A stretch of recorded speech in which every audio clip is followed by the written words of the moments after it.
Get your shit together. Are you fucking serious? This is some bullshit. Oh, this is an NFT intro. Yo, what's going on, Mrs. Hay? How you living? I'm amazing, thankfully. What's good in your neck of the woods? Working, quote unquote. Excellent, I appreciate that. I am just promoting myself in Twitter. You know how it is, right? Of course, gotta promote. 100%. If I may ask, what are you up to today aside from working? What do you got projects you're working on? There's always something to be working on, right? We're working on a few things for the holidays. Gotta get a few banners going. Gotta get a few things. What about you? Oh, very cool. I am going to these shill and chills and promoting myself, and then I have a strategy. So I basically go in and tell everybody my spiel, and many times they're like, "That's really cool," and then I get a lot of people who want to be able to market themselves better, so they come in here, and then I work on a strategy with them, and it works 100% of the time. Basically, a lot of these people are just Twitter, social media content creators, or maybe Telegram, but they're not utilizing all of the different platforms that they should be. And if they're promoting a project, they should be wanting their project that they're promoting to show #1 in Google rankings, #1 in YouTube rankings, #1 in Facebook. Whenever anybody searches for the project, it should show up as #1. That should be their goal. So what I do is I give them a list of all of the major social media, which is about 30 different, but it's all free. Everything I say is free. And I have them connect their link tree to all their social media. And then what I do is we put content on it, usually using Grok or Sora 2. And then we optimize their profile. We ensure that they are able, or they know how to create memes using meme generators and also market themselves with those memes by tagging themselves and also putting their link tree in the corner of the meme. And I teach them how to clip people's spaces, especially tagging the host, co-host, all of that. And then I get their elevator pitch down. We work on a 30-second elevator pitch, a 60-second, and a 3-minute. And then they're off to the races. They leave the nest then, and they're able to market themselves and their project much more effectively. Yeah, that sounds amazing. I appreciate that. Yeah, it is amazing. People don't recognize that you can get 30 times more people to your profile, 30 times more people buying your NFT, 30 times more people who are buying your cryptocurrency if you market it across the entire internet, not just Twitter. And, I understand people want to be lazy, just human nature. But when you're marketing someone, you need to do more for them than just liking their content, commenting GM on it, and reposting it. There's a lot more to it than that. So I teach them how to do that. And there are basically now 2 tiers of marketers on Twitter Spaces. There's your average reply guy and your average shiller and your average raider. And then there's the people with whom I've been working, and they're blowing everybody out of the water. Yeah, no, that sounds, you put a lot of knowledge in there, essentially, so that's awesome. I do my best to. Absolutely. So I've been helping people with that, and during the day, we have someone here who spend either the night in here, or sometimes they spend some of these, or I've got people who live in here or 7 with me. Depends on what people want to do. Everybody kind of just does their own, and if they need to communicate, they certainly do. So that's what we've got going in the Discord. We just surpassed 2,500 people in the Discord like 2 days ago, which is, for one individual, that's a huge accomplishment. I'm not a team of people by any means. I'm the only person promoting this. So to get 2,500 people, I'm quite proud of that. And I'm approaching 1,000 on Instagram, or not Instagram, 10,000 on Instagram, but 1,000 on this Twitter account. Now I've had tens of thousands of people following me on Twitter, but for whatever reason, sometimes those accounts get suspended for following people too much or whatever they want to determine at Twitter support. So I have this new account. We're approaching 1,000 followers there, which is great. They're organic, they're real, they're kind individuals. So that's good. That's what's going on in my neck of the woods. What else do you have on your agenda for this weekend aside from your projects?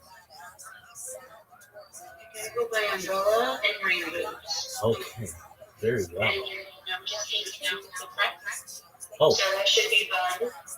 excellent. Have you used Sora 2 yet? No, I haven't. I've seen a lot of people using it, but I have actually not ventured into it. Oh, it's amazing, Mrs. Hayes. You've got to check it out. It is so much fun. It makes really creative, funny videos, really accurate videos by just using prompts. You just like ChatGPT, you type in whatever you want.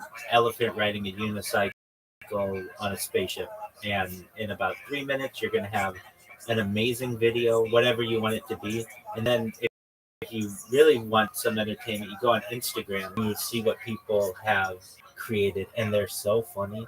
I mean, normally AI doesn't make me laugh, but this stuff makes me laugh. They'll have like Tupac Shakur and Mr. Rogers rolling a joint and telling jokes, and it's like these two worlds that you would have never seen interact previously.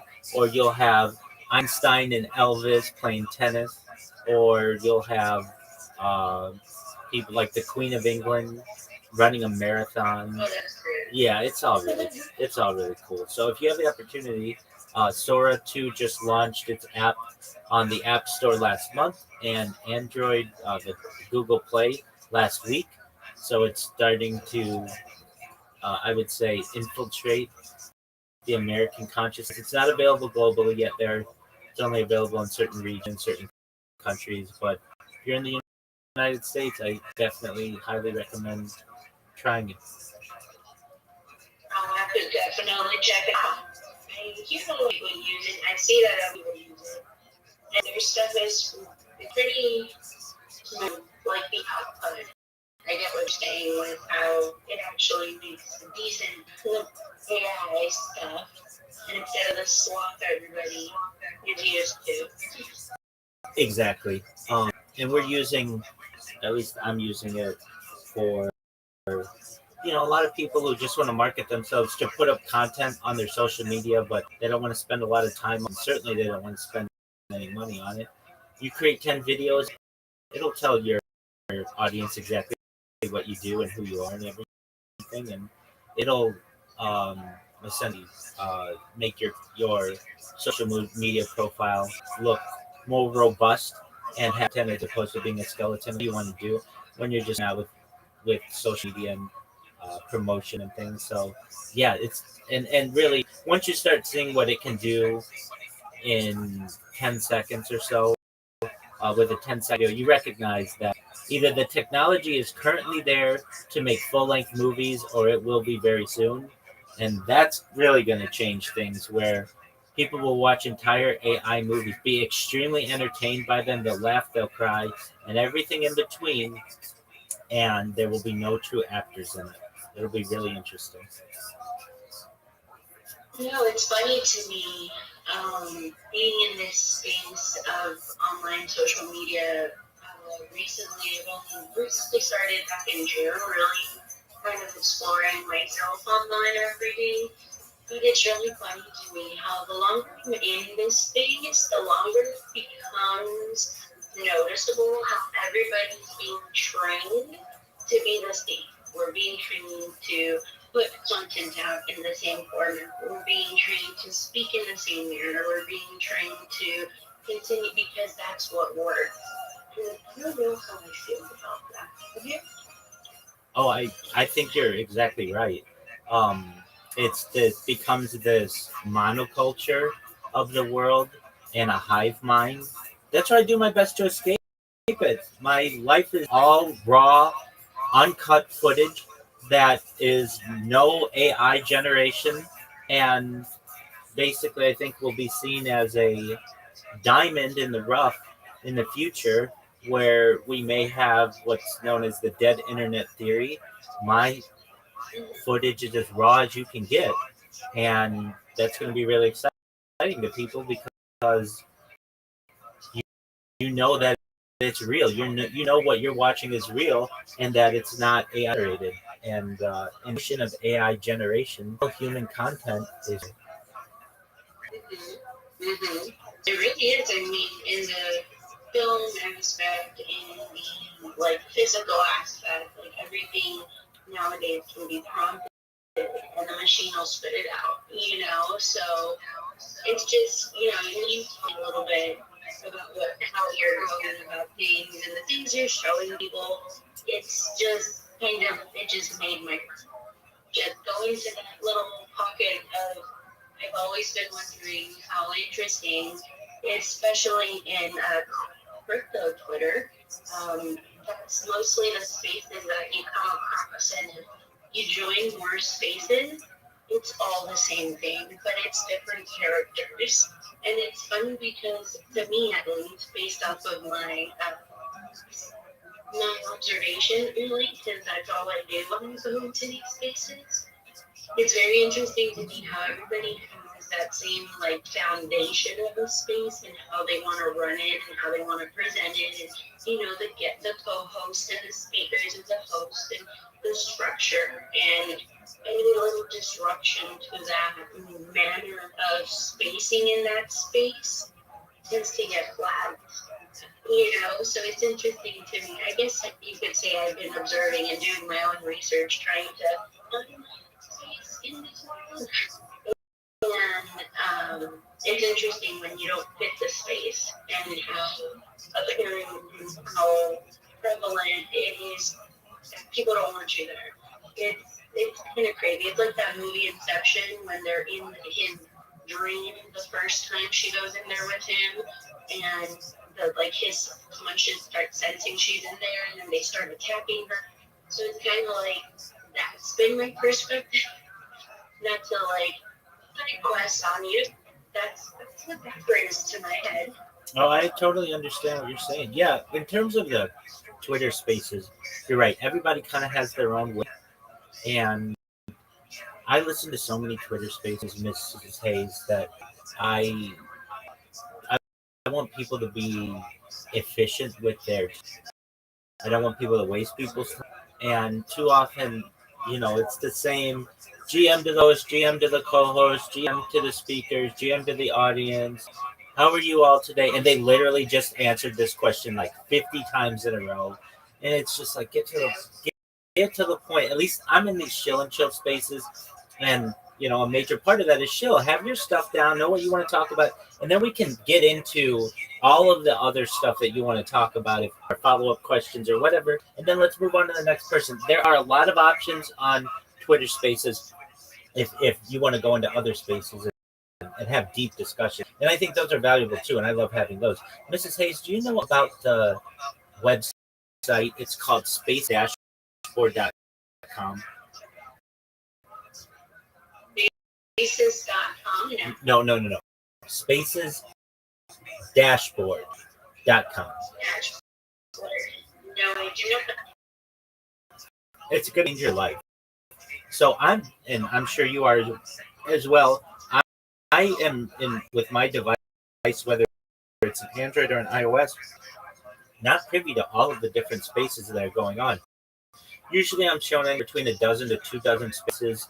I don't really know how Twitter evaluates what I'm going to see or what I'm not going to see. Go to Spaces dashboard, it shows you all of the spaces that are happening simultaneously, and you will be shocked. There are different English-speaking spaces going on at any given time. There are, and English isn't even the number one language on Twitter Spaces. Japanese is, and Arabic, and then English. It's amazing to me what it will do.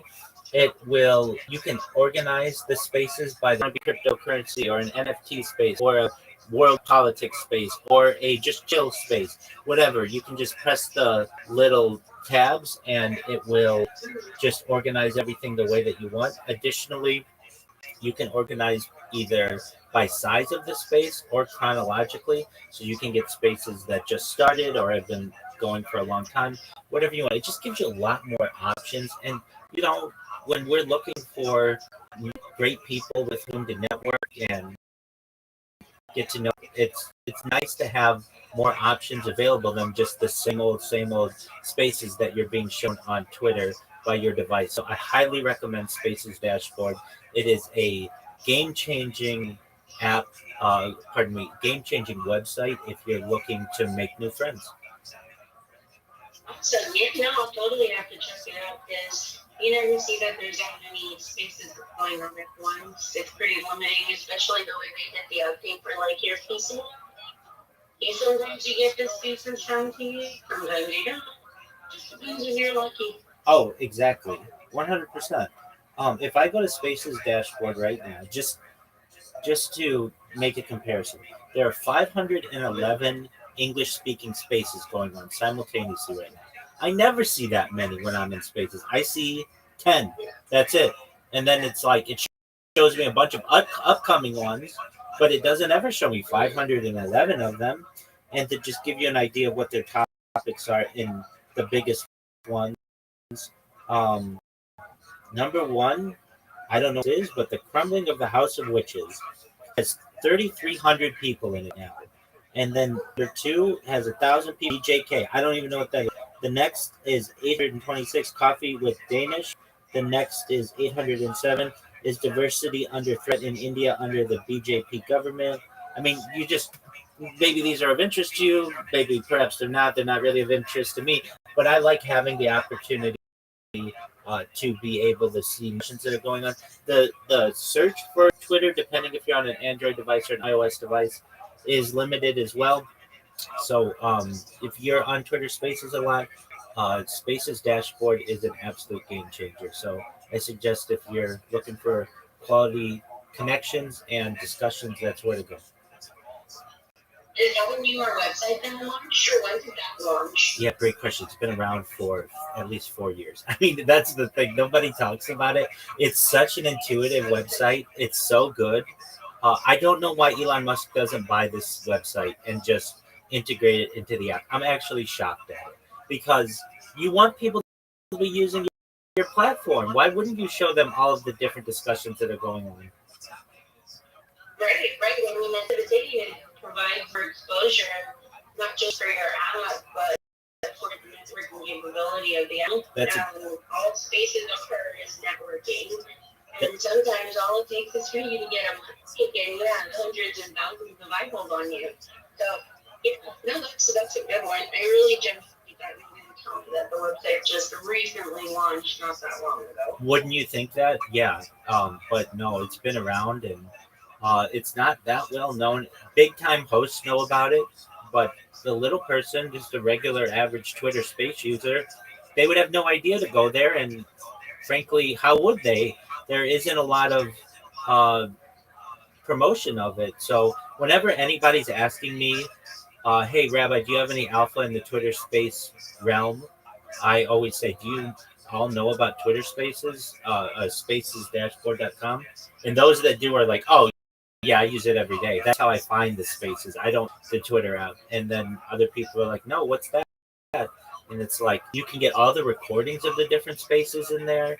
You can not only see who's in all the spaces, but how big their network is. And that's not really, that relevant to maybe the two of us, but to some people it may be. So that basically combines all of the network of the speakers that are in a space, and you just it gives you just many more options to be able to filter spaces and to be able to see statistics on spaces. How long is space? For how long is space? That's a very good metric that Twitter doesn't show you. It doesn't tell you if space has been going. You might hear the space host saying we've been running this for 8 hours or whatever it is, but it doesn't ever. There's not like a timer on it, but Spaces dashboard will show you all of that. But that's like basic metrics that I would think that Twitter would be in. They have to have the data for everything. I think that would be something important so that they can spotlight the spaces that people go to because that takes like a lot of the work I'm looking for. So that takes a lot of I forgot. I don't know the word now. I can't think. That's okay. Talent. Take a lot of talent. Exactly. I always say, college, go ahead. You're good. I always say that Twitter Spaces seem to be kept together with duct tape and hope. You never know when you're going to get rugged. You never know when the app's going to crash. As you know, as a user, it's not the best experience and it's not the most consistent experience. So for someone to have an 8-hour space is quite an accomplishment. It does take a lot of talent to be able to manage that. And I don't know why you can't have filters that tell you, I want to see what spaces have been running the longest. I want to know what spaces just started. I want to know the different topics that people have are discussing. I might want a different language or perhaps video spaces. That's another interesting one. So, Mrs. Hayes, I run a 24/7 Twitter video space, and I have since February. Now, I don't really market it. I don't. I mean, people join it, but whenever they join, I just tell them to join my Discord because I can hear them better. But it's interesting to me that Twitter has allowed people to run video spaces on an iOS device for almost 2 years now. Yet they still don't have that availability on Android. Why wouldn't you, as an app developer, make sure that your apps match and that your functions match? To me, it shows bad management of the platform. You shouldn't have one option, a key option showing video in a Twitter space is a key option, and it's only available to half the market. It doesn't make any sense to me. It could be a financial gain not to, really, or because I mean, in my perspective, Android, like, no offense, I used to be Android, but it to me doesn't hold the same video quality. Like an iOS, like an Apple, I've joined a few videos and I did that if the host is an Android user, their video quality output is not as good as if it was an Apple, like, kind of deal in any kind of aspect. Like when I do a snap call over FaceTime to a buddy that's an Android user, it doesn't put out the same way. The same way, like you said, giving out the same quality, but maybe one's paying more than the other to keep that monopolies. Well, that very well could be, but at least Elon Musk has just announced it, at least on paper, stock options, the first trillionaire, and he bought the app for $44 billion. I can't imagine that it's that much more expensive to just allow Android users to be able to show their camera. Because you're right, with Android, usually the cameras aren't as good, but the high end Androids, they're even better than an iOS camera. So there are people with the newest Samsung Galaxies who have faster processors than the newest Apple phones. And then when you get into Huawei, those Chinese phones are light years ahead of an Android of a an iOS device. So I don't understand. I think it's lazy. You shouldn't have. I mean, it's not just the uh, function of the camera. Android device, you don't search for what a feature. So you just basically you get to see more spaces that are, but there's no search bar. So you're really limited to what you get to see. And I'm an app developer. I've successfully major apps on the App Store and Google Play. One of the things that we always make sure that we launch an app, we ensure that the user experience is exactly the same or as close to being exactly the same on the different platforms. That's at the heart. And for these companies to not recognize that they have major gaps, to me is astounding. Then when you have people, okay, here's one. On Android, you don't get a soundboard, but on iOS you do. That soundboard's been around for years. Why wouldn't you have the soundboard? That's a simple implementation. Why wouldn't you have that available to both Android and iOS? It doesn't make any sense to me. So I don't know. I don't run it. But to me, the experience could be much better. But nevertheless, I'm happy with what we have. I think that Twitter Spaces is a great way to be able to show yourself and promote yourself and make friends and network. All of that is wonderful. So I can't complain from that aspect. But in terms of the reliability of Twitter Spaces and sometimes the functionality, there's a lot to be desired. Yep, I agree.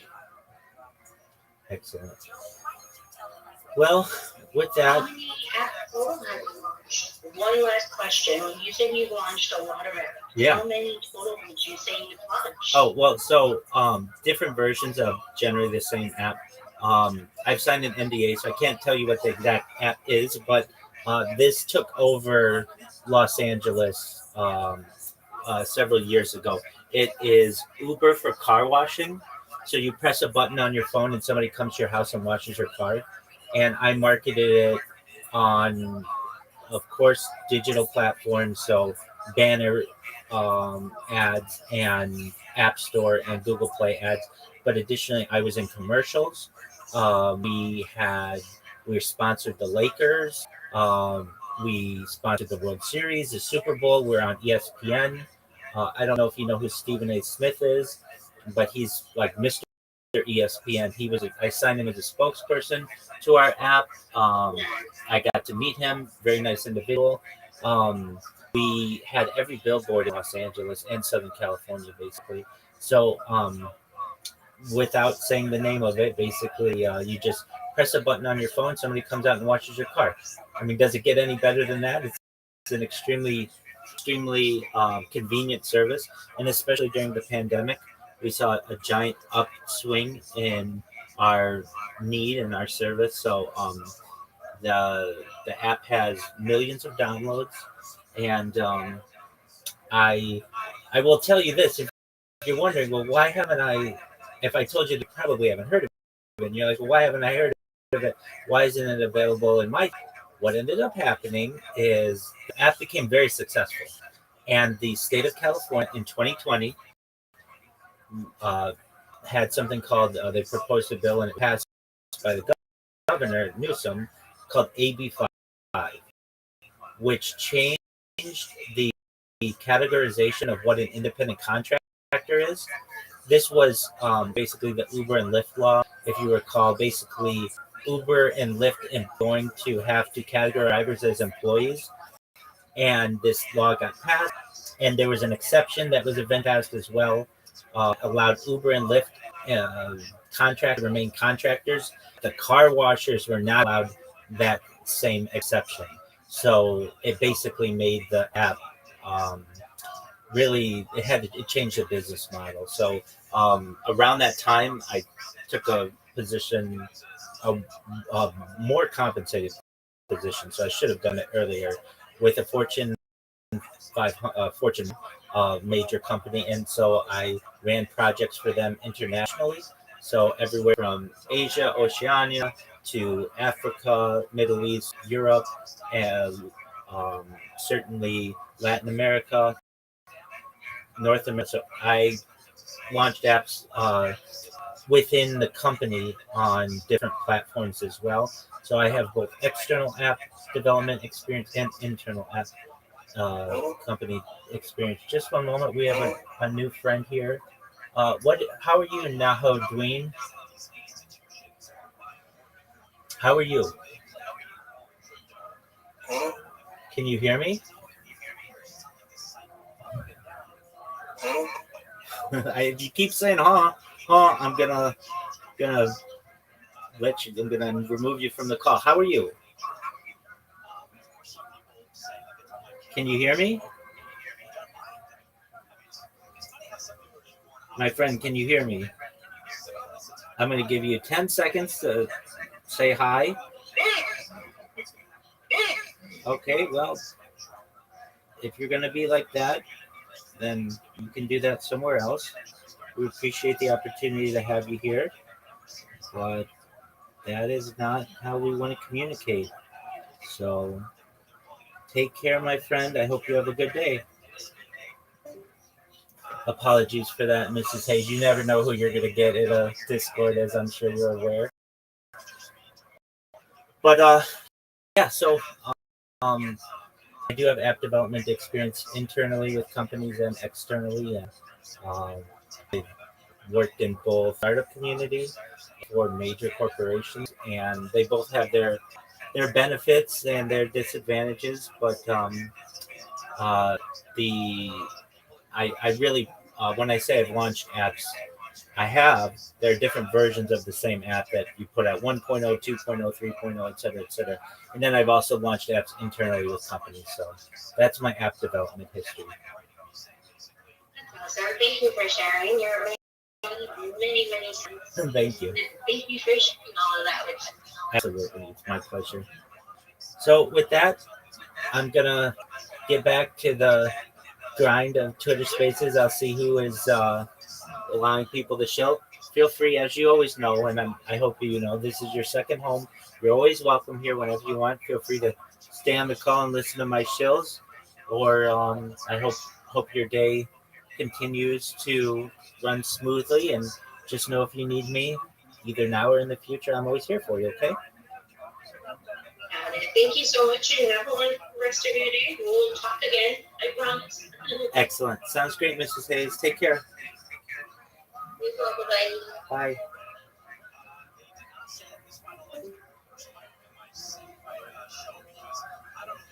Shout out to Mrs. Hayes.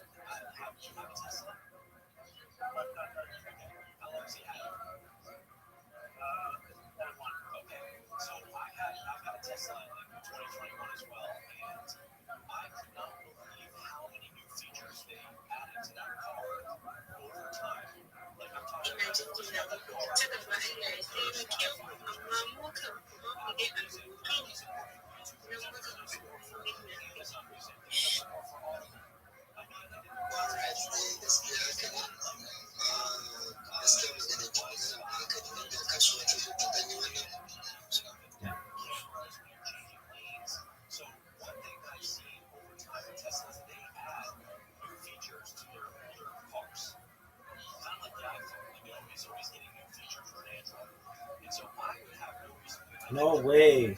Texas A&M with like the biggest comeback. Wow.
You just said it's everyone, you fuck.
No, he doesn't have any of that shit.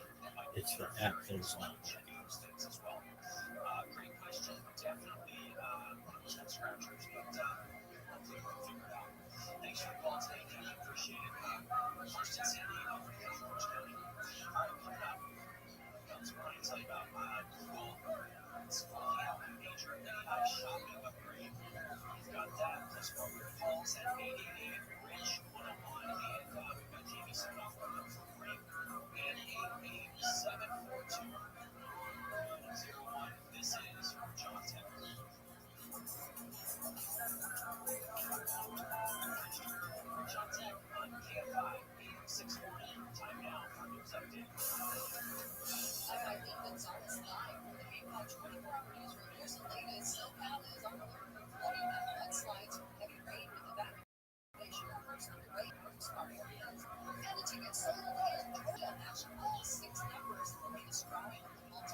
Jehovah, take me.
Julina.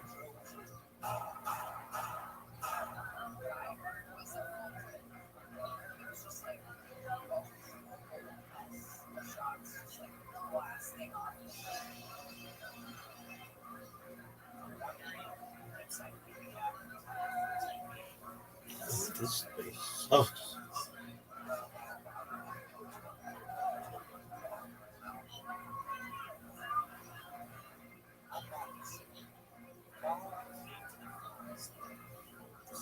come on, you little bitch.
Low, my good is a little higher.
What a catch. What a catch.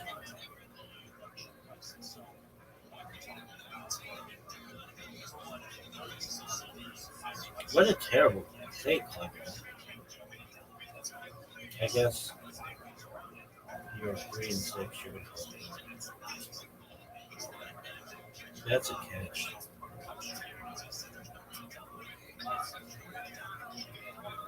Masters is right.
Better hurry. Too much time.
Can't stop, won't stop.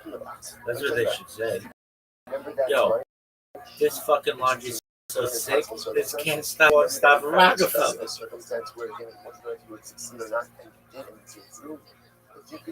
There's nothing in the Bible about being on Twitter Spaces. I fucking look. As kind of a common day to day, when the circumstances are not as difficult, you certainly can come through. And also, we all have situations like this. They're really difficult. Yeah. You don't have situations like this is a piece of. I think almost all of us have situations like this. Really difficult circumstances where I said to myself, I don't know when I get through this. And I got through it. And I got through it.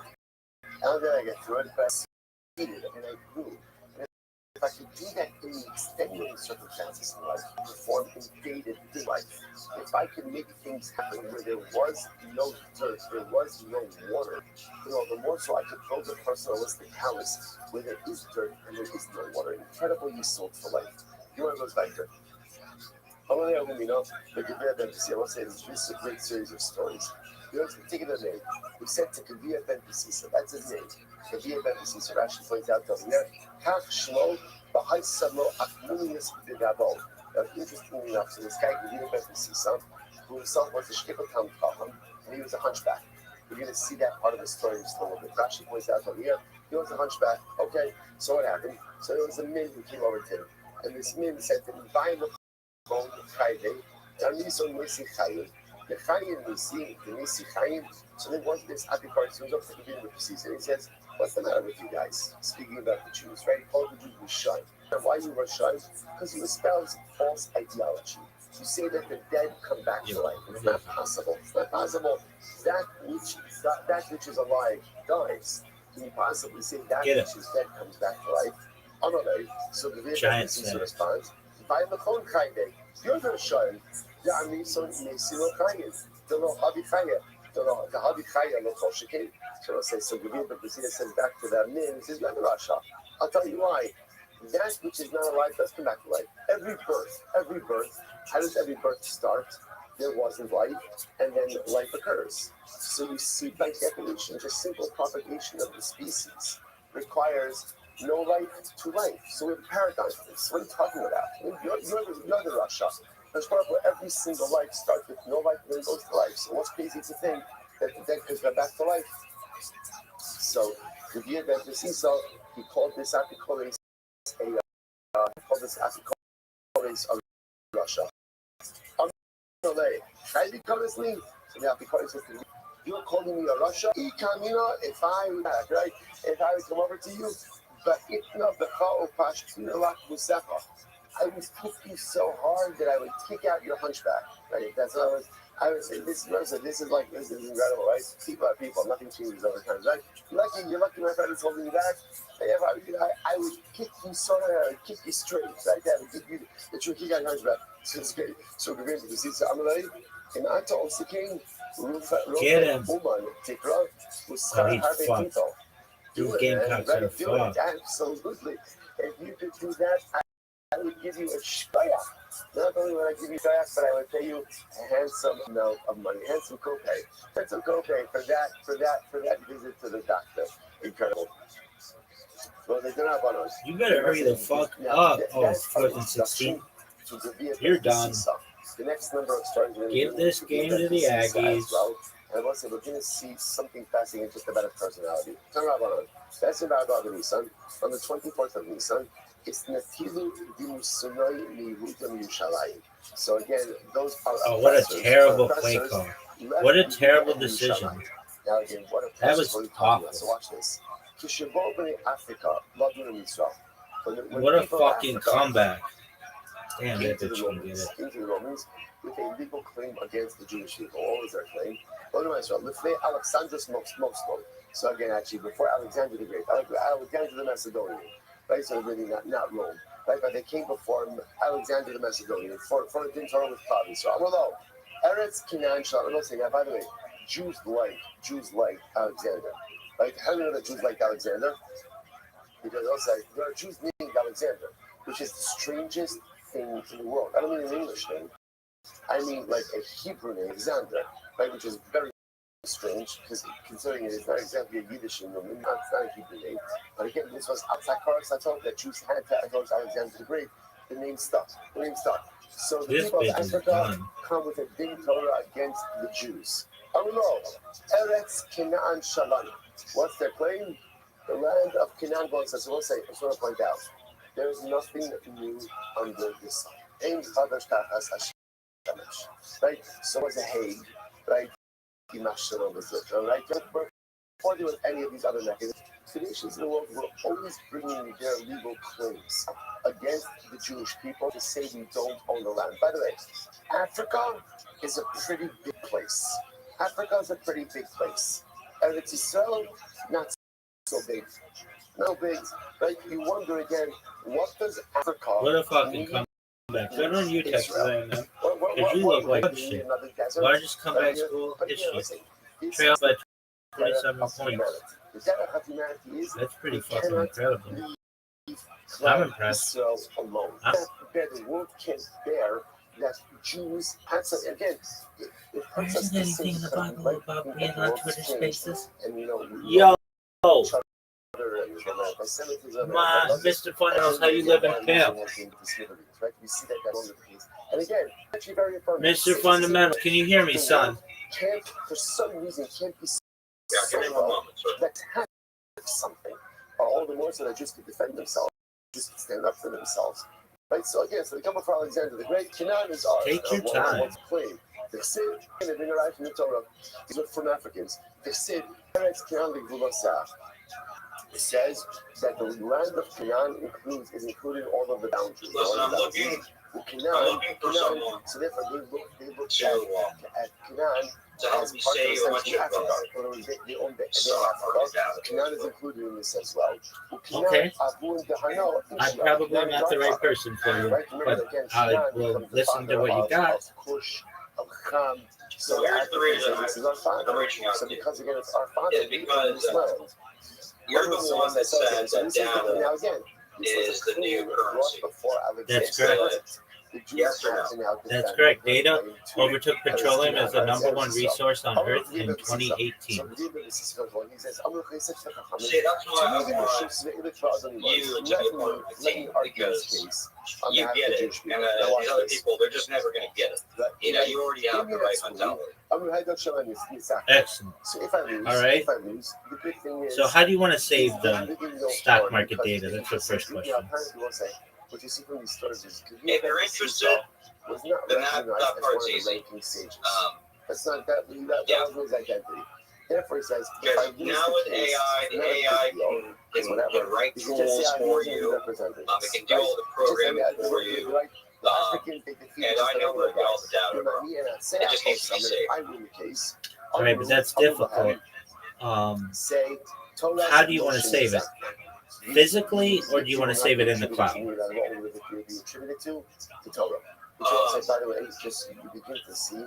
You know what? And the power of the personality of the I'm actually up for you to make that decision if you want, because not only could it be on hardware, local hardware, or maybe on remote hardware, but here's another concept: is there's also ways to write this info into the blockchain so that it's decentrally hosted and harder for it to, disappear. Okay. And what kind of data are we talking about in terms of the stock market? Like, is this going to be daily openings and closings, or second by second? No, although price data is the more important data like how much money is made, what their revenue was, what their net income was, how many assets they have on their balance sheets. That's actually the data that I really want saved. All right. So, I mean, can you get that in a Bloomberg terminal? What does the property belong to? For that matter, well, even better, it's there's multiple ways. There's an Edgar API that can be used, so any computer can just basically query or request data from the federal government through this Edgar system. And then in addition to that, there's all sorts of websites that also host all this data. So what happened? Right, exactly. So, I mean, are you trying to build a competitor to those websites? What say you? No. What's your response? Basically, they're unreliable. I need a reliable source of data that's not going to appear on me or go down maintenance or anything like that. I need to know that, and I know that it's not being altered when I'm not looking. I need reliable data I can trust. Basically, I can't trust other people to host that data. And as far as the Edgar system goes, the data is not readily available to be computed on. Every time I want to run calculations on that data, all of that data has to be pulled over and over again. Whereas I want that data pulled just once and then readily available. Does that make any sense? Yeah, it does. Went ahead and Baruch Hashem had from where to sustain themselves even during the Shemitah year. I mean, what you're looking at. I'm going to go. Put you the idea out to you and think about it. Well, I'll certainly think about it. It will take a lot of startup capital, and I mean, I don't think that's in your best interest to have this giant undertaking when there are already organizations that provide this data. If anything, you might query the organizations that already provide the data and archive it. Listen, you're grossly overestimating the cost. When Jews are direct. Well, I don't think so, but okay. I mean, the biggest cost is time. It's not the hardware. The hardware can be, like I said, there's many ways in which to get free hardware space or near free hardware space. That's not really the issue. Is someone willing to put in time to get this data on? It's interesting to note. Sometimes the Vietnamese came with like a whole chevron. Okay, well, I'm here if you need my support. You let me know what you need from me, and I'll do my best to assist. Okay, sounds good. I'll be in touch. Sounds great, Mr. Fundamentals. Take care, my friend. Why couldn't other people come up with this? I don't know what the answer is, but on a very simple level, the Vietnamese made a very simple idea. It's not about me. It's not about me. This is about Bono Shalom. When you do things for the right purposes, specifically for the cover of HaKadosh Baruch Hu, things come together. Be unapologetic about what is ours, and number two, do things for the right purposes, and things come together. Next, another thing told us fascinating. Opening the starting button in Israel with Alexander Mokhtar. So once again, now the Egyptians brought a court case. literally again things that like names of the world, illegal proceedings against the Jewish people. It's not Africans did it, the Africans did it. And we'll say again, like who led the claims of genocide. Just passage stay see how the world is so circular, right? Who was at the forefront of the claims of genocide against the state of Israel? South Africa. Just pointing out, just you see certain things, they just are the way that they are. And while it's nice to think that the world changes, it really does. The only thing that changes is us. The world is very much stays the same. So it's overwhelming. Next court case. Who else now comes up for Alexander the Great? Egypt. Unwell, Harim Omer, sorry Omer, Bashem Nasan Schina Amabene Chava, Shilum, Tinu Lanu Kazan is Ashna Talmud. So the Egyptians come up and was like, this actually is a pretty good claim, right? So the Pasuk says, when we left the Zion, the Pasuk says, in your Yoma, coming up the Pesach, the Pasuk says, Hashem gave the favor of Klal Yisrael in the eyes of the Egyptians by Yashilum. Now, by Yashilum literally means they borrowed. Now, there's different ways to interpret that word. Some say they asked, right? Others say it means borrowed. Now, the Egyptians are clearly coming with the idea that it means borrowed, which means Klal Yisrael borrowed a whole lot of silver and gold from the Egyptians. So the Egyptians say, so happy to have lent it to you, right? We'd like our stuff back. Okay.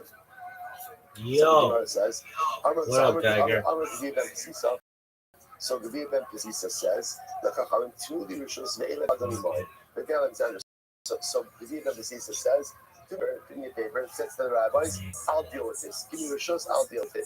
And you're actually once again, Streaming my life for world peace. How about you, big man? I'm sorry, if they. I hear you, man. I'm just thinking about stuff. If they are all right, about what are you thinking? So the next again, it's not a big deal because people would just say, this kind of thing that happened on October 1st, 2017.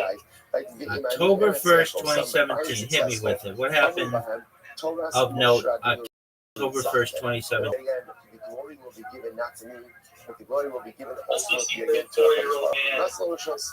like 50% of his shots on 300 people from like 300, 400 meters away. Oh, the Las Vegas shooting? Yeah. So again, we told you by Yeah, that one's he borrowed stuff from us. fishy, So okay, to say the least. Sometimes I think about it and I just get really angry. I have to wash the dishes to make myself feel better. Right. Wash those dishes, big man.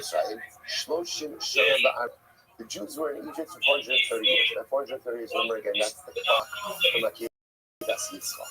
So they're for 430 years. Big dog, you want to repeat that? I couldn't hear you. So if you want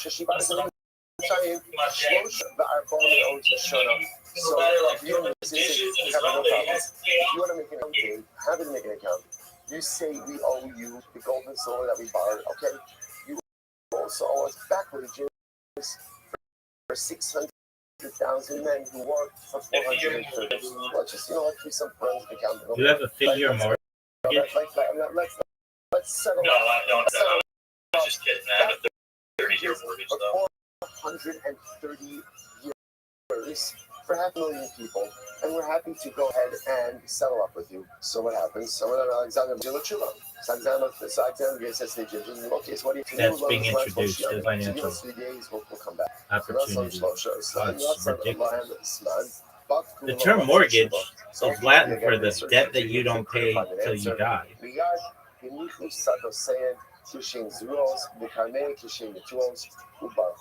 They left behind the fields, right? The laden fields, laden vineyards, the older stuff. So many people are so pressured to live in the city because they get gaslit into thinking that there's no work out here.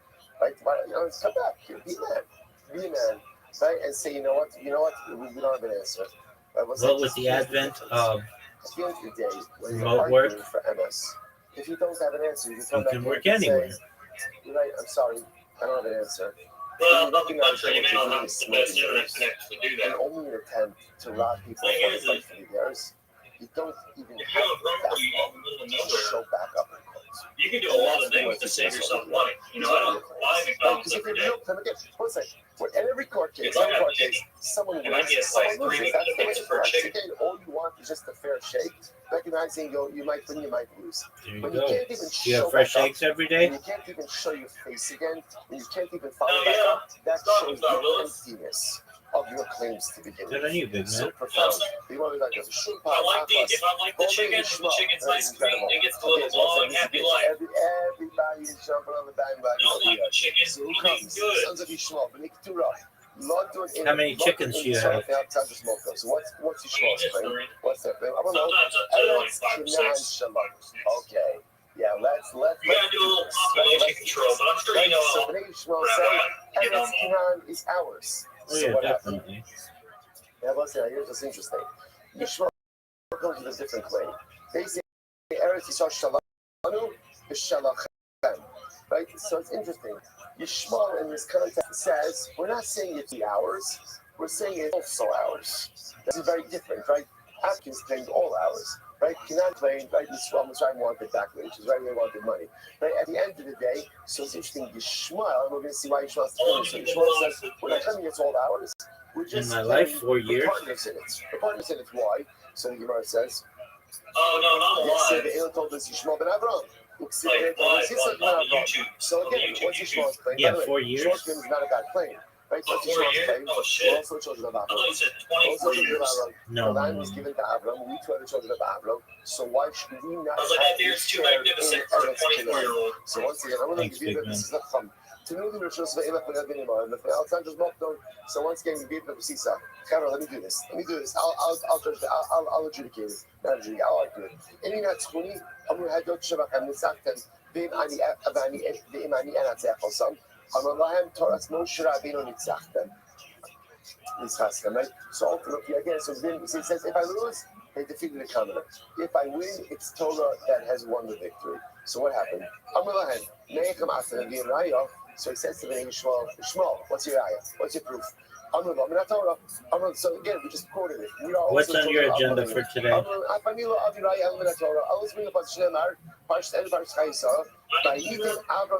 Poor dog. Avram gave everything he owed to Yitzchak. Avram matanos. And Avram gave the children of the concubines, the naked Torah. He Well, gave that's them like, what are you building? What are you building? May al Yitzchak beno. He sent It's just them some away. shitty plastic shit I saw at the sale. Avram Whoa, bigger. says, Nasan Avram Nasan Avram Agam the bar of the So you Chayim. go up The with Shigas full al Zeh. hose, you know what I mean? Yish Lazeh al Zeh. Oh, please enlighten me. What do you mean? To a son, and then send that son It's a away. garden shed. Does the send Oh, okay. away son Keep have going. any claims on the primary Oh, I son? gotcha. Essentially, what this was saying is what you guys talking about. Yeah, Avram no gave one Yishmael under the also stuff on bike. concubines, Yeah, and then what did he do? Sent them away. And what does that mean? He said, "Chevra, this is Very yours." well. I took it as a double entendre, but I thought you were talking like your hose, like your dick. But I get it. Hose like ladies of the night, like loose women. yeah, loose women, yeah. So the Gemara says as follows. My matanos, by the way, one of the matanos, I don't know about much about loose women as you do about loose chains. even sorcery. Okay. So the Gemara says, so therefore, again, and interestingly enough, I want to point out, what's fascinating about that story is if you notice, the conversation ends there. Right? It's not like the Egyptians say, no, I'm sorry, Yishmael says, we need 3 days when we come back. Gevir ben Basisa's Raya Enjoy was yourself. so compelling. It was like a mic drop. You know, that was it. That ended up the story right then and there. Yes, your father is the son of Avram Avinu. And Avram brought your father as well. But Avram gave your father gifts, gave him stuff, and then he sent them away.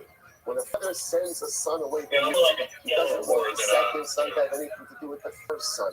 Hashem did not want Yitzchak, and Avram did not Yitzchak Yishmael. Actually, whatever. Skeletor, isn't that from man? Sarah did it. It's part of the Hashem said to Avram, listen to Sarah. So therefore, Yishmael, you have Chelek in Eretz Yisrael. That's the end of the story. And if you know this version of the story, Yishmael accepts it. The story is over. Absolutely incredible. I thought someone will have to. This might be a new record. Okay, we're fine. I'm going to stop over here for today. Again, one second, let me ask you, can we possibly go any faster? We can't go any faster. There's too much we can start over here. Stop over here for today. Shkoyach will pick up in Meretz Hashem on the bottom of Tzadik Aleph tomorrow. More incredible, dramatic, and overwhelming Gemara. Shkoyach, everyone.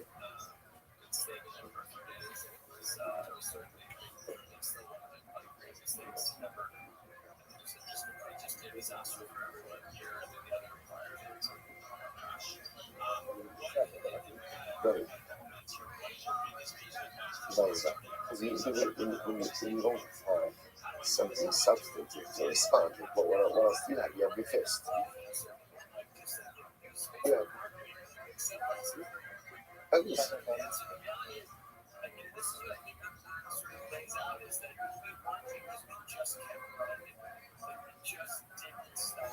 All right, everyone.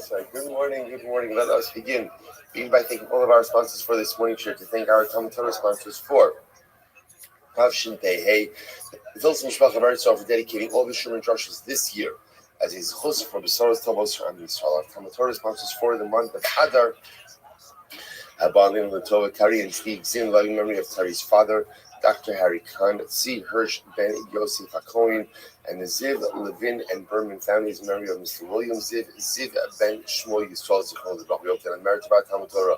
All of the Neshama Slavim Aliyah, the families in the Chama, all those who live for Shabbat, the Kol from the Yisrael, Hashem Shemeres, Hashem bring home all of our hostages and allow our holy soldiers to be successful. Kol Maaseh.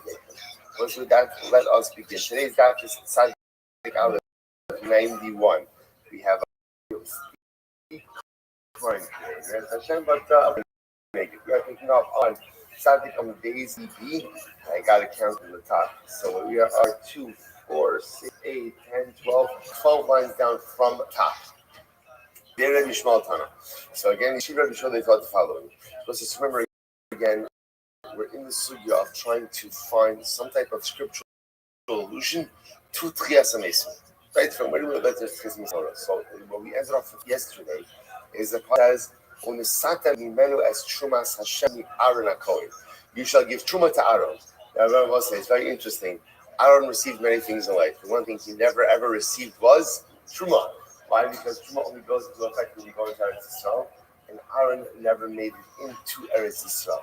So at the end of the day, what could this mean? That ultimately, again, you give Truma to Aaron. So remember again, it must be that the pasuk means that Tchias HaMesim. So the Gemara says the Gemara goes like very short time Aaron. So what does it mean? We have to give Truma to someone like Aaron. Meaning what? Ma Aaron Chaver Afbana Chadir. Just like Aaron is a Chaver, right? Just like Aaron again is a Talmid Chacham, and therefore knows how to go ahead and deal with Truma in the appropriate way. So too again in general you have to give to other Chadirim. How do you know that you can't give Truma to a Kohen who is ignorant? Liam Lioshe Yushalayim Lo says Manas Lakonim Levin Lema Yachzuku V'Toras Hashem.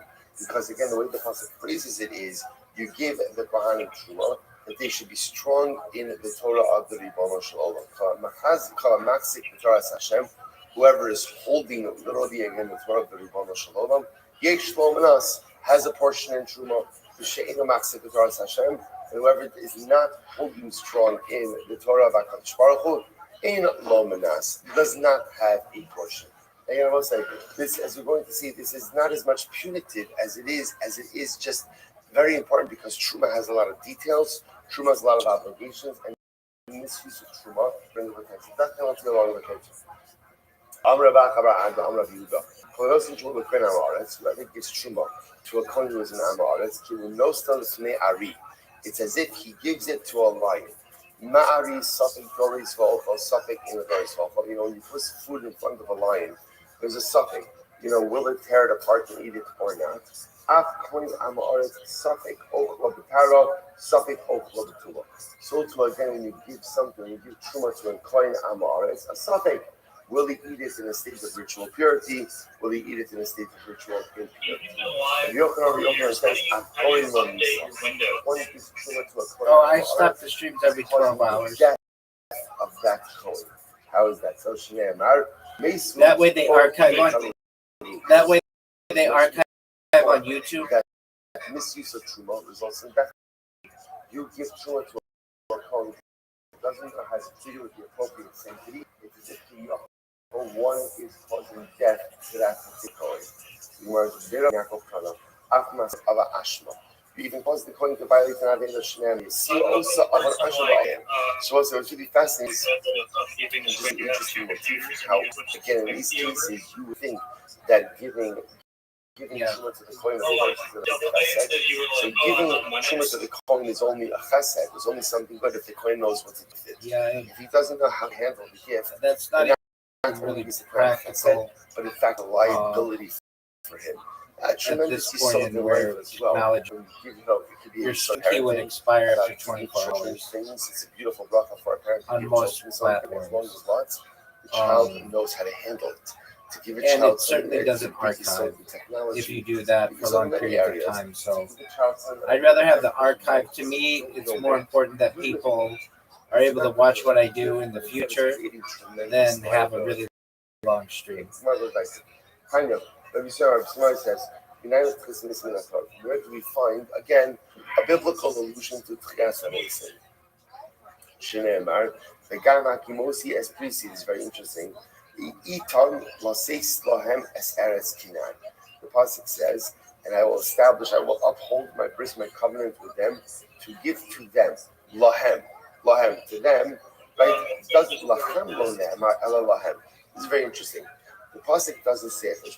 But with them upholding my covenant to give you lachem. Rather, it says lahem to them. Who is the them? If you look at Rashi, you see Rashi on the right side, about halfway down. Actually, a little more than halfway down. Lahem. The mashma shetiach hakadosh baruch hu la'avosenu. Avram, Yitzchak, Yaakov. Sheyitin lahem Eretz Yisrael. So the pasuk makes it sound like such an interesting way to read the pasuk that again, if HaKadosh Baruch Hu was talking to Am Yisrael who was alive at the time, it would use the lashon of what? Of lachem, to you. Lachem means to them. Who's the them? The Gemara understands it's referring to Abraham, Yitzchak, and Yaakov. To give them to Abraham, Yitzchak, and Yaakov, they were dead. They were long dead by the time Yitzchak came into Egypt. Came into Israel. Rather, what do you see? That ultimately, again, Abraham, Yitzchak, and Yaakov will receive Eretz Yisrael. What does that show you? Tchias HaMesim. So the Gemara says, yeah, fine. Beautiful.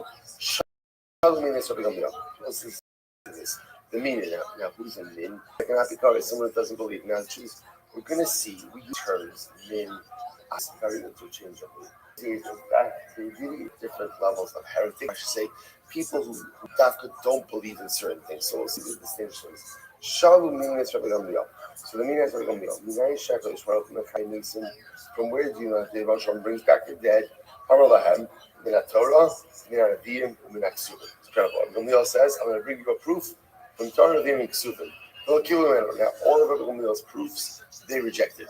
We'll see what happens. Minat Torah. So number one, what's the right in Minat Torah? The Siv, Hayomer Shalom Moshe, Hincha, Shokef Imabsecha, Vekam. This is pretty explicit. Hashem says to Moshe, you are going to literally again die. You're going to lay with your forefathers to come. And you are going to arise. Wow, pretty explicit. So how do they disprove it? No. They said, Gamliel, you're putting the comma in the wrong place. Arulo, the Dilma, the Kam Ha'am Hazet, Zana. No.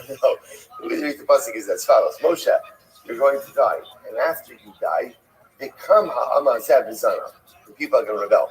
When you die, the people worship idolatry. The Vakam is not going on Moshe, but rather the Vakam is going on who? On the people. Incredible.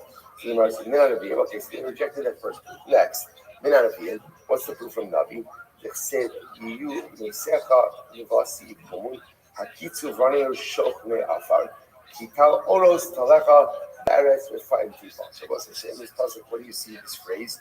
The phrase you see, Kakitzu verananu shochne afar. Those who sleep in the dust will once again wake up. Hakitzu verananu, and will sing praise to Hashem. That's a pretty clear. The Gilma makes him Sheki Yecheskel. Maybe that's referring to that Yecheskel brought back to life. Who did Yecheskel bring back to life? That's the Atzamosiyadation, right? That's the valley of dry bones. So that's a specific episode it's referring to. Next, Menapsulim, from Psulim, the Siv, the Chikeka Kiyayin Atov, Holich Ledodi Gumesharim, Dovave Sifsei Yishinim. See, here goes the Pasuk. Here, the Pasuk makes reference in Shir Hashirim. Literally, again, that phrase, Dovave Sifsei Yishanim. The lips of those who sleep will move. Sleep, a reference to death. Lips, they will move, meaning a reference to the idea that once again they'll speak. So the Minim said to Yochanan, maybe that's referring to the fact that sometimes the lips of the dead move in the grave. Now, when do the lips of the dead move in the grave? So the Gemara says, Rabbi Yochanan is so beautiful.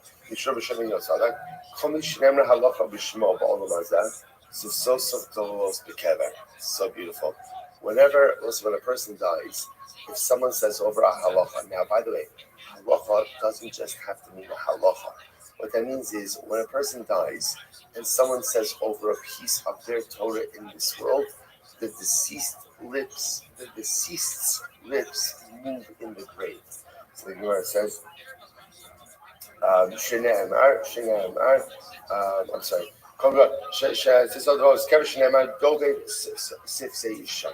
It's a really, really beautiful idea. First of all, this idea that when a person reads over Torah, a person reads over lessons for their families, a person reads over Yisod that are said over even after they are no longer alive by mission, it gives them a continued kiyum, a continued life, continued eternality in this world. So a person dies, someone says over the Torah, someone says over the saying, someone says over the Yisod, the lips move in the grave. Incredible.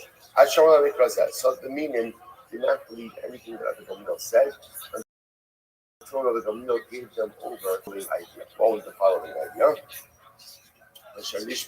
Hashem lavosechem laseis lahem. So I'm going to reference to Israel again. That Hashem has sworn to give over to you. Now, I should say to them. It doesn't say Hashem is giving it over to you.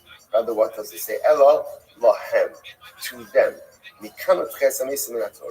from here you see ultimately again a reference to Tchias HaMesim min HaTorah. Incredible, because once again, the giving over to them. Who's the them? The assumption is this is Avram, Yitzchak, and Yaakov. So you see an explicit allusion to this idea that Hashem gives that again the dead will come back to life. Incredible. Others say, I'm going to look from a different passage. This is so beautiful. The Atem Hadvekim B'Hashem Elokechem Chayim Kulchem Hayom. Others say that it's from this passage. Now, literally translated, what does it mean? And you cling to Hashem, your God, like Chayim Kulchem Hayom. So it seems to translate, you will live fully day, or you are fully alive today. So it says, Pshita, the Chayim Kulchem Hayom. That's obvious. I'm supposed to be talking to them. So, of course, in our lives today. Even at a time when everyone else is dead, you will be alive. So the idea, the way the Gemara is reading this passage is, ultimately, again, you who cling to HaKadosh Baruch Hu, Chayim Kulchem Hayom. Hayom means you will come back to life. That even on a day where everyone else is dead, you will come back to life. Such a beautiful and incredible use. So the Gemara is like, Shalom, there's much to say about that passage as well, but if we have time, I'll come back to it later. Shalom. Romans asked Rabbi Yoshua ben Chananya. So ultimately, again, the Romans asked Rabbi Yoshua ben Chananya. What did they ask him? So they asked Rabbi Yoshua ben Chananya a two-pronged question. Number one, how do we know that there's better? And number two, how do we know that Hashem knows what's going to happen? Two-pronged question. So ultimately, again, Rabbi Yoshua ben Chananya says, I can answer both of those questions from one pasuk. So again,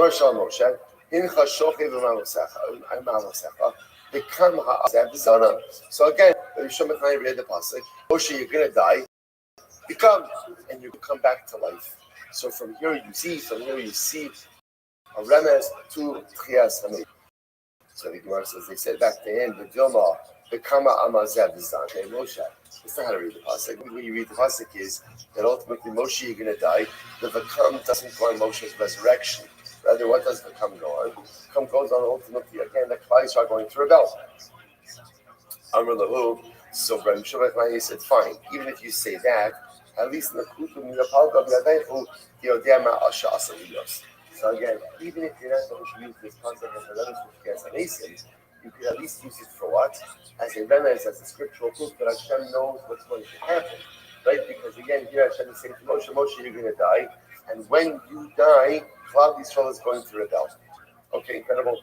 So the Gemara says, it's my name, Yochanan Shur B'Shemei Yochai, Inash Kishbrachu, B'Chai Nisim, Yodem Ash Asalios. So it says, Yochanan asked Moshe Rabbeinu, how do I know Shbrachu is going to bring back the dead? And how do I know that Hashem knows what is going to happen? Shneimar, Incha Shochev Imavosecha Dekam. Ultimately, again, Hashem said, you are going to die, but incredible. So the Gemara goes to Tanya, Amra Eliezer Rosi, the covers that Ziyafti Sifrei. So Rabbi Eliezer says like this: in this matter, the books of the heretics have really been they're forgeries. They're forgeries. How so? Shehayu Omrim ain't Chesanisim in Torah. Remember again, because these books of heresy said there is no resurrection. There's no resurrection. I said to them, Siyaftem Torasam, Velo Ha'elisem Biyadchem Tov. So number one, you forged the Torah. You forged the Torah, and it didn't work. So what's going on over here? Sha'atem Omrim ain't Chesanisim in Torah. For you claim there is no Chesam. And yet it says, for you, Omer, Tikaris, and Nefesh Avonava. So let's say there is a double lashon of Tikaris. Why the double lashon? The Gemara says, I'm sorry. Tikaris says Nefesh Avonava. Tikaris ba'olam hazeh. Avonava le'ema. So we'll say what Tikaris means that the sin will be cut off from this world. Avonava, its sin will remain with it. Le'emas. When is that? Lavi Olamava does not refer to the world to come. So from where you see ultimately again, Raya for Tchias Hamid. So the Gemara says, Tikaris, good. Let me start that one. So I understand why can't you learn both that from Tikaris? Tikaris in Olam Hazeh, Tikaris the Olam Haba, which the Gemara says, Haba Amrilei, Dibra Torah Kulashom B'nei Adam. I would have said that, and the meaning would have said, no, that's just a colloquial expression. Okay? Kittanoi. So I said, it's not focused on Ikaris, Balamazet, Ikaris, Balamazet, Rabbi Akiva. So Rabbi Akiva understands the double lashon. Ikaris, be cut off in this world. Ikaris in the world to come. Rabbi Akiva, Amar Yishmo. Balok Var Ne'amar, Es Hashem, Hu Megadei Finikrasa. The pasuk says that he's blaspheming Hashem, will be cut off. Are there three worlds? In other words, then that means that there's three expressions of being cut off. So what's going on over here? So the says, rather, Ella, will be cut off in this world. He carries the Olam Haba, right? He carries the cut off in the world to come. And he carries the Dibra Torah Kalasham B'nei Adam. This refers to the Torah speaks. Okay. Bein Rabbi Shmuel ben Rabbi Akiva, Avona Ba Mai Akiva. But both going to be Akiva and Rabbi Shmuel. What do you do with the phrase of Avona Ba? Look at this saying. This is beautiful. Yachol Akiva Asa Tshuva. You might have thought that this would be cut off even if he did Tshuva. So the Gemara says, Amuloma Avona Ba. When is the sinner cut off? Only when it's Avona Ba. When the sin remains within him. However, the Gemara says, "V'amarti ish'ela b'zman shavona ba." The only time the sinner is cut off is when the sin remains with him. But if the sinner does tshuva, then ultimately again he is not cut off. Incredible. I was like, so really, really fascinating. So again, with the point that you begin to see is, as we mentioned there, there's no one concept that Tchias Hamid. I have is a series of biblical, I should say, Tanakh allusions. Is that right? Biblical allusions. Torah, different ideas. Beautiful. Let's go finish there. Shabbos is this Gemara. Cleopatra Malchus. Wow. Queen Cleopatra. Queen Cleopatra asked the following question of Rabbi Meir. Amra, just you should know, Marsha points this out.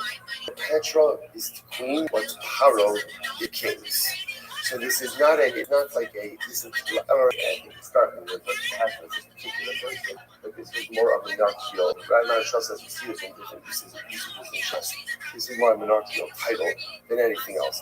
In any event, it's pretty cool. So Cleopatra asks Rabbi Meir, Amra, Yedana Techai Shefri. So listen to this. She said, I know that the dead will come back to life. I'm sorry, I know that the living die. This is the Atitsu Merke Esav Alex, I'm sorry. I know that the living will come back to life. So Cleopatra said, I it's interesting, right? It's Cleopatra. I believe in Tchias Mason. Incredible. I know that the dead will come back to life. Most of us are the Atitsu Meir Ke Esav Haaretz. Because again, the pasuk says that literally they are sprout forth from the city that's referenced to Yerushalayim, like the grass comes out. Once again, the pasuk is actually not quoted in our previous conversations. But Cleopatra quotes this pasuk. From Tehillim. Right? I know that the dead will come back to life. So what's the shayla? Ella kishein omdin arumin obema v'shein omdin. Fascinating. When the dead come back to life, do they come back unclothed or do they come back in their clothing? Incredible. So Amrullah. So Rameir says back to Cleopatra. Kavachomer mechita, make a kavachomer from a grain of wheat. How so? So the Gemara says, Umachita shenitbara aguma. So the chita, right? The grain is buried unclothed. What does that mean? When you plant wheat kernels, when you plant the seed, it's just the seed. There's nothing else but the seed. And yet Yotza become a lavushim. Yet it comes out with many layers of clothing. Now, what does that mean, many layers of clothing? What it means is, again, the kernel itself it has many layers. It has a husk. It has different things on top of it. So you see from here, again, just like the seed goes into the earth unclothed, ultimately, again, it comes out with many layers. So the Gemara says, but some ultimately again buried with their clothing. Allah has kama v'kama. Ultimately again is buried in now not that clothing, but takrichim, but shrouds. So the tzaddik is buried with clothing. All the more so, he will come out clothed as well. So we'll say it's such a see. First of all, you could just say stam. It's just like a fascination question. Like that again, I believe in resurrection of the dead. How exactly does this work? When the dead come out of the grave, what is it? Unclothed, clothed. So I'll say what's interesting also is it could very well be clothing. We've seen this before. Is often a metaphor also for accomplishments. Right, you're begotten. Right, the Shlomo says in Mishlei. At all times, let your clothing be white. So clothing represents accomplishment. So it could very well be that what Cleopatra was really asking was the following: when there is Tchias Mason, how do you come back? How are you reborn? Are you reborn like tabla rasa, right, naked, unclothed, like new life, new person, mamish, like a new baby being born, or is your resurrected life somehow a continuity of your previous life? Are you born with your clothing? In other words, do you come back? And again, I have my Mason clothing. I have my mitzvah. So again, it's a fascinating question. Is resurrection a continuation of my previous life? Do I come back with my clothing? Or again, am I born unclothed? Is it a brand new life? To which Rabbi Meir responds, resurrected life is a continuity of previous life. Which I will say is so fascinating because what that does is it really urges us to maximize the life we have here in this world. Because the way I live here not only impacts me in this world, not only impacts me what we'll call Olam Haba, which is the place where I go after I die, but it even impacts me in resurrected life as well. Everything I do in this world follows me in the multiple stages and iterations of my life. Such a profound Gemara. So the Caesar says Rabbi Gamliel. Caesar Gamliel. Amrisu b'shakvi chayim. I heard that you guys say that the dead come back to life. Okay, so it's interesting. So as opposed to Cleopatra, who believed in Tchias Mason, but just had some detailed questions about it. So you see over here that the Caesar doesn't believe it. Caesar doesn't. So Caesar says, "Well, I don't understand. You guys say, Amrisu, you guys say the dead will come back to life. I don't understand how that works. Ha havu afra The dead ultimately again become dust, right? And dust can't come back to life. Dust can't come back to life. So the Gemara says, top of Tzadik Alf 91a, Amruluhu Barte, Shafke Va'ana Mahadra. So this, again, these exchanges are fascinating. So the daughter of the Caesar said to Rabbi Gamliel, I got this, right? She wanted to answer this particular question. Okay, so she says, so Va'ana Mahadra, Shnei Yotzim, second line, Tzadik Alf 91a, second line is Shnei Yotzim Yish Period. There are two people, two fashioners, creators of stuff, right? Pottery people. Yesh Be'irenu, right? Rashi says of Yesh Yotzim Be'irenu, Achas Yotzim Kilim Minamai. They create utensils. Two people create utensils. Listen to this. Achas Yotzim Minamai, Achas Yotzim Minatit. One creates utensils from water, and one creates utensils from clay. So Eza Mehed Shiva. Who's better? With the Caesar part, of course, right? Of course, again, it's a much greater feat to create utensils from water than it is to create from clay. Amalei Minamai. So the word says, so Eza Mehed Shiva. Amalei Zeshet Minamai. Amalei. She said to him, Minamai Tzar. Minatit Lokal Shebin. So Hashem fashions people from water. Now, what does that mean? Water? It's a reference to Zerah, to the crop of seed, which creates baby. What would create human life from literally mined from water? Then Allah has come as a camel, we can create from it. In other words, right? It's a greater feat to create utensils from water than it is from clay. Then everybody creates utensils from clay. HaKadosh Baruch Hu goes ahead and creates life, ultimately again from water. So we go ahead and create life from clay from dirt as well. Today, Rabbi Yishmael Tana, Kavachomer makes these speeches. This is beautiful. So he's doing Kavachomer from the creation of glass. The creation of glass, it's amazing. Not these focus, Sha'amalon, Beluach, Basar Adam. How is glass made? You blow glass. Glass is made through the breath of man. And Nishbur, Yishvan Takana. Glass break. You can melt it down and refashion it. Man who is made with the breath of Hashem. Right? Hashem drew life into us. Allah has come with a all the more so the great. So these guys who can be back together. Amar Yahu. Meaning Rabbi Ani. So what's that? Also just there's so much to say in each of these words because each of these statements are tremendous for different aspects of our life. But again, I don't know. So we'll come back to it at some point. So there was a particular unbeliever. And then on Nisu, you say that you guys say that the dead come back to life. He was the the dead came to death. And how can dust possibly come back to life? Oh, I'm going to marshal him as let me give you a marshal. I'll give you a marshal. The Melech Basar Madam, Shamalabas, I'll give you a marshal. There was once a human king, and the human king said to his servants, the fool, if you need to talk to me, the Mokum, Shane Mind Bafa. Go and build your palace. Show me what problem. There's no water, there's no dirt in place where I need you to build a palace, so I need you to figure it out. Hopefully, Banu also. The Baruch Hashem, the subjects will figure out the good thing of the palace. The young and Nafsal. Sometime later, the palace fell down. So the king says to the subjects, also the Makom Shidish Afayim. I want you to rebuild the palace. I want you to build in the place where there is water and there is dirt. Amrullah, ain't any of them. The subject says, you can't do it. You can't do it. I'm unable to do it. So Kama Salayim. The king got very angry at them. The Makom Shemaim Ba'afar Benisem actually Shemaim Ba'afar Allah has come.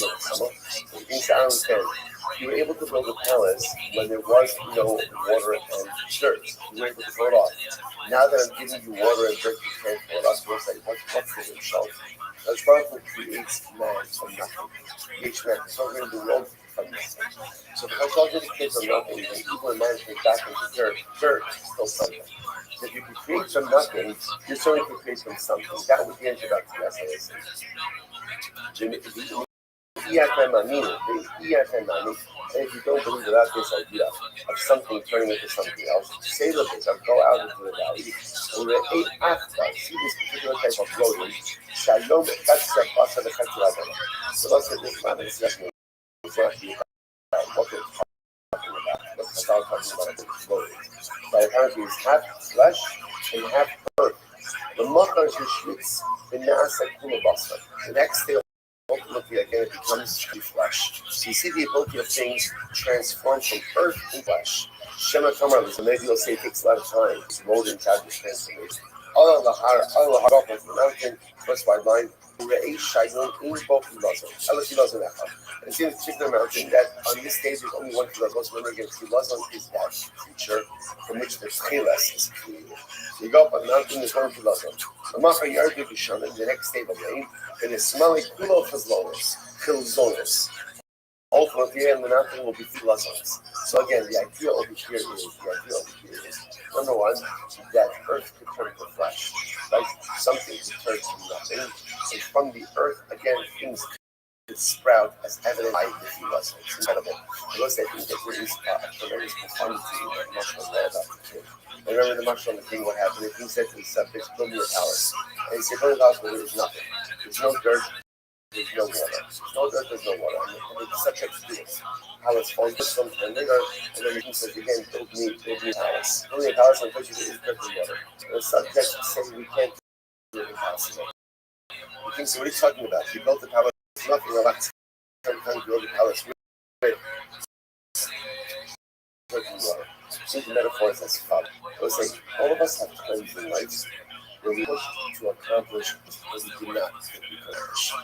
I back up against the wall, really circumstances, difficult circumstances, and probably again, we pulled the rabbit out of a hat. I did it. Baruch Hashem. Really difficult circumstances, potentially positive circumstances, and I came through. I did it.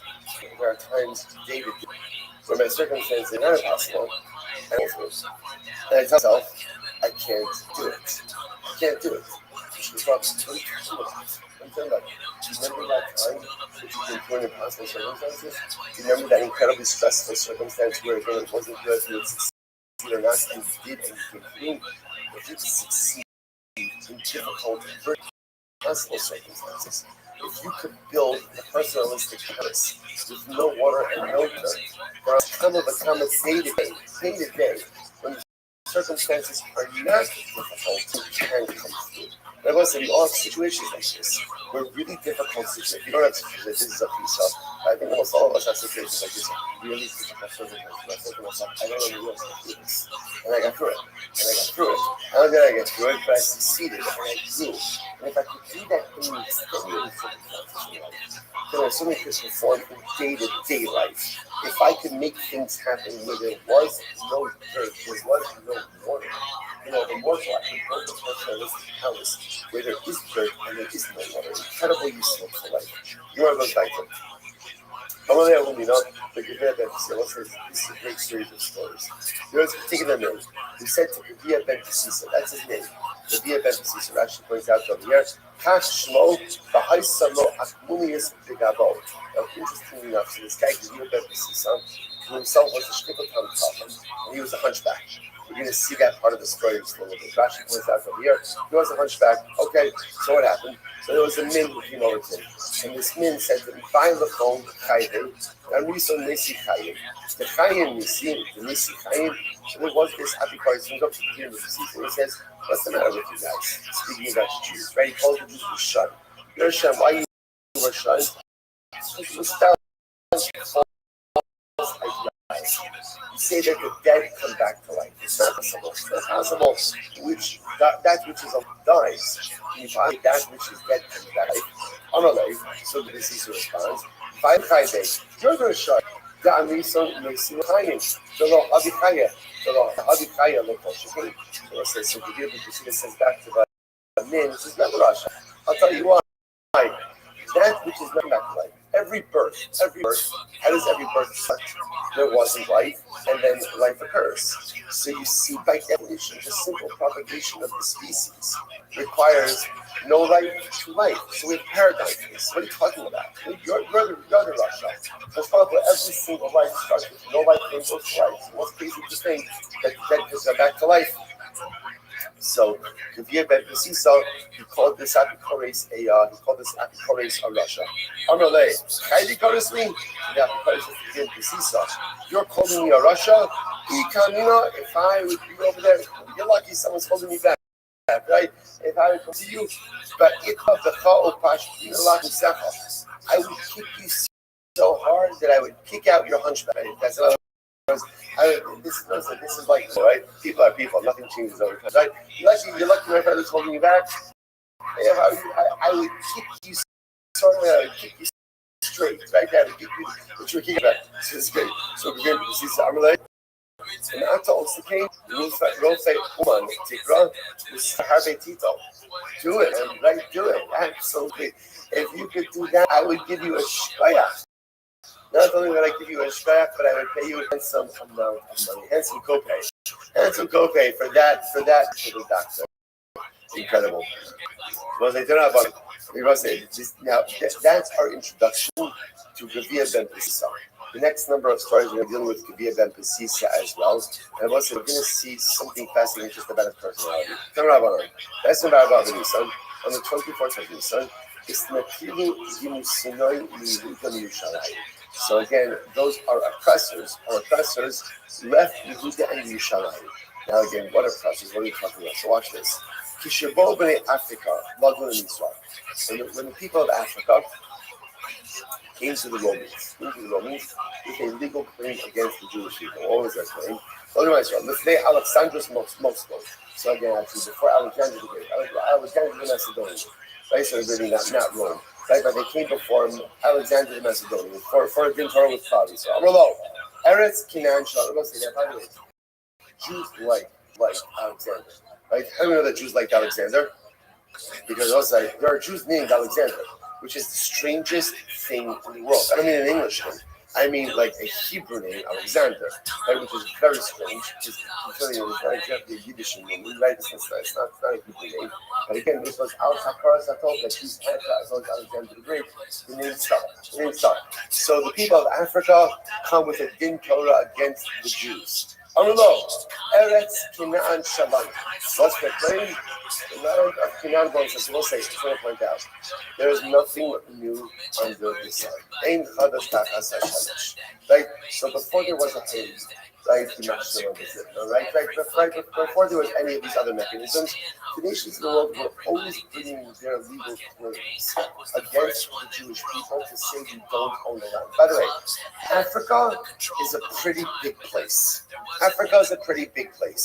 Eretz Israel, not so big. Right? You wonder again, what does Africa need with Israel? What they need another desert? But again, listen, this is the derech of humanity is cannot leave Israel alone. Cannot get the world to bear that Jews have some. Again, it hurts us to say because we like to think that the world has changed, and we all love each other, and there's no anti-Semitism, and clearly, again, that illusion has been well discovered. Right? We see that that's no longer the case. And again, it's actually the same thing. The world can't, for some reason, can't be so well that Jews have something. All the more so that Jews can defend themselves, that Jews can stand up for themselves. Right? So again, so they come before Alexander the Great. Canaan is ours. Now, what's the claim? The Sid, and again, they've been arrived from the Torah. These were from Africans. The Sid, Eretz Canaan Ligvulosa. It says that the land of Canaan is included in all of the boundaries. What are the boundaries? Well, Canaan. So therefore, they looked at Canaan as part of essentially Africa. In other words, they had Africa. Canaan is included in this as well. Well, Canaan Avun Dahano Ishia. Canaan was our father, right? Remember again, Canaan becomes the father of Cush, of Ham. So the Africans say this is our father. So because again it's our father, we own this land. So as I saw again, so this was the claim brought before Alexander the Great. The Jews have to now defend their claim to Eretz Canaan, Eretz Yisrael. So Gvir Ben Pesisa comes along. He says, Let me argue this case on behalf of the Jewish people. Now watch this. So if I lose, the good thing is there's really no harm because they could just say, now apparently we'll say, what you see from these stories is Gvir ben Sisa was not recognized as one of the ranking sages. That wasn't his identity. Therefore he says, if I lose the case, it's not because whatever. You could just say, he wasn't really representing us. Just and the Africans, they defeated just a regular guy. And if I win the case, Amru Lahab, say Torah's Moshe Nitzachtem. The victory will not be attributed to me, rather what will the victory be attributed to? The Torah. Which also said, by the way, just you begin to see the beauty and the power of the personality of Gvir ben Sisa, that all of this was literally about Torah. This is about Hakadosh Baruch Hu. Gvir ben Sisa saw himself as an ambassador of the Rebbeinu Shalom. So if I lose, the loss is mine. But if I win, the win is the Rebbeinu Shalom. It's incredibly selfless. Okay, so now solutions for Halach V'Damiman. Okay, so he gets permission from the Rabbanim. He represents Christ on front of Alexander the Great. So he said the Africans, where are you bringing the proof from? We just said it. I'll also bring it right from the Torah. What's the pasuk? Shneimar. Vayomer Aru Canaan Canaan is cursed, and Canaan should be a slave to his brothers. If that's the case, so again, Chevra was here. He said you're the children of Canaan. Canaan is cursed. Canaan are Avodim. Evet Shekana Avodim Nechasim. Evet Nechasim. If an Evet acquires property, who does the property belong to? For that matter, who does the Evet himself belong to? Below, not only that, so furthermore, again, you guys owe us back service. Why? Because we're the slaves to Klal Yisrael. You have not been working. So not only do you not own land, right? Back payment for all of your delinquent service. Okay. So what happened? Alexander Malka, so Alexander says the Africans do. What say you? You know what? Right? What's your response? So they said to Alexander, give us 3 days. Give us 3 days to come back with an answer. No, so his man gave them the time, but over the month of Shiva. So ultimately, again, they searched, but they could not find an answer. Miyad Barku, the Africans ran away. And what happened? They Carmen Kishen the Tuos. They left behind. Here's what's interesting. So apparently, again, they were living in Canaan. Right in Eretz Yisrael, they were living there. But again, they had no claim. They recognized they had no claim, so they left. They ran away, and they left behind laden fields and laden vineyards. And the Gemara says, "Va'osa shana shviyas haisa." What was the Shemitah year? So not only did Klal Yisrael succeed, but ultimately, again, Klal Yisrael went ahead and Baruch Hashem were to sustain themselves even during the Shemitah year. So I must say, so again, what's the so with this? It's a fascinating story. What's the takeaway message? Supposed to there's 2 messages. Number one, that Jews should not be bashful or apologetic about what is ours. What is ours? We have very little in this world. And the little bit that we have is ours. And we should not be ashamed to defend it, and we should not be ashamed to assert our ownership over it. Nor should we be apologetic about the fact that Hakadosh Baruch Hu gave it to us and did not give it to others. When the Jews are apologetic, so ultimately, again, that weakness is exploited and pounced upon. When Jews are proud, when Jews are direct, and when Jews assert their sovereignty over that which is ours, that is when things come together. Number 2, when you do things not for self-serving, egotistic, or easy, but you do things for whom, that's when things. Gvir ben Sisa. I want to point something out, by the way. If you think about it, it's interesting to note. It's not like Gvir ben Sisa came with like a whole shekel over here, right? Well, welcome to my Torah. I'd like to take my parents. this. It says in the Rambam, he doesn't know his, he goes to Pasuk. He goes to Pasuk, like it's not a complicated drasha. It's not a complicated drasha. Why couldn't other people come up with this? I don't know what the answer is, but on a very simple level, the Jews emphasis made a very simple idea. This is not about me. This is not about me. This is about the Ribono Shel Olam.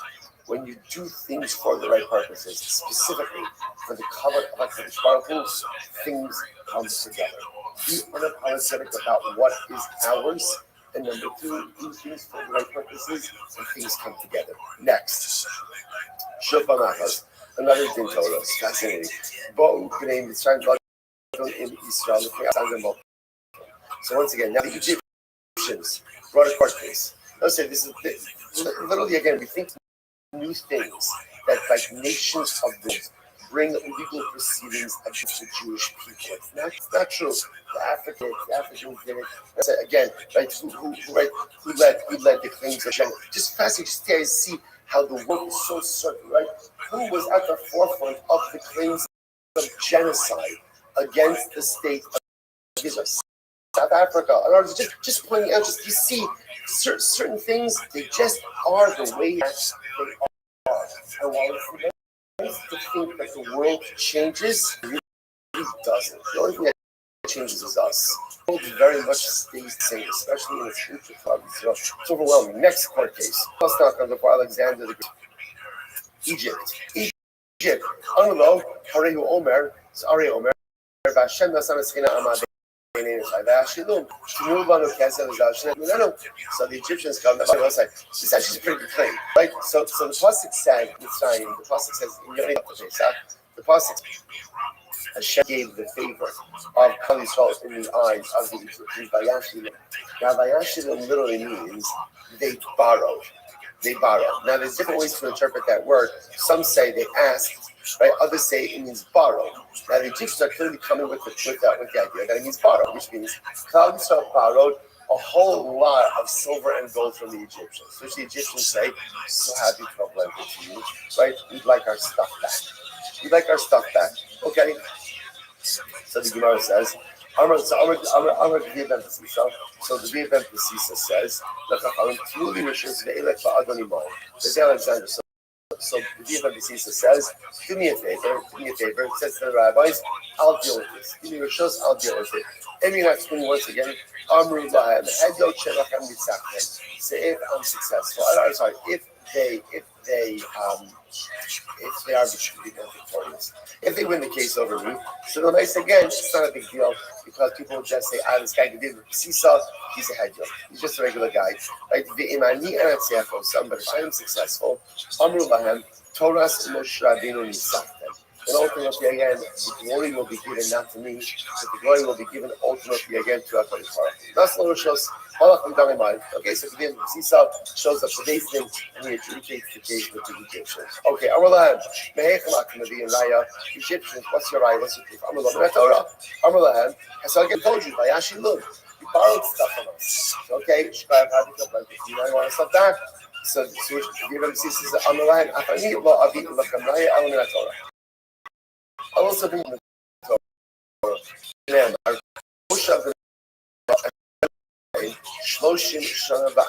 The Jews were in Egypt for 430 years. And 430 years, remember again, that's the clock from Akedas Yitzchak.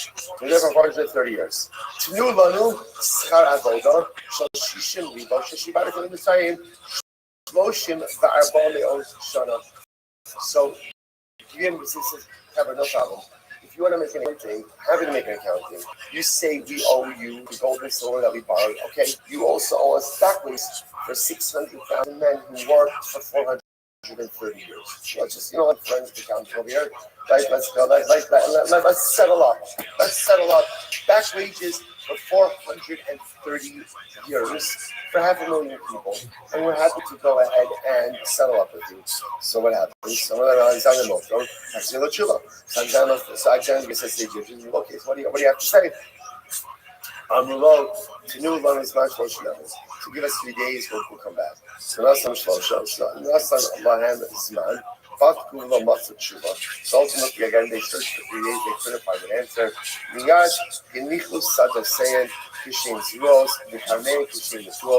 who barked it.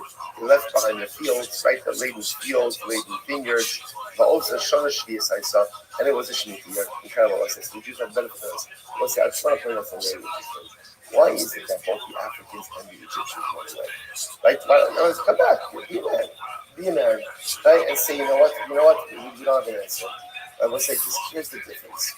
At the end of the day, when you're arguing for an answer, if you don't have an answer, you can come back and you can say, you're right, I'm sorry, I don't have an answer.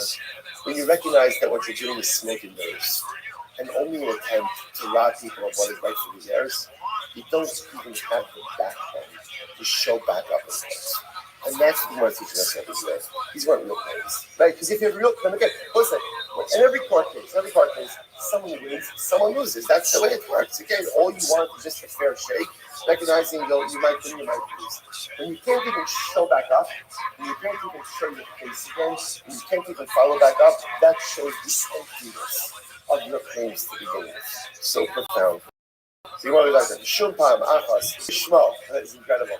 Okay, so I'll say this is great. Everybody is jumping on the bandwagon over here. So who comes? Sons of Yishmael, B'nei Turah. Lodun in Israel. Now it's not Yishmael. So what's Yishmael's claim? What's that claim? Hello, Eretz Kinaan Shalom. Okay, yeah, let's do this. Right, let's do this. Right. So B'nei Yishmael say Eretz Kinaan is ours. So what happened? Yeah, listen. Here's what's interesting. Yishmael comes with a different claim. They say Eretz Yisrael Shalanu, the Shalachem. Right? So it's interesting. Yishmael in this context says, we're not saying it's solely ours, we're saying it's also ours. Now this is very different, right? Africans claim all ours. Right? Canaan claimed, right, Yishmael Mishai wanted backwards, right? They wanted money. Right? At the end of the day, so it's interesting, Yishmael, we're going to see why Yishmael's claiming. So Yishmael says, we're not claiming it's all ours, we're just claiming the partners in it. The partners in it, why? So Yechsid Eila told us Yishmael ben Avram.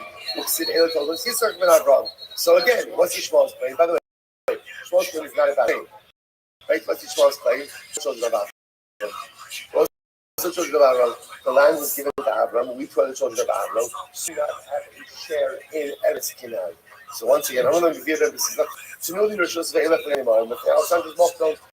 So once again, give them the Let me do this. I'll judge that. I'll argue it. Yes, when I'm going to have Dr. Shabak and Nisaktem, Ani Avani and Atzachosam, I'm going to have Torah's Moshe Rabbeinu Nitzachtem. Discuss them, right? So ultimately, again, so Vim says, if I lose, they defeated the camera. If I win, it's Torah that has won the victory. So what happened? I'm going to let him. So he says to the Shmuel, what's your ayah? What's your proof? So again, we just quoted it. We are also the children of Avinu. I was reading about Shem, Parsh and Parsh Chaisar. By eating Avram as Kasha Yitzchak, Avram gave everything he owned to Yitzchak. So if Hashem Ashali Avram, my son, Avram Matanos. And Avram gave the children of the concubines, the naked Torah, he gave them Matanos. And then it says, Vayishalachem may al Yitzchak benov. He sent them away. So the Gemara says, Nasan Avram, the Gemara says, Nasan Avram, Av Shenasan Agatan, the Ban of Bechayim, the Shigers and the Alzeh, Vun Yish Lazeh Alzeh Kun, that the father gives gifts to a son and then sends that son away. Does the sent away son have any claims on the primary son? Of course not. Essentially what the Biblicist was saying is what are you guys talking about? If Avram gave Yishmael and the other sons of the concubines gifts, and then what did he do? He sent them away. And what does that mean? He said, Chevra, this is yours. I love you. I do love you. Right? I've told you so before in the Gemara with Yaakov. I mean, it says, I have two sons. I love them both, Yishmael and love you. And that's I'm giving you stuff that I'm spending you away. You have a different destiny than Yitzchak. So the Gemara says as follows. My matanos, by the way, one of the matanos for you. Right? Ultimately, again, he gave them sorcery.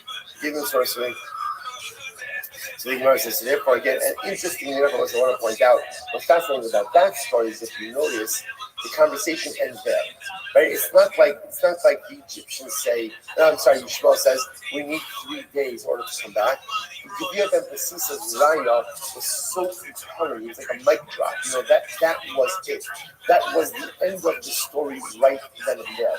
Yes, your father is the son of Avram Avinu, and Avram loved your father as well. But Avram gave your father gifts. He gave him stuff, and then he sent them away. When a father sends a son away, that means he doesn't want the second son to have anything to the first son. Hashem did not want Yitzchak, Avram did not want Yitzchak and Yishmael. Actually, Avram did want Yitzchak and Yishmael to grow up together. Sarah intervened, and Hashem said to Avram, listen to Sarah. So therefore, again, Judea Prophecy says, you have no Halak in Eretz Yishmael. You have Yishmael. You have no Halak in Eretz Yisrael. That's the end of the story. If you notice by this version of the story, Yishmael accepts it. There's no, let us get back to you, and the story is over. Absolutely incredible. All right, boss, we'll have to, this might be a new record. Okay, we're fine. All right, we're going to stop over here for today. Again, listen, can we possibly go any faster? We can't go any faster. There's too much we can start over here. Listen, we'll stop over here for today. Koyach will pick up in here on the bottom of Tzaddik tomorrow. More incredible, dramatic, and overwhelming Gemara. Right.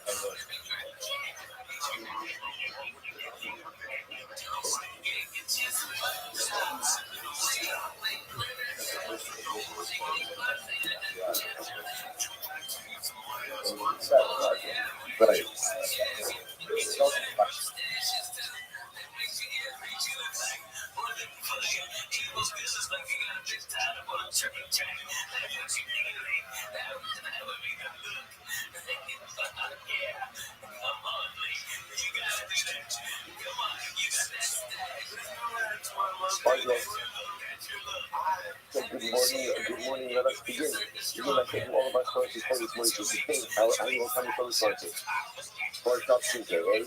The first we'll talk about itself is dedicating everything adjustments this year, and it's also the source covers for all about yourself. And the bonus conference for the month of Adar, about the service carrying Steve James, and loving Maria Paris Father, Dr. Harry Chang, Steve Birch, Ben Yosef Hakohen, the Zip, and Vernon Farmers, and many of Mr. William Zed, Shmuel, Ben Yisrael, for the Rabbi, and America, all of the shows have all those who need a book. To have a little story for the sooner to see we are happy this home and I hope subject to be successful for a nice season. Because with that, you have a incredible and overwhelming and beautiful day ahead of us today. Today's day is subject 90 we are picking up on 10 tests on the days 89 14 months up from the bottom. Snap the middle of the story of the Akeda. So when we're going to which says that I'm going to be as beautiful. Sacrifice your son, which I'm going to respond to. They funny you, she has 2 sons. I have 2 sons. Execute God, your only son. This one is a single son for his mother, and this one is a single son for his mother. Each of my children again have very unique singularity. Asher Haftosh, the one who you love. I love them both. Very incredible love of you are, right? So Adam Zini says, you think I don't love you small? You think I don't love you small? The father loves his son, even if the son doesn't do exactly what the father wants. That's Yitzchak. The father says, okay, Yitzchak, I asked the Gemara, the Kol Kaframa, so why don't you just say from the beginning of Yitzchak? Why the whole dream over here? Why not just say from the beginning? Go ahead and sacrifice Yitzchak. We give a picture of dialogue. In order to have Marina not be overwhelmed by all of this. In other words, the thought to recognize the idea that halal for myself, this would have been an overwhelming test. Obviously, it wasn't an overwhelming test for Marina. The thought in order for Marina to sort of be eased into this and intellectually injustice. Injustice lays it out slowly. It is also a fascinating idea about sometimes how to convey difficult information. Sometimes it's not just about letting it out. That's it. But again, sometimes the person has to be able to ease into a bloody reality. Incredible. Give yourself on that. So this is not what I'm telling you. 2 to the academics. It also shows, by the way, how people have not been able to see this a bit more. Again, getting Abnavino to be able to get into the mindset of being willing and ready and able to do the Akida was also a process. So it's a process as good as Abnavino was. It's not like you flip the switch and say, oh, so I'm ready to do the Akida. It took time to be able to ease into it. Remember that the Hebrew second to the second fight to sabotage Abnavino on the way to the Akida. I don't know. And he said that יסד ולאדם, שעדיין הופך קצת כמו שהוא פונים, מולס, after follow up, okay, right? So there was a the part of the end of the project, the outer part of the reflection of the three said Java is left as well. So the second says Abnavino is heaven. This makes sense to you. God who loved you will ask you to do this. So the second is theologically satisfying. And essentially, to give sacrifice to this. Maybe this one says, it's not what God really wants, it's not what God really desires. How can it be that a God who loves ask you to go ahead and offer up something so much? Look at that God, and he said, God, I love it. If I love that, then I saw some other sheets, law and stuff. Could it be that if God loved you so much, he would test you in something, you know, into which your entire future hangs, your future hangs in the balance of this one boy, of this son. Because it makes sense to say that Hashbaruch will test you in this way. Analog, I need to hear it. Listen, this is such a beautiful, beautiful Gemara. To Shabbat response, I walk in my simplicity. Like simplicity, completeness, whatever Rabbi essentially says, the most real and Amuna is. What Amuna represents is the ability to give oneself over in totality to the Ribbon Shalom. This backwards, I'm the back of myself flashlight. I'm the back of myself flashlight. So therefore, God knew says there's something. It's not about it. It's about giving myself over to God. I mean, between it, I walk with completion to that Kodesh Baruch Hu. If ever the Ribbon Shalom tells me to do, that's what I'm going to do. That's what I'm going to do. It's got to go on the road. So the substance is not going to be it. But maybe your Yira, maybe your Shemai, maybe your fear of heaven is making you foolish. Maybe your Yira ultimately again is blinding you. On the road, Zohar Nah, maybe not the other. Is there anyone who has put the Yo, how are you? Retro Ray, that's good, son. You just can't explain Amuna. But there's one interesting thing about Amuna, which is people who have it. How is Chilean women's soccer going? Who's your favorite player? Yeah, you did. Did you blow your winnings yet?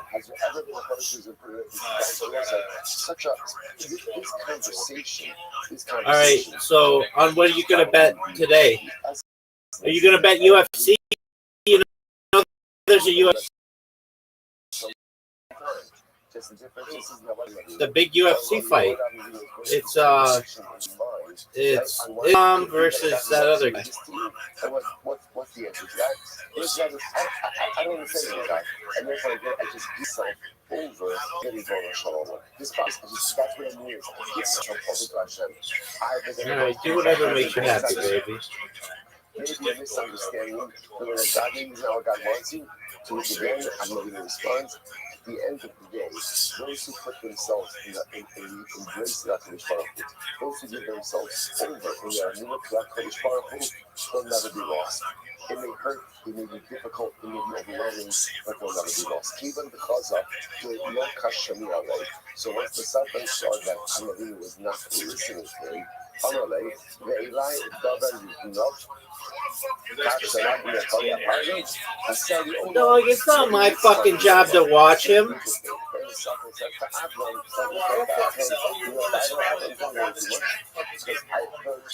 Yeah, because I'm sexy. What do you want me to do about it? Doug, I don't know where he is. Shout out to Ice Poseidon.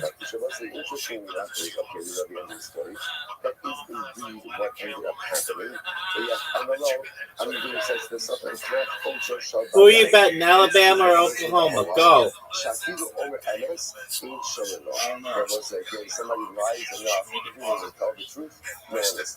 No one listens. So what's this last? What is this last piece? The whole Dog, you are just jerking yourself off raw. You're trying to convince Almavino not to do this. Right? You are jerking yourself off raw. Don't worry about it. You're not going to have to sacrifice these countries. It's going to be fine. What's the shot? The shot was he was trying to take away the scar. Not Almavino. But he was trying to say, I'm going to die. It's not such a good test. Because they're going to have to do it anyway. So he was trying, he couldn't stop him. So at least he could take away the reward for doing it. He could take away the immunity component. Which I'm looking at says, to Satan, I don't listen to you. I don't listen to you. So whatever you say has absolutely zero. No. Because at the end of the day, again, this is the punishment of a liar. His words are never trusted. Incredible. So the word goes back to I'm the way you schmug. Hey, who are you betting? Texas or Georgia? Satan is having a conversation with Avraham. So Yishmael is having a conversation with Yitzchak. And you don't even talk. Yishmael says, Yitzchak, you think you're so great? You think you're so great? I'm going to bring you Texas or Georgia, dog? So again, Yishmael says, Yitzchak, you gotta do it. I gotta do it when I was 14 years old.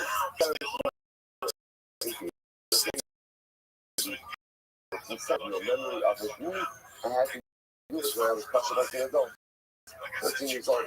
I'm alone. See, Yitzchak says, if you're ever after you're starting up with me with the body parts, if only the response is something because actually it's in the fun night. And he's ultimately, again, I used to do this before telling me to give my entire body to him. I would do that. Immediately after that conversation, yes, that meets us out. And immediately after that, the Akiva comes. What's the chance with all of this? So first of all, that I think one of the things that comes up with this is, it's a bit cliche, but the phrase, Hashem never gives you a test that you cannot handle. I think maybe the makar for that may actually be this Gemara. Because what happens over here? Conversation between Yitzchak and Gemara. And Yitzchak says, if Hashem would tell me to sacrifice my entire self, I would be ready to do so. And right after that, Elohim Nisas Ava, Hashem tested Yitzchak. It's almost as if after that moment when Yitzchak himself demonstrated his ability to be ready for such an overwhelming test, in the aftermath of that statement, that's when he was also tested. Only after, again, it was said that Yitzchak was ready for such a Nisayon, that he was trying to give him that Nisayon. This Nisayon, Hashem never puts us in a situation we can't handle. It doesn't mean it's easy. It doesn't mean it's pleasant. What it means is if I'm there, I can handle it. If I'm there, I can deal with it. It's also interesting to point out that there's like whenever you want to do something good in life, just be prepared for the forces of opposition to spring up against you on every single level. In fact, don't make the argument that the holier the endeavor, the more intense the resistance, right? When you're doing something, that doesn't really matter, so the forces of nature don't start up with you. The Satans don't start up with you. The Shmons don't start up with you because no one really cares what it is that you're doing. When you want to do something holy, when you want to do something that really just get ready for the resistance to occur. So you see what's happening over here, right? The Akim is starting, the Satan starting up with Abraham, the Shmon starting up with Yitzchak. So there's resistance every single step of the way.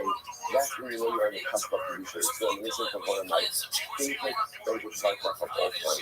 Actually, it's by the Akiva. That's at the end of the Akiva. Hashem says to Aaron Avinu, Akit Lachel Kalanai, don't do anything to the boy. Don't check Yitzchak. And then what happens? Because it says, the Ayah by Ne'afak discussed the Torah. Aaron Avinu goes over and he sees that there is he sees that there's a ram that caught in the thicket, in the thorns. And then he goes over and he offers it up as a carbon. I asks the customer, his king, I don't even know how to offer that up as a carbon. Actually, I can't just say it's no carbon. They give you no carbon at all. Like, how do you know to offer the carbon? It's something amazing. He says, because I never even saw that he was stuck in the thorns. So the customer says like this, if the ayah would have run up to Abraham's feet and lay down in his seat, Adam wouldn't have offered it. He says something that easy, that's from the Satan.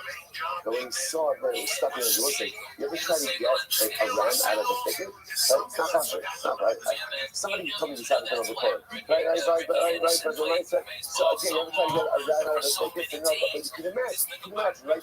There's the thorns, the animal's struggling. What happens when you try to get a rat out of the thicket? You get cut, you bleed, there's a struggle. And when there is salt, where there is struggle, there is kedusha. Where there is easiness, there's no kedusha. Where there's struggle, if you are going to get cut, you are going to get beaten, you're going to get battered, you're going to get bruised, that's where there is kedusha. So where there's ease, there's comfort, but no kedusha. Where there's struggle, there's absolute holiness. And like I said, that's the story. Satan starting off with Abner Avihu, Yitzchak, Ishmael starting off with Yitzchak. Sometimes in life, we undertake holiness efforts, and then it gets difficult. So we need to take a thinking that if Hashem really wanted this to happen, it would have been easy. The fact that there's difficulty shows that it's not the right thing, it's not right. That's just the opposite. Just the opposite. The holier the endeavor, the more intense the resistance. Sometimes the greater ease means it might be something very nice, but not back to the story. So back to another structure for a little bit.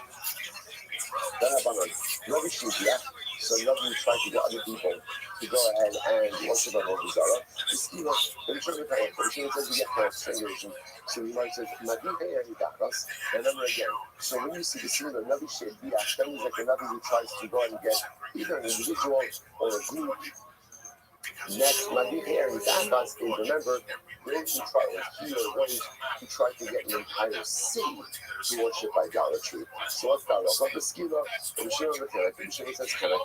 Navi Shediach the skila, my kind of rabbi. So Navi who tries to get healed worship Avodah Zarah, he gets skila. Why is that? What God's for rabbi? So he was the Asya Hadacha Mimesis.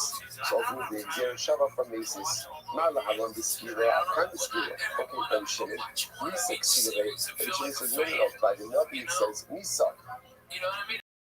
And what's the law? Because Nisa in the Torah, stand in the Elephatic, the Torah, any Nisa that is mentioned in the Torah is Chana.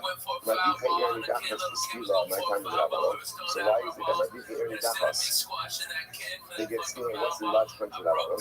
Kami Hadacha, only Mesis, only Nabi Shivya. So again, we can do a Shabbat of Hadacha, either from Mesis or from the Nabi Shivya. Rabbi Shimon, Kama Hadacha, Minabi, Rabbi Shimon, Hadacha, from nothing, never kind of. So Nigma Mesis, why does the Rabbi Shimon have to zero Shabbat from Mesis? So Nigma says, so Nigma Mesis, one in Mesis shopping, Mesis shopping, the end time in Mesis shopping, Mesis head, Mesis shopping. Because again, you'd rather go ahead and learn out the zero Shabbat from Mesis shopping to this shopping. Remember, in this context, in this discussion, there's two types of insiders. Those who incite individuals and those who incite groups. So therefore, then we'd rather go ahead and make the Zero Shabbat to the right type of insider. I'd rather teach the opposite. I'd rather now, again, what we call the common insider, get a common insider, and not the common insider from the Navi insights. Rabbi Shimon was like, Kevin Shivya, and look, I had your insight. Which was in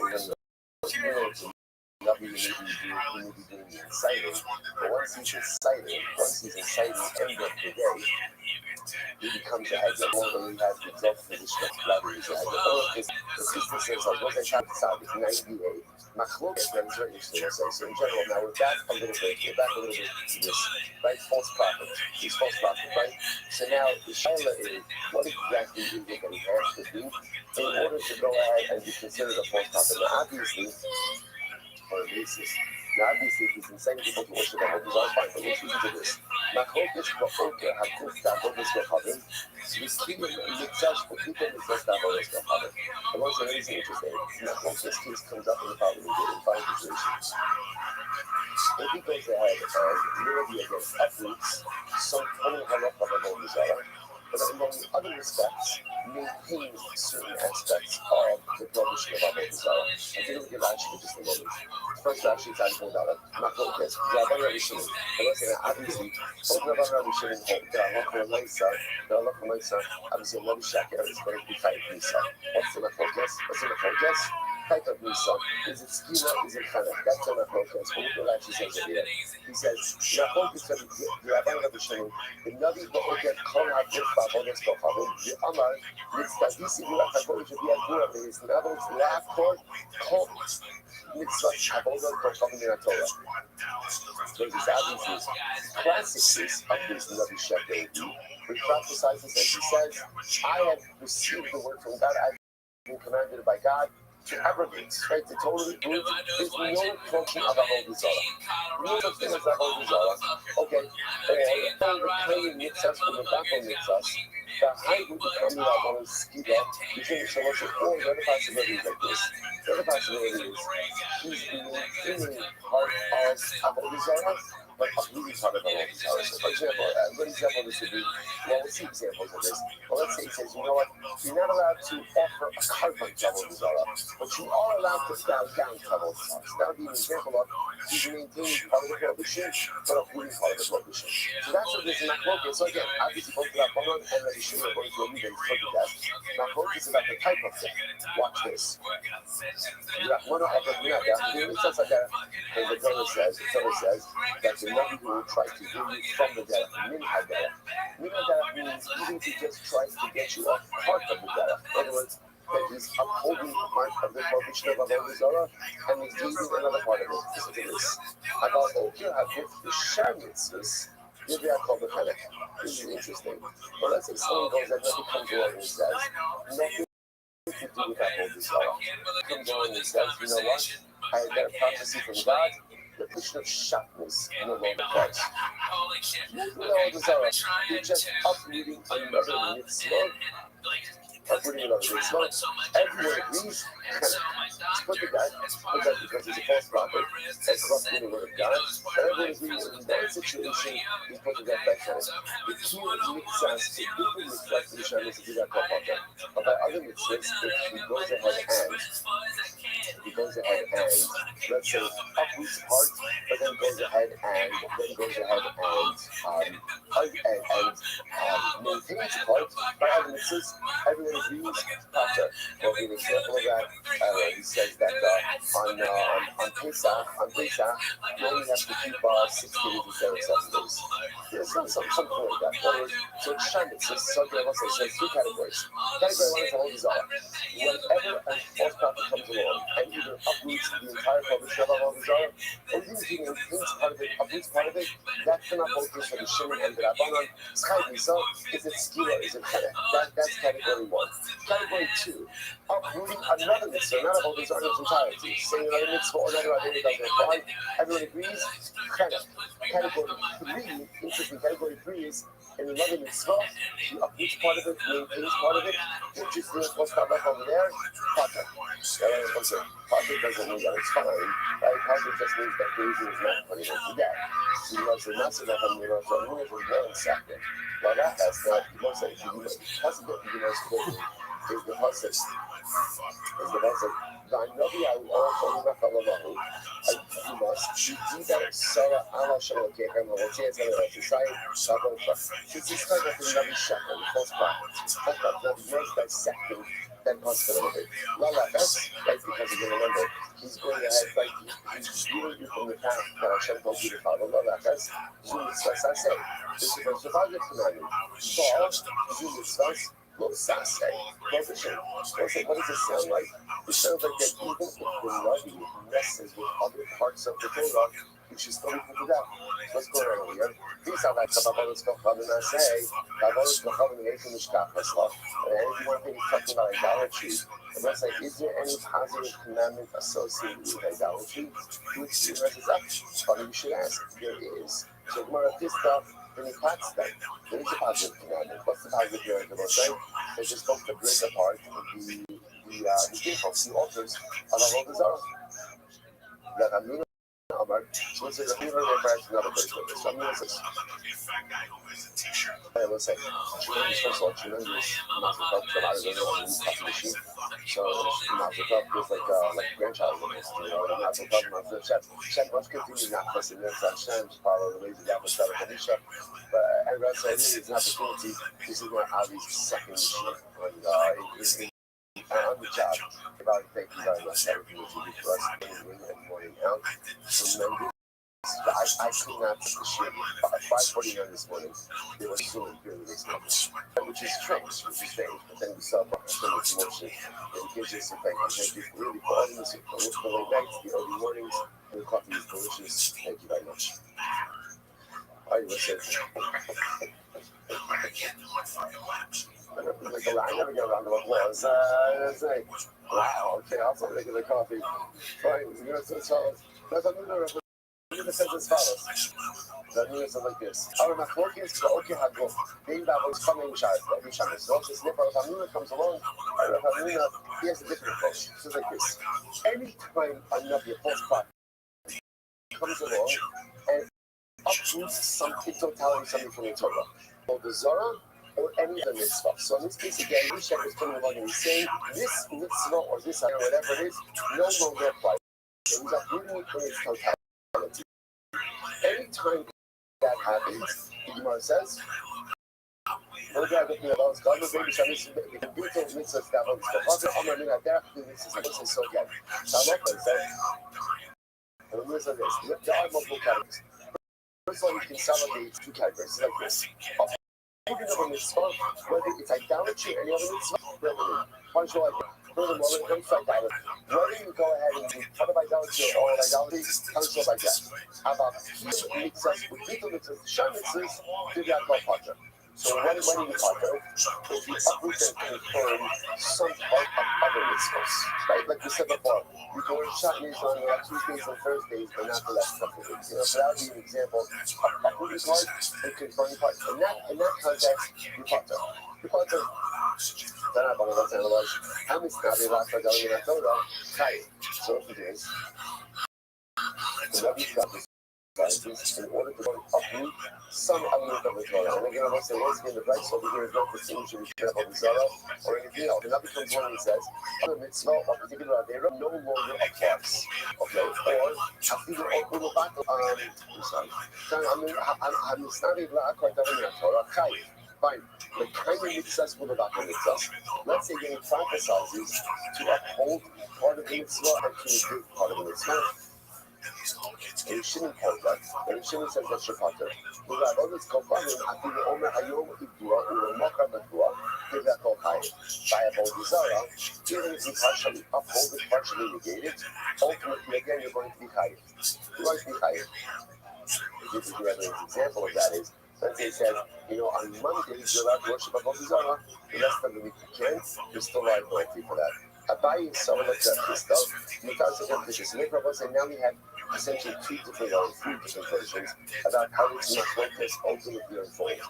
So Abai holds like a Christus, let's just go through. So Abai holds like a Christus, and the entire such a Christus, and therefore you interpret this entire discussion like a Christus. How so? Rava holds his second. Rava said like the Hamina, and the guy says the Hamina, Srana holds the Hamina, and ultimately again goes ahead and interprets the Hamina. Here you go. Abai is like a Christus, who guys like a Christus, so Abai holds the Christus, and in terms of discussion of the Christus, I'm the screen though. I'm the Snabi, Rakor, Davina Torah, give the Akol Mechanek. Again, if another tongue and uproots the mitzvah from the Torah. Now, what's the definition of uprooting? In totality, take the mitzvah doesn't apply, take the other doesn't apply. Whether it's called Zara or Shar Mitzvahs. Halacha is, everyone agrees, like the tiny mitzvahs from the back of mitzvahs. What happens is we uphold part of it, we gain part of it, and we shouldn't talk that, but we shouldn't that's like Shar Mitzvahs. Shar Mitzvahs, who has been in the Rabbanon? It's so to the Rabbanon. The Rabbanon is called when it comes to idolatry. אפילו אומר היום ידוע ולמחר ידוע חיים, but I'm not going to make idolatry, even if the false prophet is partially upholding you and partially redeeming it, everyone agrees there is liability, right? When you mess with Avodah Zarah, whether it's full negation, partial negation, there's going to be a key of Nisa. What's the key of Nisa? Not key of Nisa, that's not focus. That's not focus. Chenek versus Kiva. Great, that's a buy-in. Rava sounds like that Amina, Midas like that Amina, Rava like that Amina, and it's hard to buy like that Amina, and it's not the last part of Amina Torah. They, I want to come in the Shabbos, this Chayim, Maki the same, if an false prophet comes along and comes to uproot something in the Torah, right? Full negation. Why don't it's about the Zohar something else? Chayim Nisa. What's the Nisa? Okay, according to this approach, Machlokes, Chenek versus Kiva. Fine. The Chayim Nisas, or the Bible Nisas, the Shabbos, what happens if the Nabi comes along by other Nisas, not by Avodah Zarah, and you hold part of the Mitzvah and each part of the Mitzvah? What's that? Shimon Potter, Shimon said to Shapater, or by others, when it comes to idolatry, after the Omer Hayom is doing a markup for Kiva, Chayim. Idolatry, partial negation is equivalent to liability. What's liability? Market is slave, or market is slave. That's not focus. Okay, so let's say, so what's interesting to know is so really what it comes down to is the focus is really about the nature of the person, not as much about the nature of the halacha. So essentially, here's what everyone is agreeing upon. If another comes along and tries to go ahead and uproot idolatry, whether he's going to end up uprooting idolatry as a whole, and he's no about the Zara, or there's partial negation, partial upholding, Chayiv. What is he Chayiv? Okay, so that's not focus. That's not focus. Next case. Another comes along and tries to uproot the truth is any mitzvah in totality. Next case. Another comes along and tries to uproot, partially uproot and partially negate another mitzvah. What's not about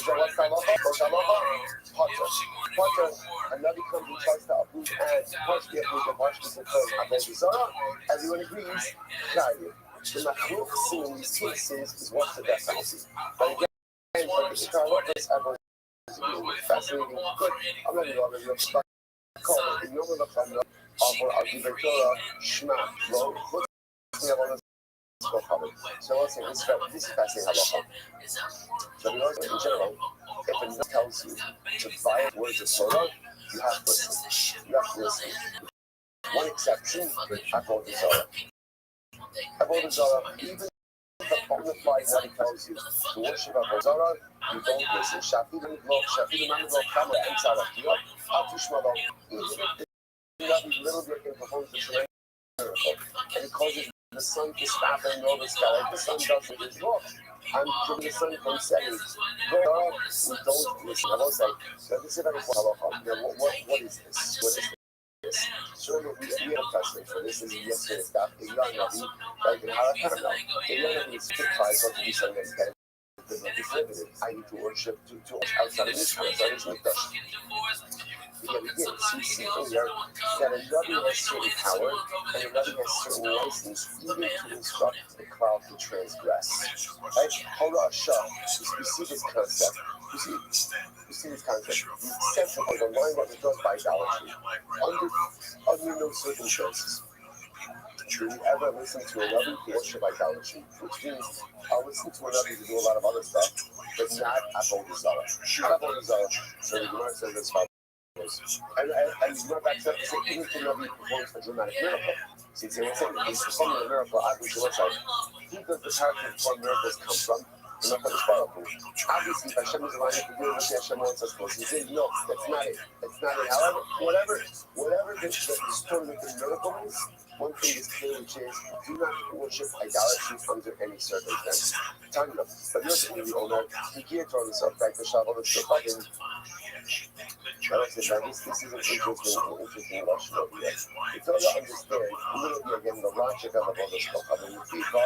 I mean, Nikna Torah and Shabbat, Shafina Ma'ilaka, Hama Be'emtsarakia, Al Tishmalo. So interestingly enough, that if you look at Rashi, listen to Torah from Shalom Kiloma Afilu Kira Osei Navi Moshe Osei Torah B'Sev V'Nasan Elecha Os U'Mofis. So it says, interestingly enough, or the real thing is saying like this creates an interesting theological conundrum. Like, why? Because if the power to do miracles comes from Hashem, and this Navi is pulling off a tremendous miracle. So what is that? Like, what? So I'm trying to do the right thing. What is best in this Navi with its power? So how am I, as a regular individual, supposed to understand the circumstances that are unfolding right in front of me? To which Rabbi really says that Hashem sometimes tests us in our spiritual fidelity to Him, and therefore Hashem will give power to certain beings to do certain things, even though again it's against the will of the Torah, so to speak. And therefore again, even if the one who performs a tremendous miracle, don't listen to him to worship idolatry.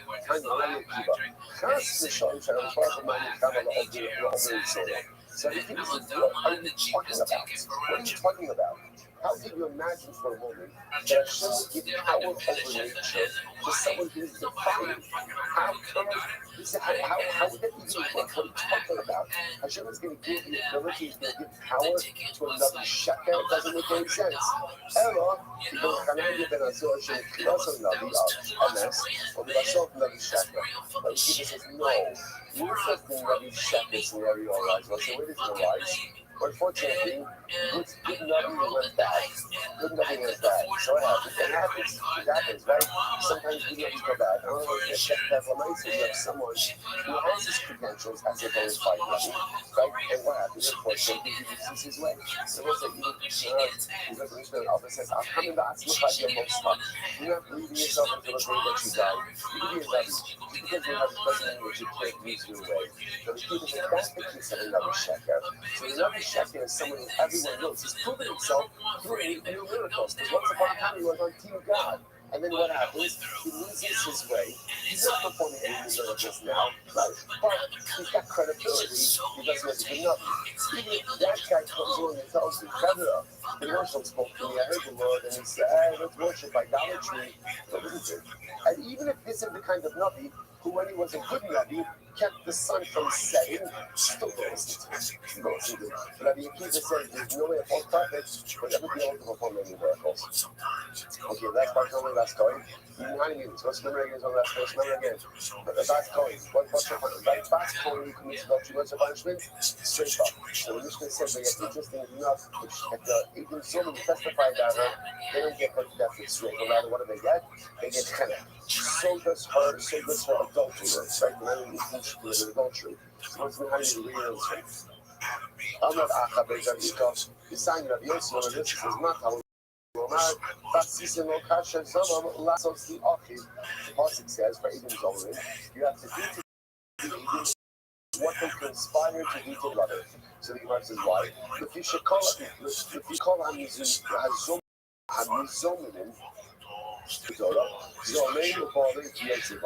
in general, there was a way Edom Zorin is what kind of punishment is it? Reciprocal punishment. Whatever Edom wanted to visit upon the defendant, is exactly the punishment that they themselves get. Now listen to this. The Yosef Yosefan, Baskala and Kibusir, they all have the Sreifa. So now we know about when he commits adultery, she is put to death with Sreifa. Now we know that her Goel, the man who commits adultery, doesn't get Sreifa. Alright? Because he doesn't throw hands down that you need punishment. Her. Zomin, Eliotea, shoot, immoral truth, or that they do something. And so what's now here's what's interesting, if people committing the same crime, but their punishments are dramatically different. The Bascon is going to get straight up. The guy is going to get punished. Right? If you're someone, what are they getting? What are they getting? To which the Gemara says, Kishura, Lasos, La'ochiv, V'lo So if it's really up, the concept is phrase is that the Indians are given their reciprocal punishment, whatever they wanted to do La'ochiv to their brother. So what do you see from here? You give them the reciprocal punishment that they were going to visit upon the Chorel and not the Bisha. And therefore, Allah commands them, they get Chenek as well. Hajr Allah, Elohim HaNech Nachim. You know, what's that also talk?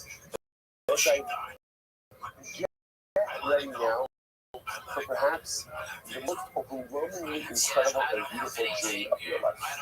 Like what we're about to was that the next couple of days, it's all in Haba. Every morning, all in Haba, all in Haza. It changes our lives in so many ways. Mishnah. So, yes, I'm going to go Haba. Okay. Every yid has a chilek all in Haba. Shnei Mars. Va'ame kulon tzadikim li'olam aretz. Neitzer ma'ka'ay ma'aseh adar l'shvar. So it says the marker quotes the pasuk. Those of us from Yeshaya, that little generation are all tzaddikim. They will forever inherit the land. Neitzer ma'ka'ay, literally again like my the creations of my plantings. Ma'aseh yodai l'hispar. And they are the creations of my hand through which I become glorified. So the idea, the part of the pasuk that you might be focusing on over here is by the way, Rashi says, like, what is this doing? Like, right, what does this have to do with our context of our discussion? Right? We were like knee deep in that context, right? And now, so that's exactly what look what Rashi says. Most of Rashi's on both sides on here. So this is Rashi on the left side. So again,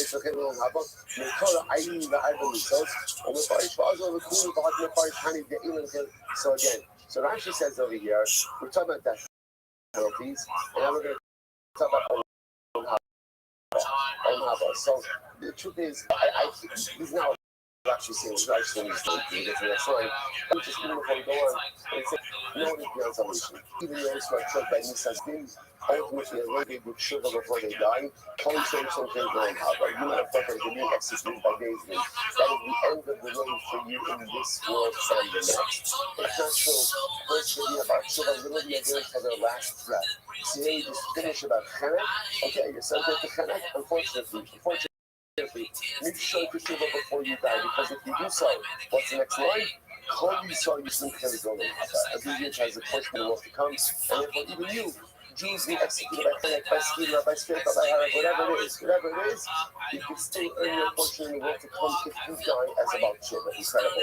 And also, it's interesting, by the way, it's interesting because, if you look at the Pasuk, the Mishnah Kodi, the Amit Kulon Sadikim. Remember, the Amit can also be vocalized in a different way, which is how? Incha. The Incha Kulon Sadikim. Look at the Baruch every year is a big tzad. Right? Every year is a big tzad. Right? So in other words, listen, what does that mean? See, the Rebbe sees us on so many different levels.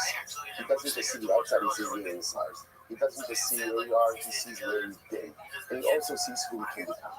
So because the Rebbe is the one entity in this world who is able to see potential, the inkakulam tzadikim, in the eyes of HaKadosh Baruch Hu, every single person is a tzaddik. Because once again, he doesn't just look at us through the prism of what we are right now, he looks at us through the prism of who and what we can become. And every youth has such incredible potential, and therefore, the inkakulam tzadikim. That's the first line. And then it's the mission says, the English kids don't have okay. And these are the people who don't have much of all to come.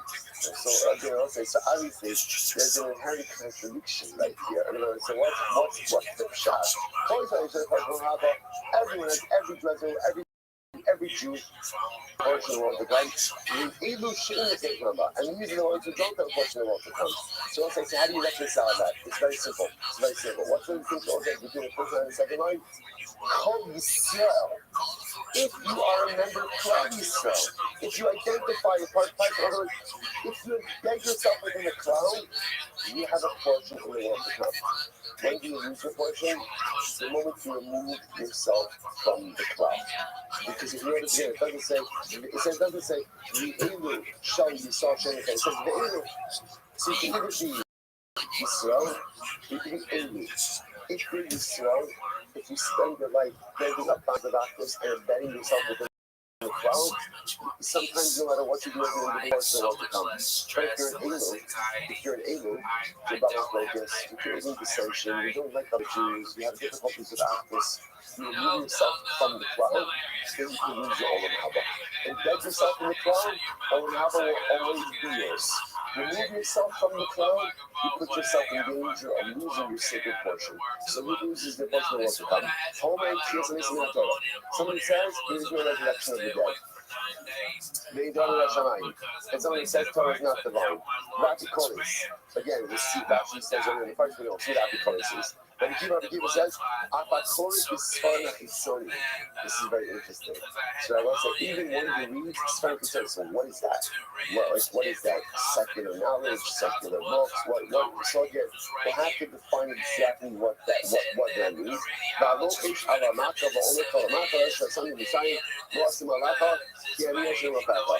Someone who whispers some kind of incantations over rules. Okay, like I said, we're going to define what all of these things are. Avishal says, Apal, yes, I say Rosiyosam. Someone who pronounces the name of Hashem with these letters, like that's the UK Bucky name, someone who actually says it. There are 3 kings and 4 regular people who go down in history as having lost their portion in the world to come. Who are they? Shoshim from the 3 kings, Yeravam, Achab, and Menashe. So Achab was just living on yesterday's death. Yeravam, no, the actual book, Yeravam and Achab, we were mentioning yesterday's death, right? With both evil kings and Menashe. We'll talk about Menashe in the Gemara. And we'll say, so there's something, I don't know if I mentioned, ridiculous Gemaras ahead of us, right? Each of these Gemaras is just overwhelming. But you know, he says, Menashe should go wrong, right? He says, no, King Menashe, by the way, is the longest serving monarch, 55 years of war. King Menashe has a portion in the world to come. Shneamar, Vayishalel Elov, Vayishma Tchilaso, Vayishivu Yishanim Apiso. There's also a lot of this. Menashe got himself in some trouble, some really significant trouble. He died into Hashem, and Hashem restored to his marriage in Yerushalayim. So Menashe died, and it's for answer. You see, we get them Hashem about Shiva. And the Lord said to him, who says Shiva? The Lord Chaya Olam Abba is Shiva. But when Menashe was returned again to his monarchy, but he was not restored to his portion in order to come. Abba had Yotos, 2 of the 4 regular guys who lost yet to come. Bilam, when we know because of the people, Doeg, we're discussing the advisor to King Shaul, Achitopel, one of the advisors to Governor Melech who brings which son of Shalom, and the Chazi, like the Gabbai of Eliyahu Hanavi. Again, we'll talk about those. Where it says, the Kol Kach Lama, much into this. Why is it that someone who goes ahead and denies election, like someone denies president, why is it that he does not have a... So the Gemara says, I will say, by the way, just as an aside, and again, to this one before, there's the machlokas about Haba. The first, what is that? Is that like the afterlife? Is that when you die? Like that's where you go? Is that messianic, like post-resurrection era? So there's a lot of discussion over there as well. We're just going to go with the idea right now for our purposes today, although I'm just telling you right now, we're going to switch with a flip-flop on this depending on the context. But when I say for right now, I'll just go with the idea that Olam I think is how we classically use it. Your portion of what comes where you go after you die. It's when after you die, like eternal, and we'll call it eternal life. Now again, what happened? What's the interface between Olam Haba and Messianic resurrection? I've never. Like on my side here, we'll see some allusions to this in one session, but that's all this. Not just, I don't think, because a guy denies resurrection, he loses his Olam Haba. Which the Gemara says, yeah, the people, the Gemara says, the Kol Rach Lama, son of, who comes with Tchias Mason? See, he rejects the notion of Tchias Mason. The people, well, you're okay with Tchias Mason. But listen, I'm curious, interestingly enough, from the Gemara's usage, the Gemara's necessarily Olam Haba in this context actually means Messianic era. Because the Gemara says, like, he's a Kamida Kamida. This guy, he rejected the notion of Tchias Mason, and therefore, again, he gets no Tchias Mason. Because, by the way, it makes sense. If you don't believe it, you don't get it. So you don't believe in resurrection of the dead, you don't get resurrection of the dead. Shekom goes to Shalakosh Baruch you get the Neginida. Because they'll say the way that devotion works is with reciprocity. You get the Neginida, tick for tat, reciprocity. Don't let go of money, I'm not the other son. The nice Shekom goes to Baruch you get the Neginida. How do you know? Oh, but if I'm just going to get the Neginida. You need that fixed type reciprocity. There are other in the Torah which seem to indicate this, but the Gemara chooses this story. It's actually quite fascinating. Remember, Elisha, Shimon Dvar Hashem, Ka'is Machar, Sa'ar, Solas B'Shakel, Usasayim Sa'ar B'Shakel, B'Shar Shomron. Okay. Context. the army of Aram has been sieged to Yerushalayim. Now what happened is famine. Obviously, it's famine. So there's no food available at all. Elisha gets up in the middle of the city and says, "Clever, do not worry. This time tomorrow, we'll be able to buy a ton of food for very little money." In other words, we overabundance of food. So what happens? Vayan HaShalish Asher HaMelech Mishra Yado. King Hashem also has Bashamayim Ayim Hadava Hazeh. So one of the commanding officers of the army essentially says to Elisha, "That's ridiculous. Even if Hashem opened up all of the windows in Shemayim, it's such a thing. Because what the officer was saying is there's no food here. There's no food here. Kind of when you go from no food to overabundance of food, it doesn't make any sense." So Elisha says to the officer, "Here's what's going to happen. You're going to see the overabundance, but you're not going to get to eat." And what happens? So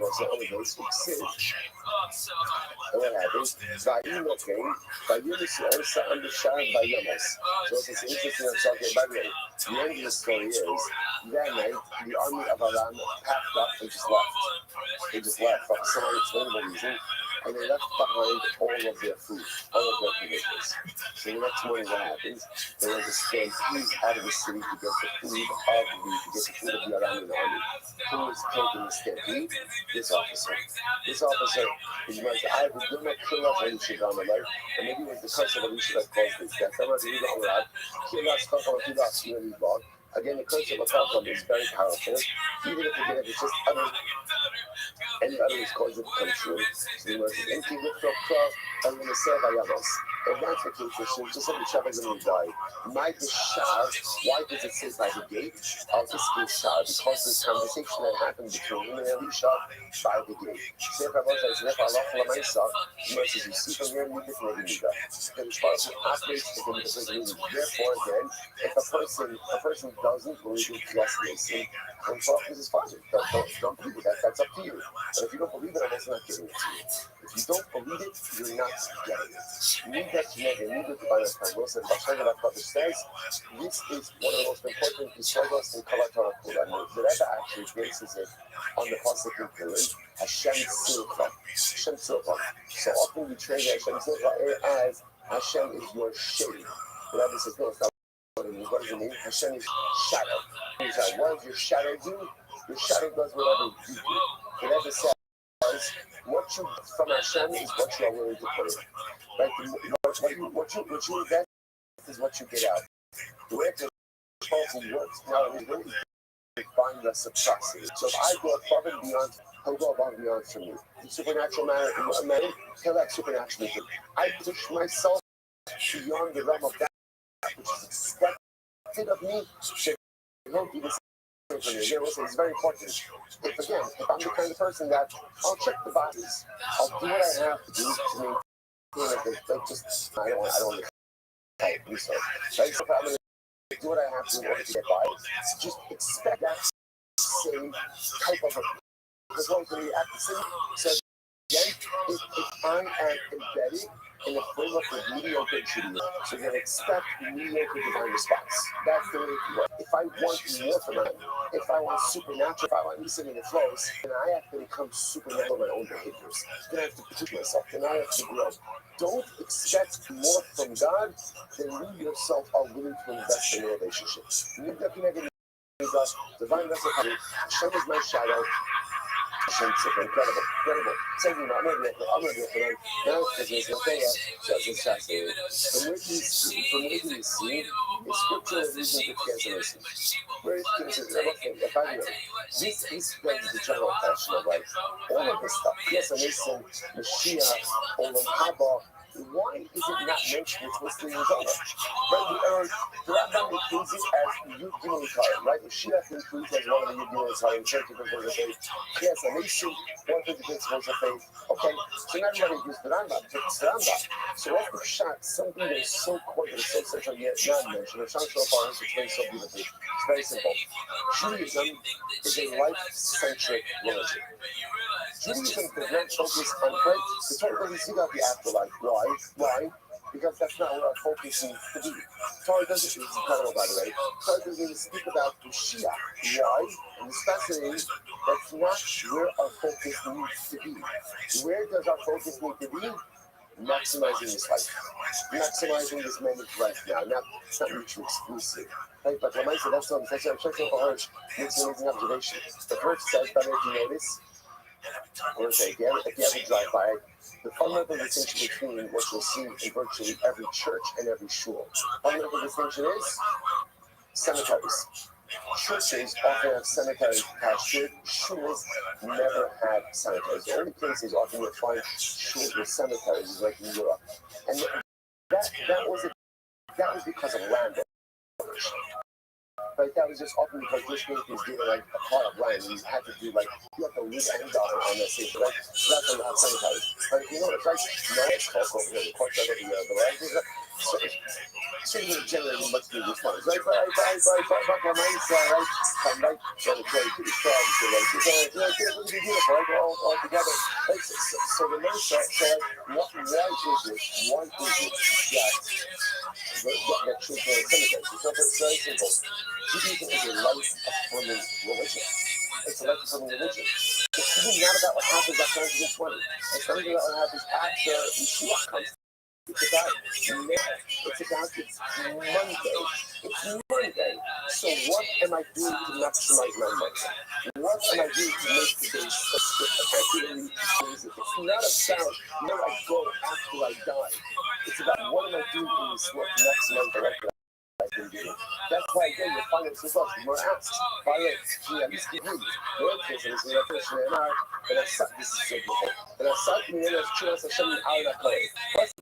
says you would give it to Aaron.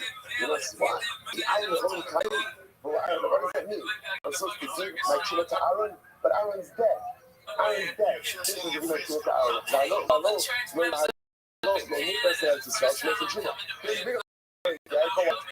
Aaron never communicated. Aaron never communicated. So what does it mean? Giving him a true possibly you start most of true. So also what does it mean? The Aaron is going to come back to life. I'm sure there's no focus to give him your true. You can't. Your TSN is not there. I'm using two TSN. How beautiful is that? Which means come, the chef said that the Aaron is going to come back to life, and each of us will have the opportunity to bring our true to Aaron. In fact, the Pasuk phrases is that way. That is a scripture which we translate. Most of the stuff for today, we are right on schedule. Do not worry. Do not look ahead. But today, but that tremendous, incredible week ahead of us. Shkaya, everyone.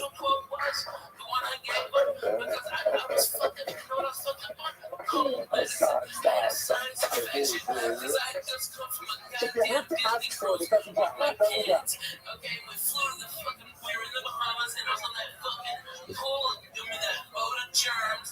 Okay, and then I went to Florida, Denver, so I went from 82 to 12. All right, well, it's like good morning. Let us begin by thanking all of our sponsors for this morning show. To thank our annual Summer Program sponsor, Bar Caption Pay. It's also Mishpach of our society dedicating all the Sherman Russians this year, and it's also the Soros Tovos for all of our Yisrael. And the sponsors for the month of Adar, Haba Lino Tovos, Terry and Steve Zinn, loving memory of Terry's father, Dr. Harry Kahn, Steve Hirsch, Ben Yosef Cohen, the Ziv, Levin, and Berman families in memory of Mr. William Ziv, Zev, Shua, Ben Yisrael, for the Rabbi Open and Merit of our Torah. All of the Michelle's having families in the Torah, all those who need Nancy, how are you? Should have one together with college for these fellows and 12 between their Christians and our houses home. Yo, can you hear me? Successful for massive day. Because with that, Auntie, what's good? Hola, how are you, big dog? Amazing. How old are you? 17. You gotta be 18 to be in here, big dog. Take care.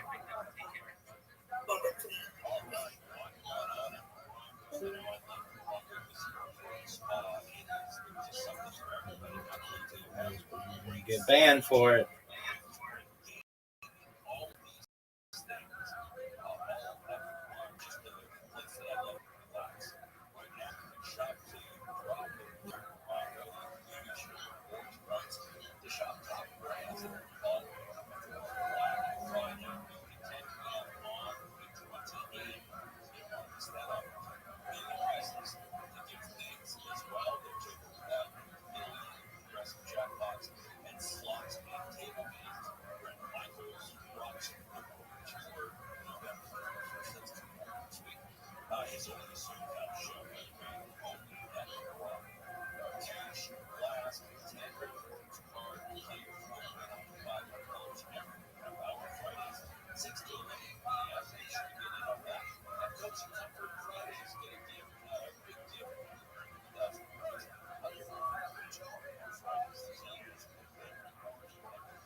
Thank you, sir.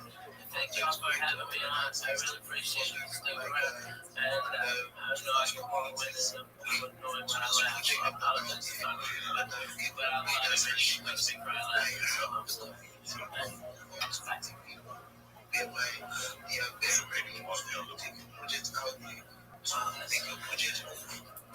This show was brought to you by Club W. Go to clubw.com/Joey to get 50% off your first order. That's right, clubw.com. Clubw.com. They get 50% off your first order. Yes, it's there.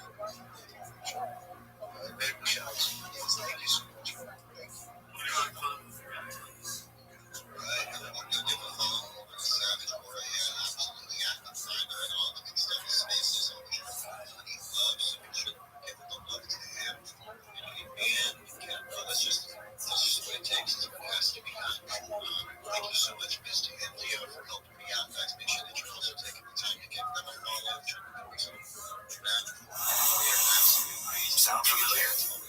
At Mattress Firm, we understand there are many problems that can keep you up at night, like snoring, aches and pains, or sleeping high.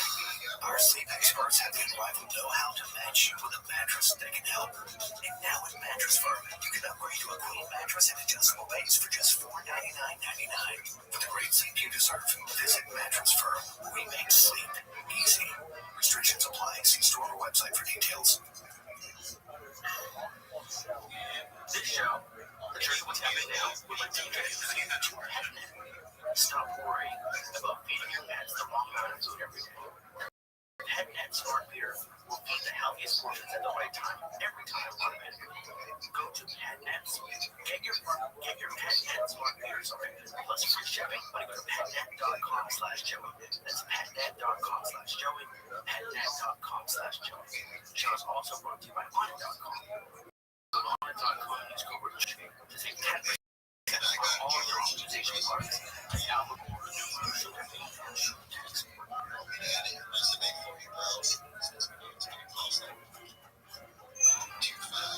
Oh shit. The church of what's happening now, bitches. Kick that building. Monday, October 17th. The day the devil was buried in St. Please Ralphie May.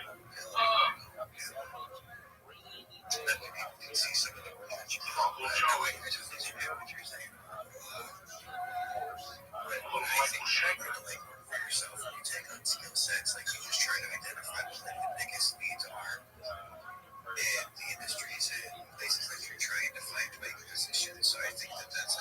Oh shit. Bring out those fucking bazookas. Uncle Joey's in your living room tonight. A decent amount, get them involved and dedicated to the projects, take up those positions. Obviously, if you're taking an investment, hey everybody, how are you? Continue to through until Monday night, October 17th. Have a good weekend with some friends. We had a great weekend with Chicago. Yesterday was special, the beautiful fucking city, which I've always wanted to visit. I finally got laid over that turned them on to it. Being fucking comfortable with the long beach. With the fucking green peppers and guys showing up at the right place. Trying to see if we can situate everything in the economy. Which one you go to? Out. Most of the days, we're in the World Series. Yeah, right. I don't want to go up there. They don't want to go all the way down. Let's not fuck around. Like, hey, but I had to do shit the afternoon, 4 days. So we just kept the right one later myself. I tell you, they keep replying.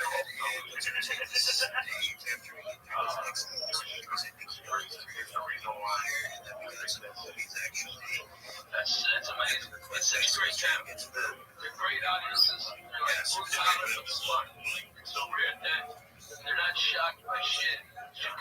Fuck you.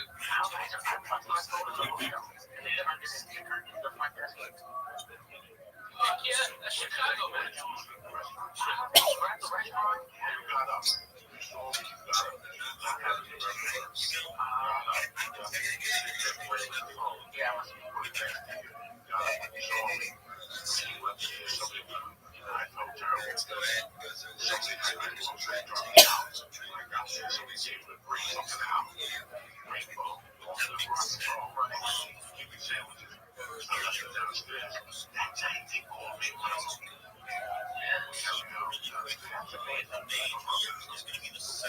That's great.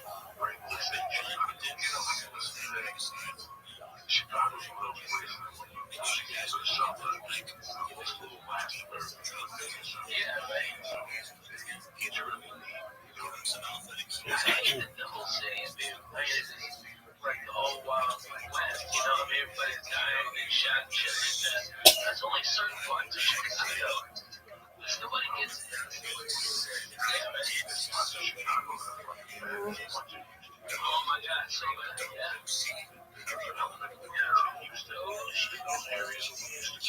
Yeah, no way.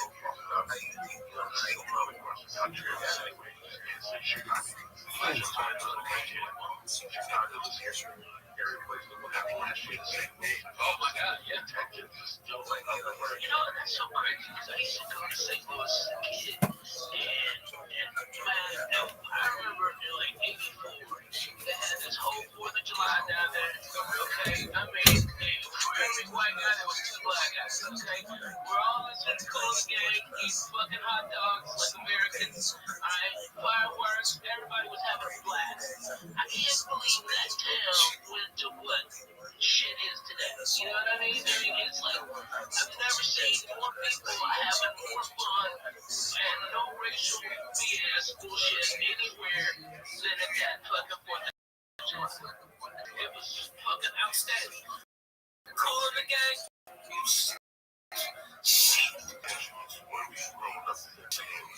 Clarksville. Yeah. Oh yeah.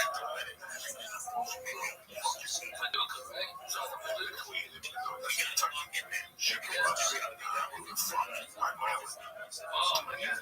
St. Jackson. Yeah. We go to St. Louis to watch the games, and then we go to Memphis to watch wrestling, and we go to Hot Springs to go to the horse races. My grandfather was at a place. Oh shit! Fuck no! When we saw him on local TV, I mean that's where I first met Spittin' Dick Murdoch, fucking the Funk Brothers, okay, Jerry Lawler. I saw Jerry Lawler and Kaufman fucking wrestle. And then like 2 weeks later, I saw Kaufman get beat by a woman. One of these big bitches from Tennessee. I mean, she's big, probably Mississippi, North Mississippi. Okay, this big bitch whipped his ass. Okay, I saw that. It's third tier legendary, you know what I mean? There was Mid South and something else, I forget the name of the other one, but I mean, dude, I went to so much wrestling. I saw Ric Flair win the heavy metal belt from Harley Race. And it was his second world championship. And then I saw Dusty Rhodes beat him. And then he beat Dusty Rhodes again for his third championship. It was tremendous. Blood was everywhere. It was fantastic. That wrestling was so fucking good, dude. I remember as a kid spitting on fucking Abdul the Butcher. I spit on it, you dirty motherfucker. Okay, I spit on him. Who else I spit on? What was his name? Oh yeah, man. All the kids are down there. We're fucked up on suicide cups. That's where you ever have a suicide? I don't think so. Okay, it's where you take a coat, alright, and you tell them just a little ice, and then you hit every type of coat. Yeah, all the fucking thing, yeah, that's the suicide. Getting all fucking hopped up on that suicide. Like Coke, Dr. Pepper, okay, for the orange Sprite, yes. Oh, man. Oh, that's a suicide. Yeah, hot garbage. Cough syrup. like the red light clips. Not even that fucking ghetto in the green one. I used to work at the movie theater. They had like access to Pisces. Oh yeah. White ice with Sprite or something. With a creamsicle, which was the white ice with orange soda. Oh, so good, man.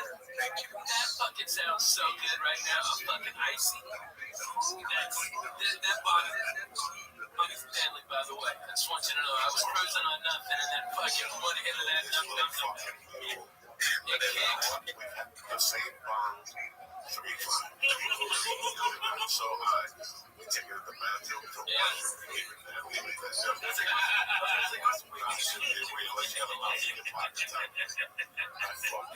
I buy the same movie because I know it's a movie. Listen, I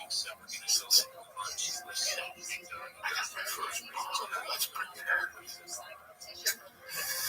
1985. That's my first bomb. And I went for the mid-level.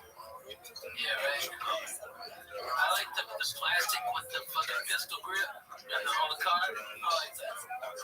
Because there was glass. There's plastic. Yeah. That's some jerk off. In 1985 or 86, decides to make a bomb that's purple. Dark purple hinges. And it had like a card, but the bottom was flat. She got the surface there, which I call her box. That's why you turn to plexiglass. Okay, so I get this fucking bomb. I use it when she gets to me for Christmas. I use it for like Christmas for like March and then the roses. I need to look for 20 moving up to here. This bomb is maybe a foot back, or 12 inches high. This bomb is What you did, guys? This bomb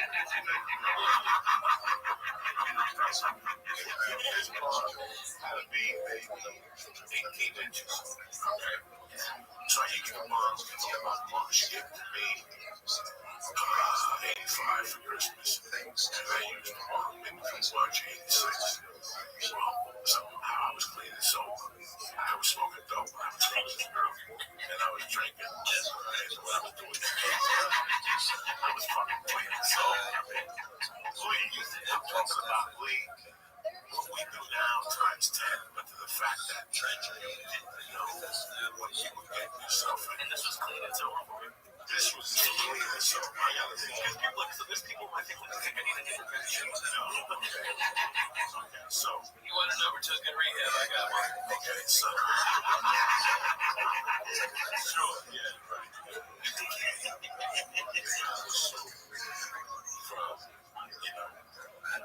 let's see. Here, understand. Nobody can breathe with your fucking eyes. I was trying to figure out how to make it. I like the master scoreboard. That's the scoreboard over here so people can see from age to 85. It was always something. I'm not embarrassed to say it was no, because it went from my mama passed in November of 79, but before that I was already a scouting. I don't want anybody to think that this shit already I was doing. I was already dancing for money. It's a bar at 6. But I was already, I had already by that time machine. I was already doing acid. So acid. So I was making up on fake acid. I was all this stuff from microdot acid. I had it down to the science, bro. I had it down to such a science. I had a Chinese friend of mine in office. And then the company was on and big black Jesus.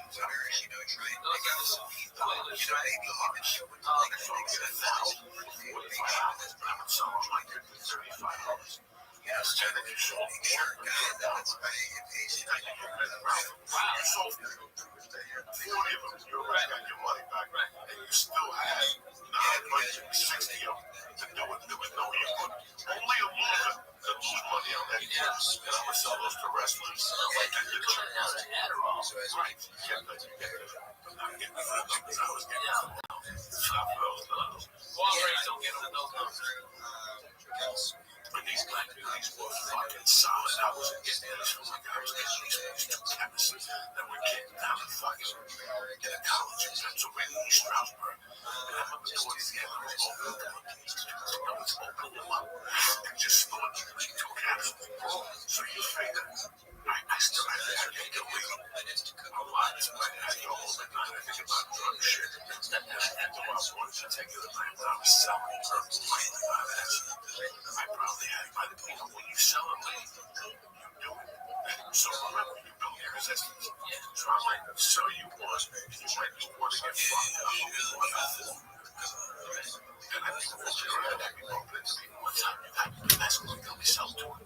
Sell these amazing products, you know, they cost me $1.80. Not even, they were $90 for a hundred. So you walk into a place, motherfucker, you just get your hands.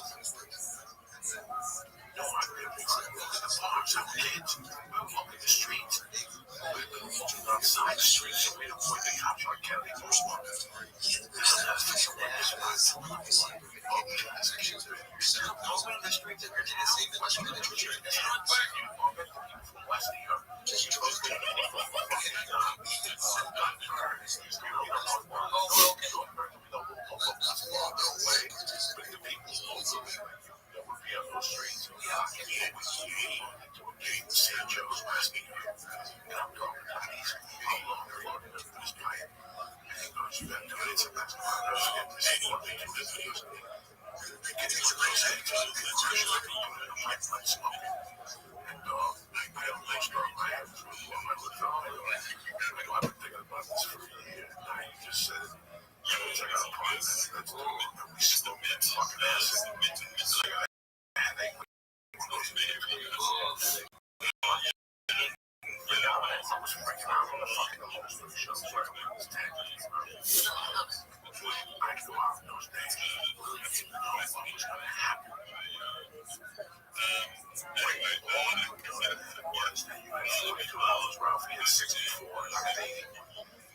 I brought him a few drinks with maybe I used to show him.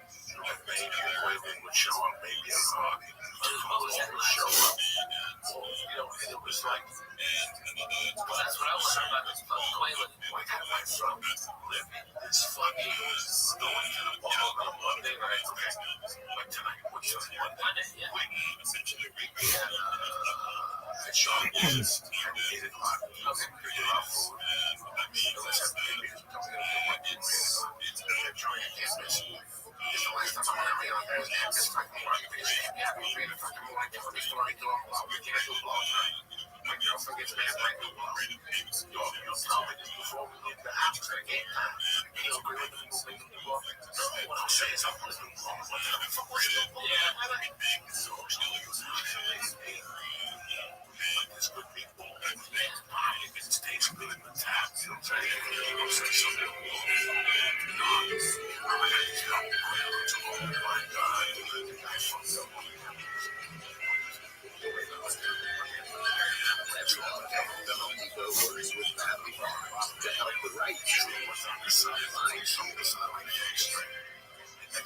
Those Jonathan told so it's strange. The Shopify made it easy to get this brand going. Now you can say it. Get us known for her dynamic blend of realism and vibrant colors, Dolphin Co-Pilot. Jenna's designs are advanced in structure and whimsy.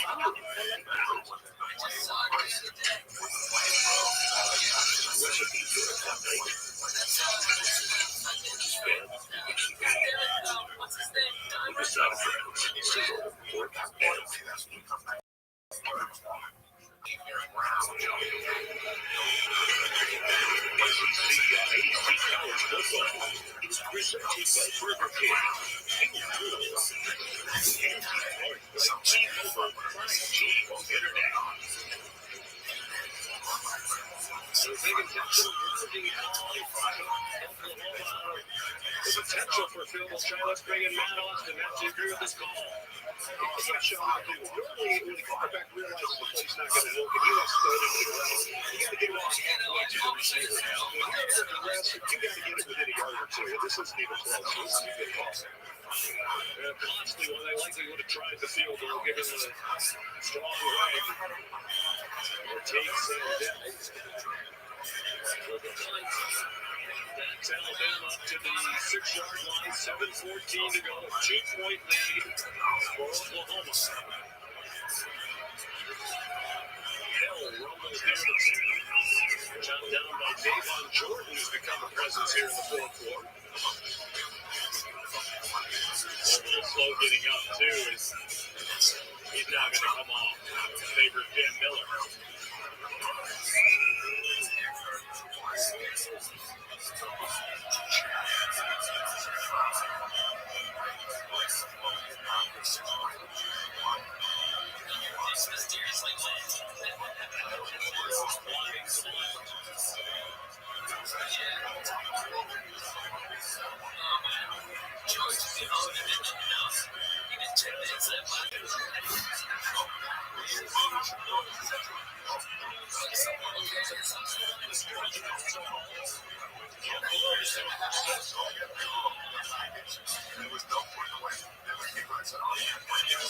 Down here for the Alabama offense, not just to keep the ball alive, but because of field position as well. I don't think this is like you're going to get back to the Oklahoma Sooners and get good games. So I think they're good ways to get it, but they don't take out the defense game.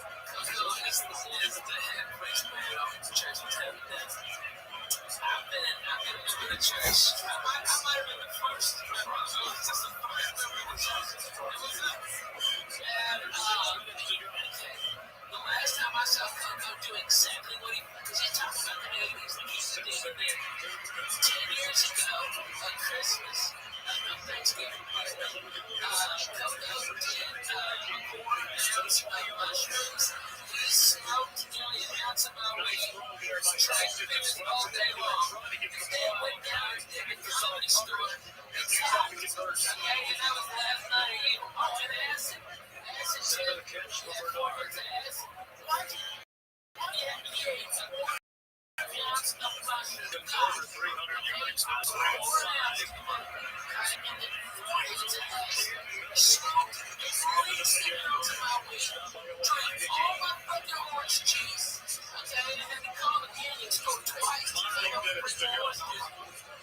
Oklahoma trying to keep it solid for the playoff line. They were taking a huge step on the 12th. Against Missouri and LSU.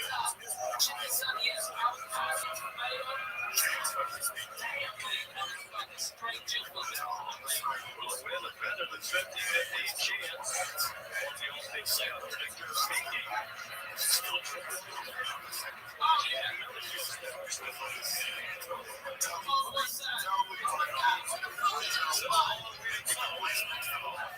Oh my God, train class. Great class. Look at my judgment class. Oh my God.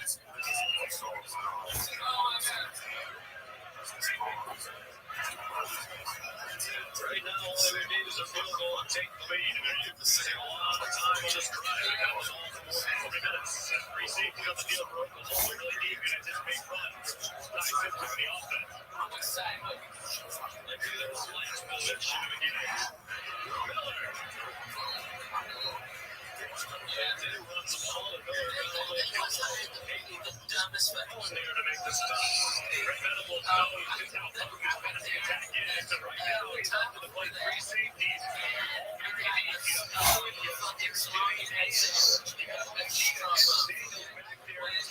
Alabama handing it off and not testing the secondary. They fucking tried to just move it. And the goddamn thing left the plastic on the outside, so the burn is all along. Here comes the left. What the fuck? Just send this back fucking 20 years. And I got to leave to tell my joke. Oh my God, no one hit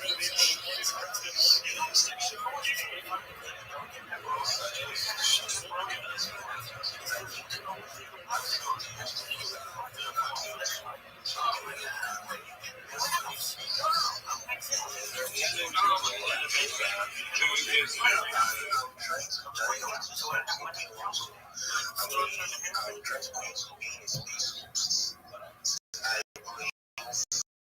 know that you guys can do it every day, going on species, talking, being co-host and stuff. I'm actually trying to put down that part, so it's something I'm still working on. And yeah, that's like any projects okay that need Sheila in crypto arena, you can hit me up in my game. You can DM me.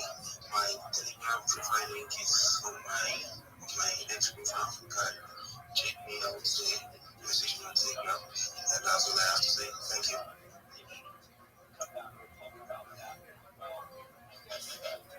I need to stop muting my mic when I'm listening because I'm always going through other people's pages. Like, maybe I like to reply, like, oh yeah, they can't hear me because my mic is muted. So I'm just screwed back to the page. You know, it's good. Just keep showing them, but then, you know, go get into it. You know, that's what it's supposed to do.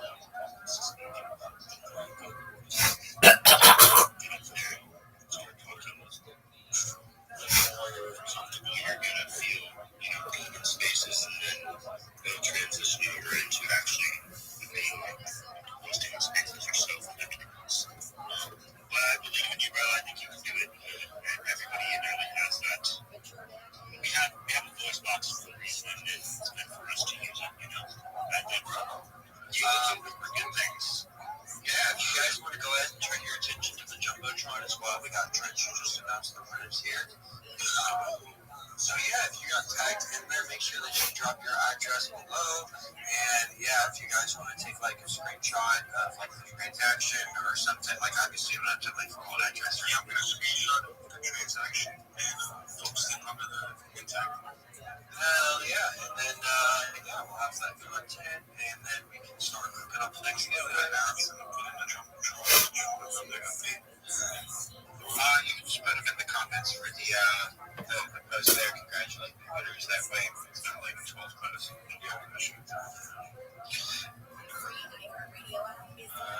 Absolutely. Alright. So,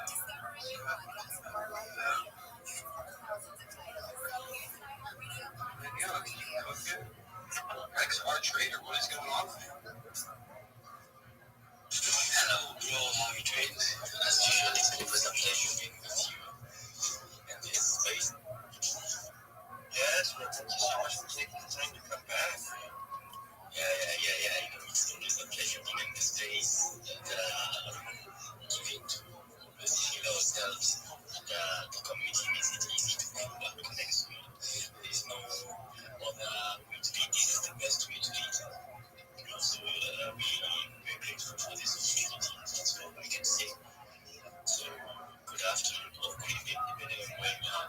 Morning, good afternoon, good evening. It doesn't matter. You, everybody in the house, greetings to you. It doesn't matter. I'm a crypto futures trader. What I basically do is I drop a lot of trading setups on my X timeline. Most of what I do is dropping educational content in video form. So most of these contents are technical analysis based and they are on my YouTube channel. The name of my YouTube channel is XR Trader. So on my YouTube channel I have 200 plus videos teaching technical analysis. So if you're Boring. Maybe on just one of my accounts I've got like 1,200 videos. Really? Maybe more. I don't even fucking know. I don't keep tracking that shit. That shit is boring. You know what isn't? Motherfucker slanging dick 247-365 West Side.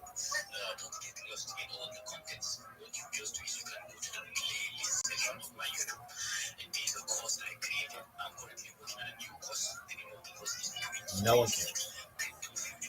No one cares.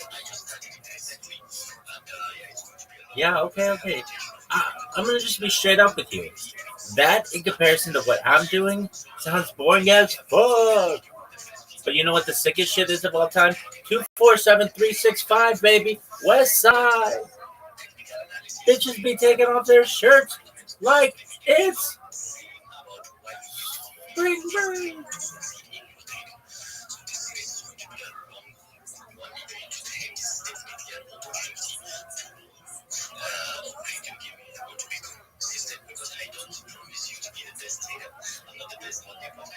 This is boring as fuck.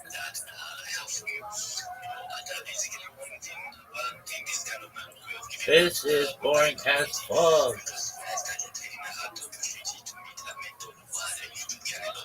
Okay, you want the best mentor ever? It's this motherfucker. Why are they like, you have 2 minutes, 1 minute, 30 seconds goes by, you're done. And then this guy, it's like, oh, God.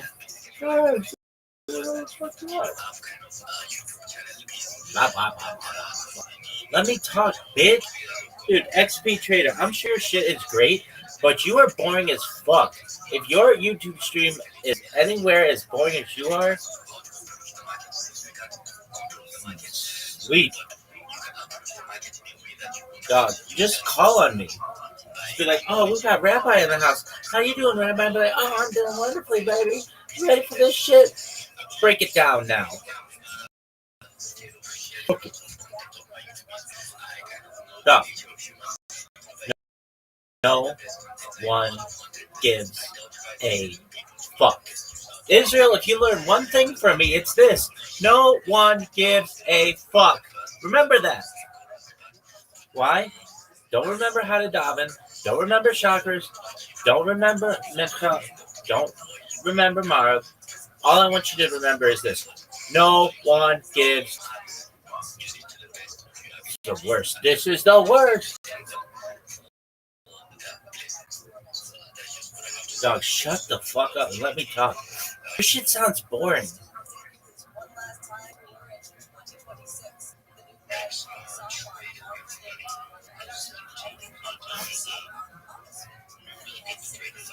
Yeah, it's not as good as this shit. This is way better.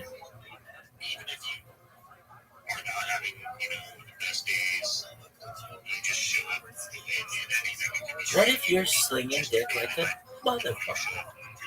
What if you're a straight up dick slanger? Yes. You're born. Let this guy go. That's where showing up every day and staying consistent with that is going to help you become better and trading the financial markets and your personal life and literally anything again. So, XR Trader, thank you for coming up with us. We appreciate you 100%. It's my pleasure. It's my pleasure. Thank you so much. Let's see who else we got up here. Make sure you guys go check out his stuff. He has some pretty cool content. I was looking at it. We'll go on to, I think, see, we haven't heard from, there's some hands, Jake, Bobby, I know you were next, actually, that's good to with you. Yo, what's up, man? Welcome, everybody, from Washington, D.C. Washington, D.C. sucks. And so, to this show, gotta love it. So, yeah, I know, did you hear that we are going to be posting some content? Dog. This is the worst. I have to watch this fucking game. Come on, Sooners.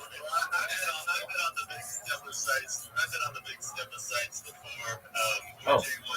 Have you lived in it?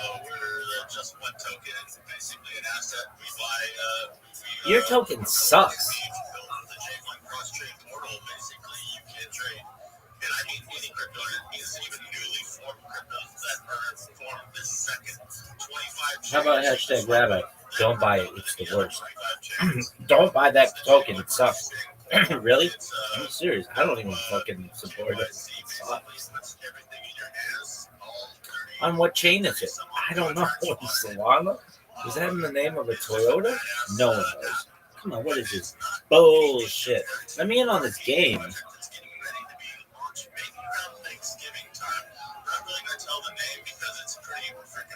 That name sucks. That strategy is the worst. Be as boring as fuck. Dude, let me in this game, baby. Oh, okay. I'm just going to be straight up with you right now. Everything that you're saying right now sounds like the most boring shit I've ever heard. It's the worst. This shit sucks. This is the worst. Oh, okay. Can you skinny dip in a liquidity pool? No, this for webmaster. Continue playing. Dog, stop this. Stop it. Are there any bitches in your liquidity pool? Topless bitches are in my liquidity pool. Bottomless bitches are in my liquidity pool. These bitches are squirting like fucking fire hoses. Alright, are you done? This shit sucks. This shit is the worst. Israel, don't ever forget. This shit is the worst. You can put bloatware on my phone, but you can't give me an opportunity to watch this SEC game. Come on, you little bitch. This is the worst. This is the worst. Dog. I'm just going to be straight up with you. Your pitch sucks. All I hear is boring. How many hours have you live streamed today, motherfucker? How about in the last year? I'll wait.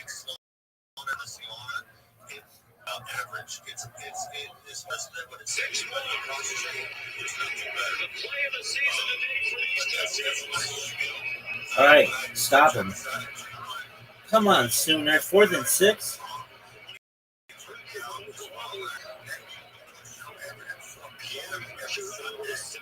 I would pick 6 it. Oh, what is this bullshit? No. Let it work. Come on, baby. Stop him. Not enough pressure. He's short. That's huge.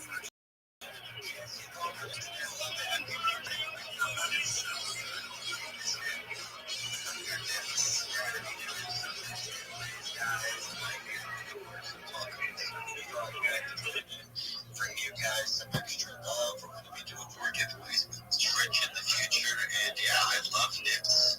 I'm going to be posting some nips that I've been looking at here soon. Oh, I just cannot ignore the fact that we rated this bird. I've called it up from day one. I don't give a shit. Obviously, you're the guys who know you're first.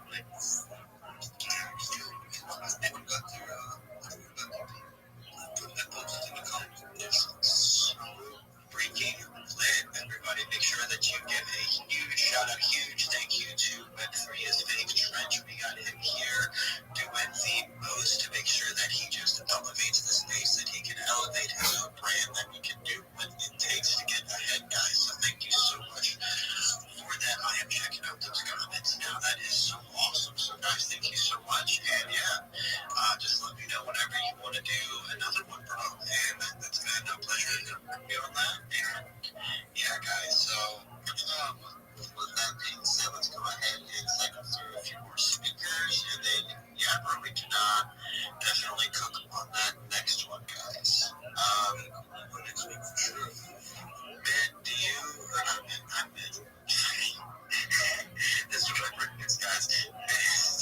So I was like, okay, so I was looking at this post, you know, like on Jumbotron, and it says my name, like right there. So I was like reading that when I started talking. That's what happened. Yeah, it's pretty fucked when you get your own names right.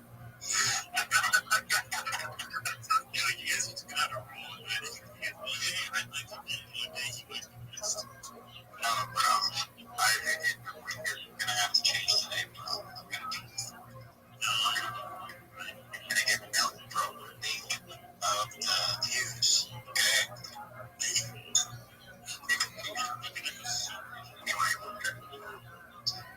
we pull up this space tweet and we're gonna see what's your response on it. I'm gonna tell people to like go get in there. You know, we got about 40 comments in there. I think there should be more, but yeah, I think there'll be 6 likes, 1 comments. If you guys want, go leave a like, go leave a comment. If you don't want to bookmark, if you don't want to repost, then fine, but still leave a like, leave a comment, and this just gonna be doing some highlights to the most active replies guys in there. So if you want to show yourself out and you want to show, hey, I'm a reply guy, I'm not just coming up here and showing it, you know, show off some of your skills in there. And for those people looking for reply guys, and I think these one reply guy hired last night as a gig, so you know, guys need more and you're looking, and you know, you just gotta make yourself stand out. So that's what you take the work in appreciation. Is it me who's running?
knocked down and moved. Make sure you guys go and show the person love. I wanna, help the project out, and if we see the right project, the most active one, we might just show it some love. With that being said,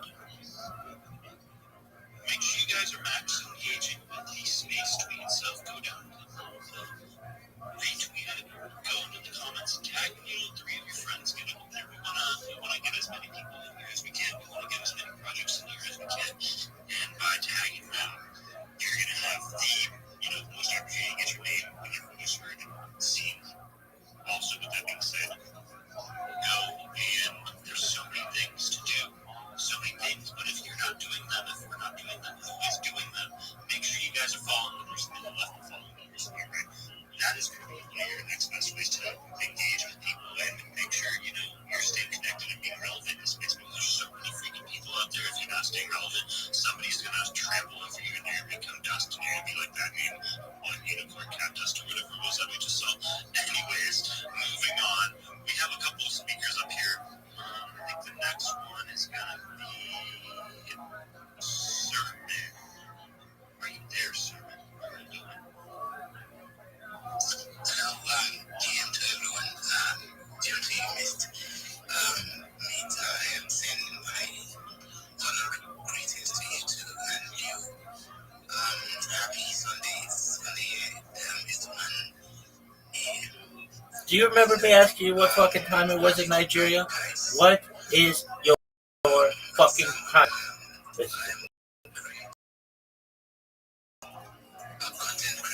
Everybody's a cunt. Your shit sucks. I hate you. Oh, you're like everybody else.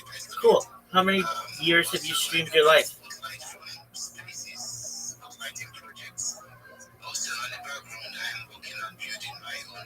Oh, does your project suck as much as your shill? Your elevator pitch sucks dick. You know whose elevator pitch kicks ass?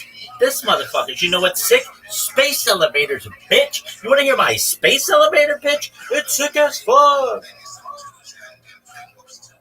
This is the worst. This is the worst. Hey, servant, guess what? Your pitch sucks.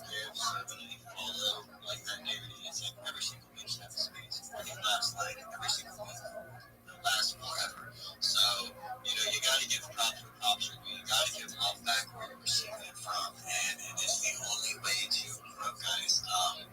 Symbiotic relationships do exist. Not everything in this world has to be parasitic, and the only difference is the choices that you make and the way that you get to react to the environments you put yourself in, guys. So, just, first do good. You can do that everywhere. And, all we're going to do is be able to see better days ahead. So, with that being said, thank you so much, Sermon. I really love the services that you provide and just the environment that you bring to every space that you join and just the love that you give back. So, thank you so much for always taking the time. Guys, make sure that you are giving him a follow. We do have him up at 3.6 followers now. I'm sure between this space, security space, or someone else's space later, we can get him past 4,000 today, guys. So make sure that if you're not already following Sermon, go ahead and do that. Dan, I've been seeing you up here pretty heavily, man. Have you gotten a chance to speak yet? No, man. Just appreciate you guys hosting the space today, and thank you for giving me the opportunity to walk on up and see what's up. See a lot of legends here in the space, which is amazing, and as built here, also things that could be on a lot of people running servers. If I can provide any value, on a live stream, it's sort of like people video spaces is just like cultural. I've found is put on the video and online as well, and direct live streams safely. So we can hop on a live stream tomorrow and provide any guidance and support Are you going to be on live stream tomorrow? What about 20 live streams right fucking now?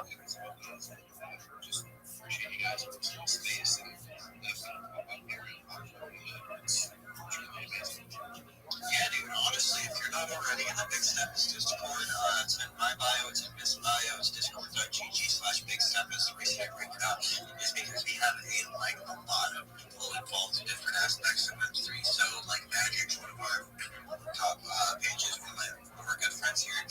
He is a live streamer for Oracle Fun and Live. And then we have Rabbi Rothschild down there, who's going to be doing his show here in a few minutes. And literally, dude, you gotta stick around if you haven't heard his show yet. It's gonna blow your mind. I swear to God. So, just might be able to bridge you towards some other people and be able to build that network. Amazing, man. So that's already doing the Discord. So I know how it works. And all fired up to support how there I can. So it's amazing.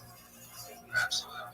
Absolutely. Thank you so much, guys. Make sure that you're giving Dan a follow. Absolute Base Chat to come up here, show the love, give all the reactions. We'd love to see it.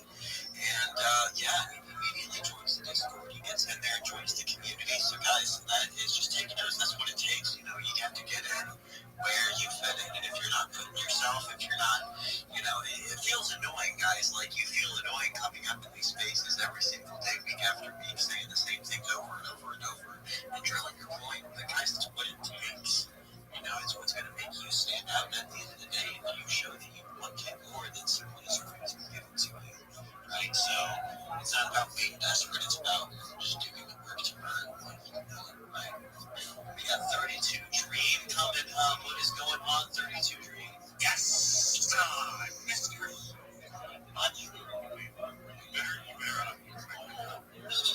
Yes, I was taking a nap. I've had a really bad headache. You did take some medicine, took a nap, though you feel better now? Yeah, I'm feeling totally fine. Good, just some electrolytes, a little bit of sleep.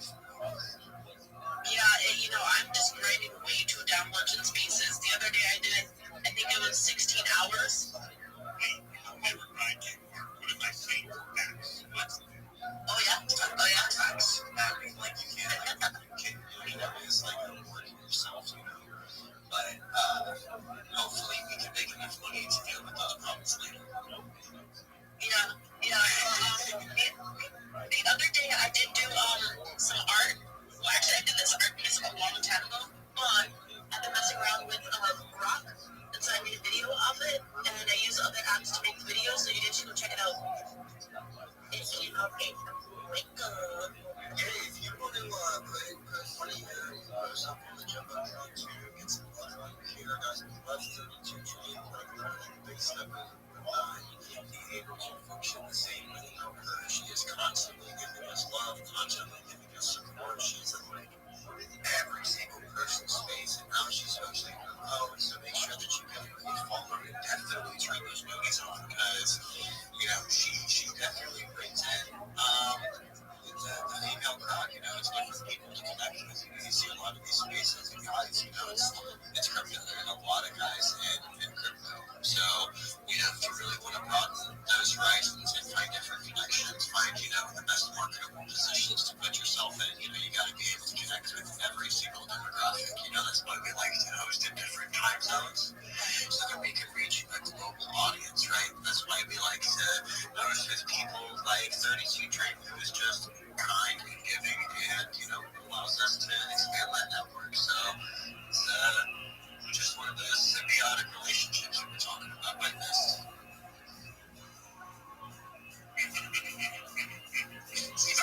It's your turn to eat. That's how it's. Awesome. So yeah.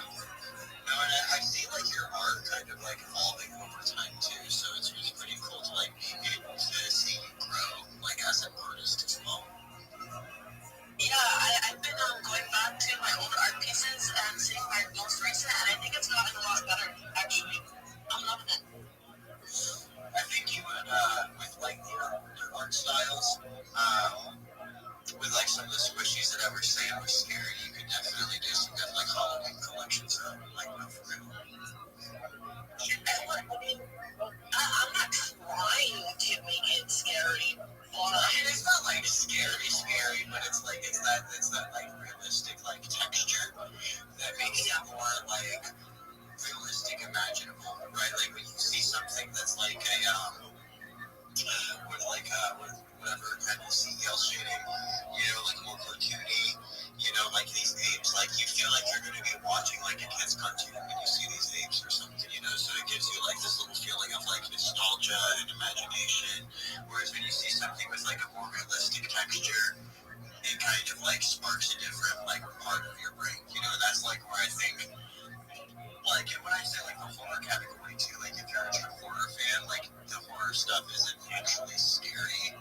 You know what I mean? It's like you like the corn syrup and you like the cheesiness and you like some of it. So like there's like if you lean into a lot of it like correctly, like that's why so many of those brands end up just being so successful. Liking the corn syrup is wild. I've never heard anybody say that. I mean, like, look at Tarantino, like, every single one of his movies, whenever, like, blood spurts out, he does it, like, in a specific way. Like, he has a whole brand with it, and it's, like, something that people look for when they watch his movies, so, that's what I mean. Is that the first one does feel good? Because, it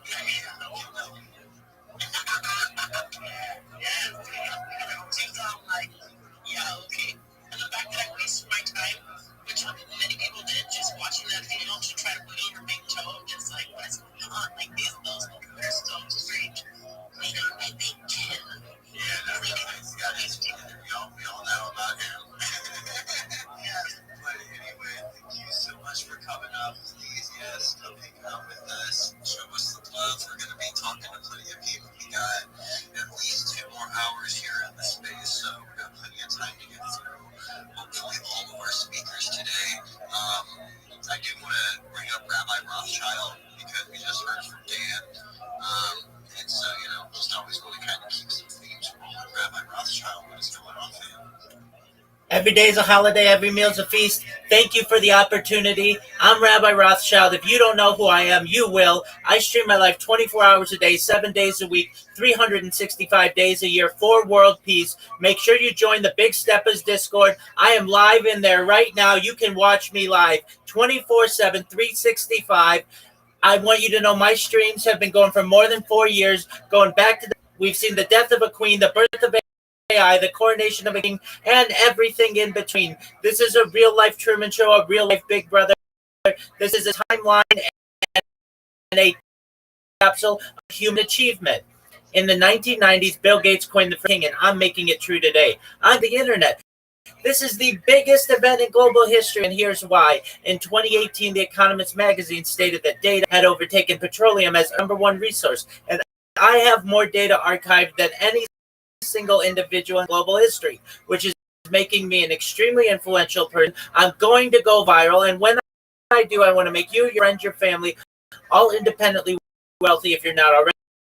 I want to ensure that you have general wealth if you don't already, and I want you to be able to start charities and philanthropic organizations of your own. I'm unlike any influencer going to meet. I'm not live on one YouTube stream nor 2 YouTube streams.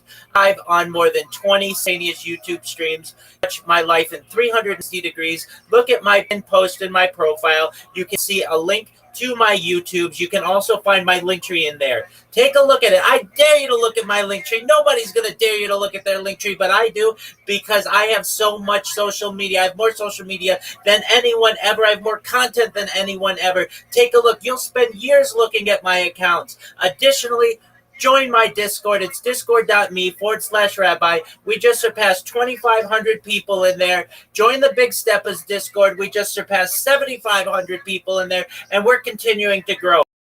More than making you and more than bringing world peace, though. In addition, I want you to know I am someone who is an advocate for ending world hunger through the use of technology, such as agricultural drones, floating greenhouses, saltwater greenhouses, hydroponics, vertical cloud seeding. I want to help end world thirst. I'm sponsored by a cryptocurrency that's worth about $100 million, and one of the things that we do is we build wells and water towers in developing nations such as Nigeria for the benefit of the less fortunate. I'm an advocate for the Life Straw program and, most importantly, desalination technology, where we pump our seawater onto land to make it drinkable. If you're a reply guy, if you are a social media marketer, if you're a shiller, if you are a raider and you want help getting more business, come to my Discord. All of my advice is free. My strategies are free. You're never going to pay anything when you work with me. I want to make sure that you're more successful and that you get more. Send me a follow. I will follow you back. Send me a DM. I'll give you the strategy. But most importantly, I want you to know that I'm here to support you both personally and professionally. I'm here to be a positive person in your world. I'm here to have an optimistic view on the future, and most importantly, I want to give people hope. And with that, I sincerely want to thank you for the opportunity to share. Boom. No, absolutely. We always love hearing what you have to say. Love your presence in Discord. Definitely. Just I'll be there in a second. More color, to the environment. So it's nice to have that diversity in an ecosystem. I'll be there in a second. It just gets people involved and interested in different things. So thank you so much for coming up, everybody. Show Rabbi some love. Give him a follow. Go check out his Discord. Go check out the Big Steps Discord. Like he said, we are exponentially expanding every single day. So that's what we got to do. Is just walk in and keep going. Like I said, it's the weekend. Other people are. I'll be there in just 1 second. And here we are just doing what it takes to get ahead. So, guys, the world is crazy right now, and the world is always crazy. I'll be with you in just 1 second. Right now is one of the craziest times that we could be alive. So we're locking in now so that we have a better future through actual change and, exchanging interactions with one another. Welcome, Pablo. Welcome, Pixpito. I'll be with you in just a second. Let him just finish. I'll talk to you. We have to be doing. That being said, we got our good friend Mr. Digit up here. What is going on, bro?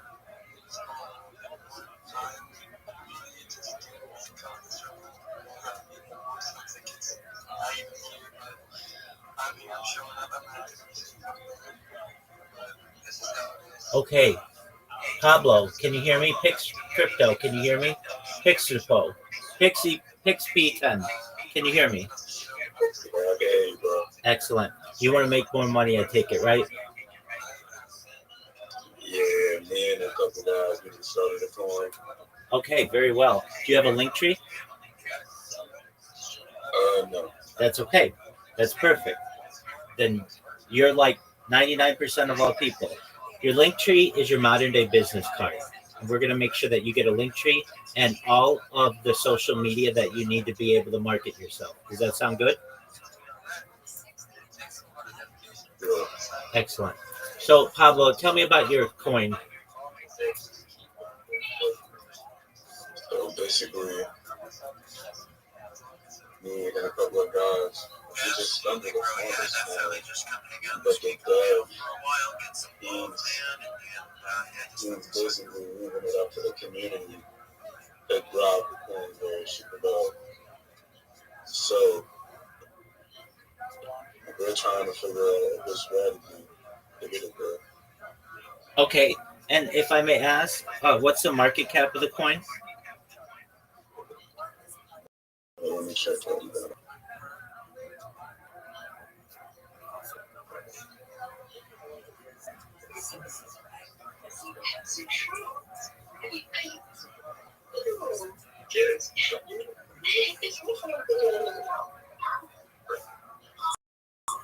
$157K. Excellent. Okay. But it's not being marketed properly, correct? No. Okay, great. Well, you can help with that. You also help yourself as well become a better marketer. So what I did, I just sent you a message, wrote with you, and talked about the strategy that I want you to use. And again, this is all free, and everything that I say is free, so you're not going to pay anything. But basically, I say I'm Rabbi Rothschild. I want to help you make more money as a social media marketer. Join my Discord. You already did that. Great job. All the information I give is free. I will never ask you for money. All these social media services have free options. I want to create a link tree and connect all the social media platforms available to you. Download the Linktree app or go to the Linktree website. Then I provide an example of the Linktree. You don't have to look at it right now.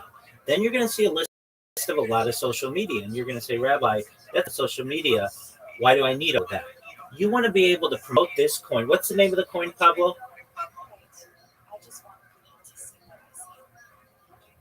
America First. Beautiful coin. So you want to promote the America First coin in as many places that you can for free so that it doesn't cost you guys anything. so that when someone types America First Coin, you show up first in Google, you show up first on YouTube, you show up first in TikTok and in Instagram. That's your goal, right? Of course. Excellent. All right, so this strategy is going to help you with that. So what you're going to do is you're going to create, if I were you, I would do this both for the America First Coin, and I would do it for yourself as well. If you only want to do it for America First, I understand that though. So what you're going to do is you're going to create a link tree for America First. Then what you're going to do is you're going to put any social media that America First Coin has. Does America First have an X? There's an X community. Okay, there's an X community. Does it have an X account? It does, yeah. Okay. There is a America First account, but we are not the same project. Exactly. You don't want people to get confused. So you've got to get your America First X account. I know you have a community, and that's great, but there's already confusion. You got to knock that other one out of the blow them out of the water. So you create an X. You create an X account for America First. Do you have a YouTube account for America First or any other social media aside from the community? Not as yet. Okay. This project just started to. Oh, okay. I'm kind of taking the reins right now. Absolutely. Okay, great. I mean, that's the perfect time to do it. So what you want to do is you want to create a Gmail for America Coin. You YouTube for America First Coin. Create a TikTok for America First Coin. You want, whenever anybody types America First Coin in the search engine, you want your project to show up number one, America First Coin. Okay, so you're going to create America First Coin on all the different social media, especially the big ones. But in addition, you don't want somebody impersonating your coin either. So you want to get about the top 30 platforms that you can. Then what the plan is we're going to put, you're going to come to me. I'm always live. We're going to look at your link tree. Looks good. We're going to put content. You may have some content that you already have. You may not have much more than that. We're going to go to Grok. We're going to use AI to make videos that say, buy America First Coin. It's the best coin. America's the best country. This is what you want to invest in. Reinvest in your country. Reinvest in your future. Something like that. Right, Pablo? Yeah. Excellent. Then what we're going to do, once we get content, we're going to put it across all of the platforms. So whenever anybody types America First Coin, not only do your account show up number one, but the content shows up number one. And we're going to push people to buy it. So is it available on Pump Fund, or where's it available? Where do I buy it? It's available on Fanline and Pump Fund. Okay, excellent. So we're going to have the links there so that people can go to those, and you can put the links of those in your link tree. Then what we're going to do is we are going to also, if you want, we can teach you how to make memes if you don't already. You may say, why do I need to learn how to make memes? You want to be able to quickly advertise yourself for America First Coin, but more importantly, we want to put in the corner the link tree so that people know where to buy it. You can also put the link to Pump Fund and anywhere else where it's listed. Then what we're going to do is we are going to teach you, if you don't already know, how to clip spaces. And the reason why we want you to clip spaces is because some of these spaces get really big with these big influencers, and we're going to tag them. And we're going to say, hey, buy America First Coin. Here's some alpha. It may be when you shill. Now, the most important part is your sales pitch, is your elevator pitch, is your shill. So within a few days or so, I already talked with you. I can tell you're a confident individual. You can talk about this coin, but you got to get the shill down to a 30-second pitch, a 60-second pitch, and about a 3-minute pitch. And then what you're going to do is you're going to start going to these shill and chills. But also, there are a lot of very patriotic Twitter spaces that you're going to want to promote this coin in. You just ask nicely, do you mind if I share my project with you? It's about America First. Most of these patriotic spaces will give you the opportunity, depending on how much time they have. And you're going to say, thank you for the opportunity. I'm Pablo. I'm a spokesperson for the America First coin. The America First coin is the best cryptocurrency in the world because it does just what its name says. It puts America first. We need something to get America back to its once former glory. We want to make sure it surpasses any expectation we have as a country, but what the world expects from the United States. And you buy the America First coin, you can purchase it on Pump Fund and these other channels, reinvesting in not just our country, but in our people and the confidence that you have in your patriotism. You can find out more about the coin at our link, which is linktree.com/America First. I want you to know that you can read with all my social media on Linktree. And finally, you should know that my DMs are open. If you have any questions, I'll answer your questions immediately. You follow me, I'll follow you back. I want to connect with you. I want to connect with like-minded individuals. I want patients to be raising the banner for this coin, because this is potentially one of our last opportunities to be able to declare our independence from fiat currencies and take our country back. You want to be able to say something like that, right? Yeah, cool. Exactly. So that's what you're going to do. And like, that's the plan. Now, you may say, all right, Rabbi, well, it seems like a lot of social media. Do I really need it all? And absolutely, because you've already got competition. So you don't want people impersonating you. You don't want somebody saying, hey, I bought $100 worth of America First coin and they wrong one. So you got to make sure all your channels are focused on your coin, and also that you dominate any impersonators that you have. But that's the basic plan. You've got a message for me that lays this out, basically the social media that you need, and it's just on you to create it and then promote America First coin. And you come back in here. I've got a network of people with whom I can help you to be able to get this out. But where you're going to be able to diversify yourself is in Twitter Spaces. Most coins don't have that patriotic lean. It's just like a dog. Nobody cares about that, or a cat. Nobody cares about that. But yours is reinvesting in the country, and that gives you a huge opportunity, especially in many of these America First spaces and these patriotic spaces, for you to be able to convey to the populations that are listening to this why your coin's the best. So that's a basic breakdown. Pablo, how's that sound? That sounds perfect, bro. I'm just trying to get my team to lock in right now. Everybody's kind of all over the place, but of course you are. Get it together, man. Of course, you launched your coin today. It's gonna be a hectic day. Yeah, you know. 100%. And the thing that you want to do, like I said, get your Linktree business card, and for the 21st century, you're going to be able to then just push that link. That's going to have all your links in it. So instead of saying, well, we're pumpfund.com/America First, whatever it is, you just say everything that you need is in my Linktree. If you have any questions, feel free to reach out to me. I'm always here for you. And the coin's going to sell itself. You're right about that, man. It was number 4 Phantom today, trending. So I can absolutely see why. It's got it's got an excellent start, and you want to keep that momentum going. So yeah, this is what you do, and you're going to be able to create all those videos on Grok in about 10 minutes. You'll be able to create 10 videos. Yeah, I've been using Grok all day. Excellent.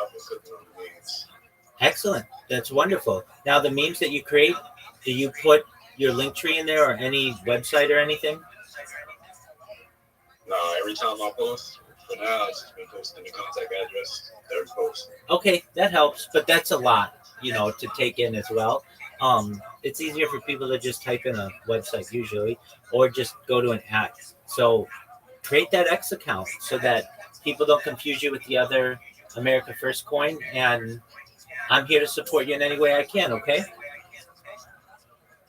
Gotcha. Thanks, bro. Excellent, Pablo. Don't be a stranger. You're always welcome. You're good, Pablo. I was just saying, don't be a stranger. You're always welcome. Okay. Take care, my friend. You too, bro. Absolutely. Pixie PTO, how are you? How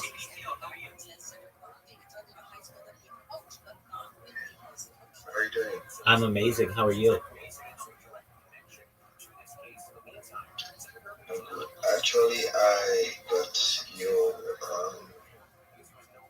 your say on X, and I had to join in as far as I could. I wanted to let you know that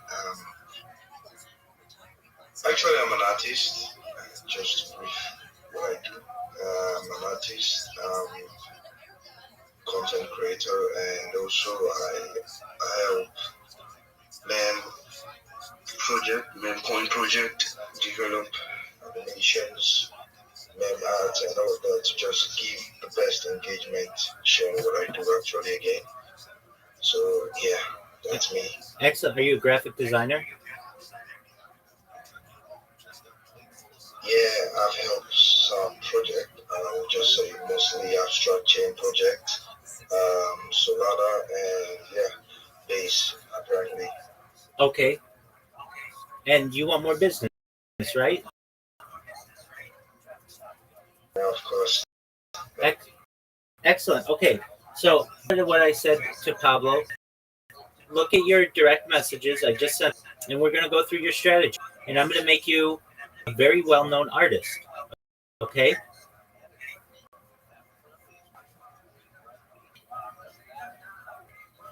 So, look at your direct messages. Can you see that I just sent you one?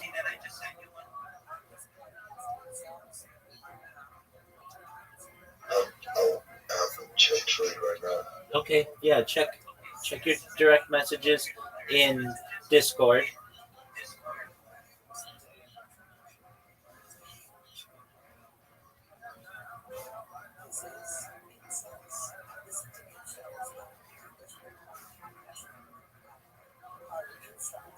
Do you see that I sent you a Oh, yeah, message? I can see some links. Absolutely. Okay, Yeah, good. I can see Good. some links. Absolutely. So you did the first thing, which is join my Discord, which is what you want to do.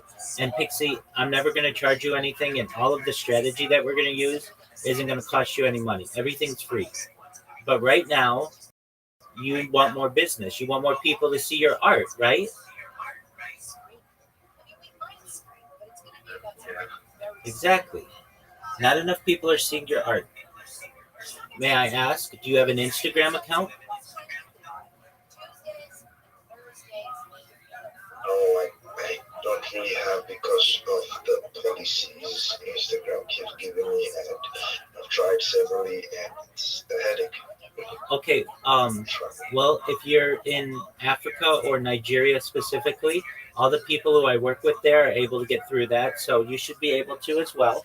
So Instagram's the primary image sharing app in the world. And if you don't have an Instagram and you're an artist, you're behind the eight ball. You're you've got a big lift. So we need you to get the social media that's free so that people can see your art. Does that make sense? Yes. Excellent. Excellent. Okay, so what you're going to do first, and all of this is in that message that I sent you, is you're going to create a link tree. A link tree is your 21st century business card. You know what a business card is, right? Pixie PTO? Or no? It's like a card that business people hand out with your number and address on it. Exactly. Well, this is the 21st century's version of this, where you have all your social media on one link, and you can allow people to view all of your art from that link tree. So you're going to create a link tree. You're going to create a Gmail stuff like a business because you're a business. I know you consider yourself an artist, and that's fine, but artists are business people as well. Now, is your primary goal, Pixie PTO, for people to buy your art? Like, what kind of art do you have? Is it pictures? Sure, what is it?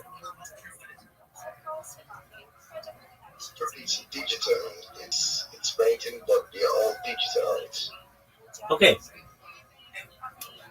So can I buy one of these in person Totally.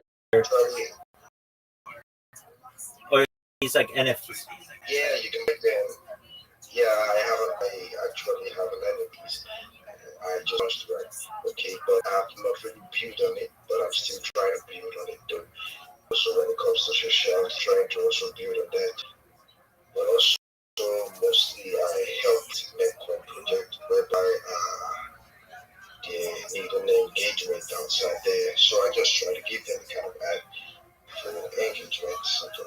Absolutely, and we're going to help you with that in multiple ways. So what you want to do is you're going to create your link tree. Then you're going to create a Gmail for yourself. I don't know what you call yourself, but we'll just say Pixie PTO Art. That's the name of your business. Then we're going to make sure you have a YouTube. You create a YouTube. You're going to say, Rabbi, I don't do video, and I understand. But with AI, we can take digital art and make it into a video and make it really, really cool so that your art comes alive. You play music over it, and it brings people into your art. And you're going to say, but art is not video, and I understand. But you have to understand that the world is moving towards video, and you want to take your art, which is your creation, and allow people to be able to view it in different ways. So we're going to create video with your art. We're going to upload your art to TikTok. You're going to create a TikTok account and an Instagram account. You're going to create a Facebook business account. You're going to create an Imager account. Imager is one of the biggest image sharing apps in the world, as is Flickr, as is Pinterest. You're going to put all your art, as much of it as you can, so that people can see it. Right now, your art is basically stuck inside your computer or your device and in your mind. You want to share that with the world, right, Pixie PTO? Exactly. The more ways that you can give people to be able to view your art, the more people are going to want to tell you're doing an excellent job, and I want to work with you, and I want you to help my project, and I want you to do graphic design for me, and I want you to be part of the core of our team. And that's your goal, correct, Pixie? Exactly. So, Pixie, right now you have a Twitter account, you have a Discord account. Do you have a Telegram account? Yeah, I do have a Telegram account. Okay, excellent. So I want you to imagine your goal as being a well-known artist, a successful artist, is like digging for gold. And right now you're digging for gold with maybe 3 different shovels. That would be Twitter's one of your shovels, Discord's one of your shovels, and Telegram's one of your shovels. But not using the big shovels that are made for artists like Instagram, like TikTok, like YouTube, like Imager, Pinterest. So what you need to get those big shovels do is you're going to register for these different social media accounts. And I've listed them there for you. And I know what you're going to say. Well, Rabbi, that's a lot of social media accounts to create. Do I really need that many? And my question to you is this. They're free. There are more opportunities for you to be able to get business. Whenever anybody messages you on one of these, it's going to send you an email so that you're going to be able to get to people. And you never have to do this again. You do it one time, and then the accounts are there. Then people follow you. Then people are going to view your art. Right now, they're not viewing your art because they have no way of doing it. So I know it seems like a lot, but you can do this over the course of 1 or 2 days. And you could really do it over the course of a few hours. So what you're going to do is you're going to create these accounts. Then what we're going to do, Pixie, you're going to come back to me. You're going to say, Rabbi, I linked all these accounts to my link tree. I'm going to look at your link tree. I'm going to say, this is good, or you need to fix this before you move on. Once you do that, we're going to optimize the accounts. We're going to make sure people know what you do, that you're an artist, that you're a project promoter, that you're a Web3 marketer, and to be able to connect with you. Then what we're going to do is we're going to optimize your profile picture, and we're going to put content on your social media platforms. What does that mean? We're going to take these videos that I talked about, and we're going to put them up in different places. We're going to take your artwork, your digital artwork, the actual artwork, and we're going to put it on the different image sharing websites so people can see it. So that if you meet somebody in real life or on the internet, and they say, how do I see your art? You can say, just go to my Instagram. It's on my link tree. Or go to my Imager. It's on my link tree. Or go to my Pinterest. It's on my link tree. And people can view it in any way they're comfortable. Additionally, people are going to see your art on these different platforms, and they're going to reach out to you, and they're going to send you DMs, and they're going to say, Pixie PTO, that is really beautiful. Can you do this for my girlfriend? Or can you do this for my project? And you're going to say yes or no, and I'm going to charge you XYZ. That's all up to you. Then what we're going to do is we're going to teach you how to make memes. You're an artist. You should be really good at making memes, but if you're not, that's fine. We're going to use meme generators, and you're going to promote yourself using these memes, and I'll show you how to do that. A lot of it has to do with just putting your name on the meme so that people share it and they know who came up with this creative idea. Then what we're going to do is I'm going to teach you how to clip people's spaces so that when people have art share spaces or they say something interesting in the space, you clip them and you tag the host, and that's going to get you on their radar because you're going to be seen as somebody who's not just a regular reply guy and not just a regular raider. You're someone who's smarter than that, and that you wanted their important information to be preserved and you wanted to share it with them. Then what we're going to do is we're going to teach you how to promote yourself, and that's really important. So you're going to be able to go into these Twitter spaces, and you're going to sound not exactly like I do, but you're going to sound somewhat like I do.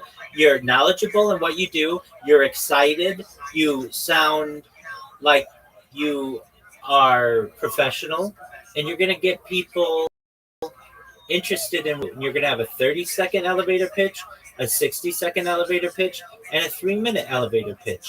So that if a given host gives you 30 seconds, you're able to tell people, hi, everybody, I wanted you to know that I'm Pixie PTO, and I'm a digital artist.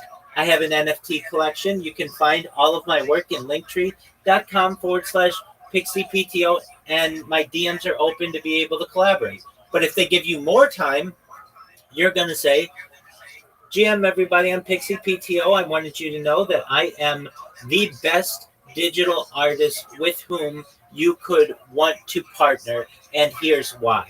I have some of the most beautiful, diverse, exciting art that you're ever going to see, and you can find it all on my Linktree, which is Pixie PTO, linktree.com/Pixie PTO. You can find my Instagram there. You can find my Pinterest there. You can find my Imager there. You can find my Reddit there. I even bring my art to life through video, which you can see on Rumble and YouTube, and you can see on TikTok and Instagram. And I want you to know that in addition to being a digital artist, I am a marketing consultant as well. And I would love to be able to work with you and promote your art or your project or your cryptocurrency, your NFT on my social media platform. And I'd also want you to know that when you create some kind of content, I'm going to take that content and I'm going to put it across my wide array of social media. So you're going to get, instead of just a comment of GM and a like and a repost like most reply guys, you're going to get me taking your content, putting it on my YouTube account, my Instagram account, my TikTok account,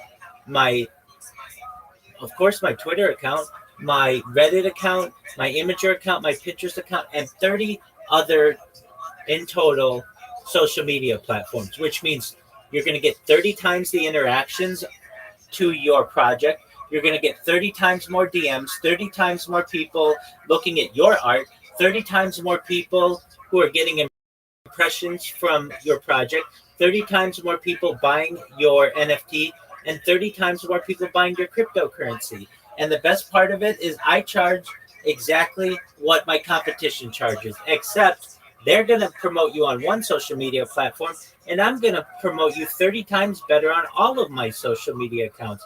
That's why you want to partner with me. Feel free to drop me a DM. I want to start working with you today. That's what you want to be able to say, right, Pixie PTO? Yeah, that's a nice shit. I was almost lost, but I got too overexcited about it, and it's really engaging. Thank you very much. Absolutely. 100%. Now, Pixie PTO, if I'm going to be honest with you, and I will, you want 2 link trees. So you're going to want a link tree for yourself as an artist, and you want a link tree for yourself as basically a social media marketer. Does that make sense? So that your art remains your art, and people can just go to your link tree for your art, or they could go to your link tree that has your customers' projects. Does that make sense? You mean like to account like a link tree. Yeah, so you'd have linktree.com/Pixie PTO art, which is your art. Those are your NFTs. That's your digital art that you create for yourself, okay? Meaning, if I want to see your art, I need a place that I can go just to see your art and nobody else's. And then what I would have is another Linktree account with all the different social media for when you want to market somebody else's project. Does that make sense? If it doesn't, that's okay. Yeah, just get it. So Yeah, I get it. exactly, I get it. exactly. So that your Pixie PTO art account is just your art. If I want to see what you've created yourself, I can see all of it there. I can see your YouTube. I can see your Instagram. I can see your TikTok and everything. But if I'm an artist and I want to hire you to help market me, I can go to your other Linktree account. Maybe it's Pixie PTO Media, and see what you've promoted for all of your customers and clients so that I know where you're going to promote my art when I pay you to work with you. So I could see what you do as an artist on one link tree and what you do for customers on another. Does that make sense? Yeah, absolutely. Makes sense. Thank you. You're welcome, my friend. So, with that being said, the responsibilities are now on you to be able to create these different link trees. You need two of them. You need one for yourself and one for your customers. And I don't know if you want to do them, you want to just focus on your art first, which is probably what I would do. I'd focus on my art first, create all my social media for my art, and then once you come back in here and you've got that done, we'll make sure it's optimized and everything. Once those are done, then you come back in here and we'll do one for all your customers so that you can start making more money, okay? Thank you very much for that. You know what to do, right? You've got to create two different Linktree accounts, but start with one and we'll work from there, okay? Thank you very much. I'll do the right way. Excellent. That's the right attitude. And you should know I'm always here to help you live. So long as I'm awake, I'll do everything I can to help you. And if you have questions, come back in here. I'll answer them. We'll make sure that you don't get off course.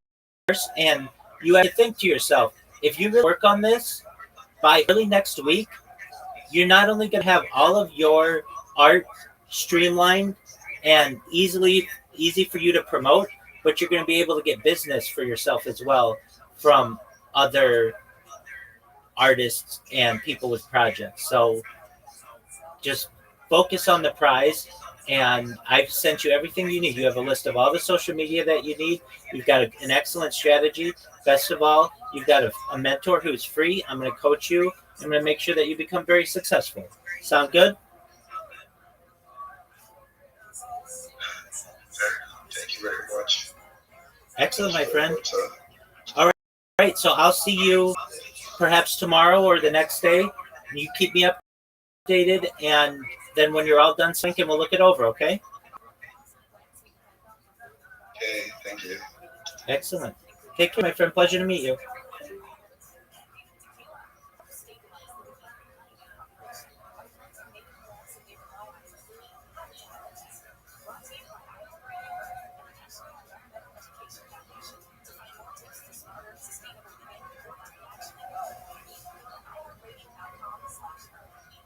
The free iHeartRadio app is #1 for music, radio, and podcasts all in one. Discover a new podcast from our library of hundreds of thousands of titles.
$8.50, baby.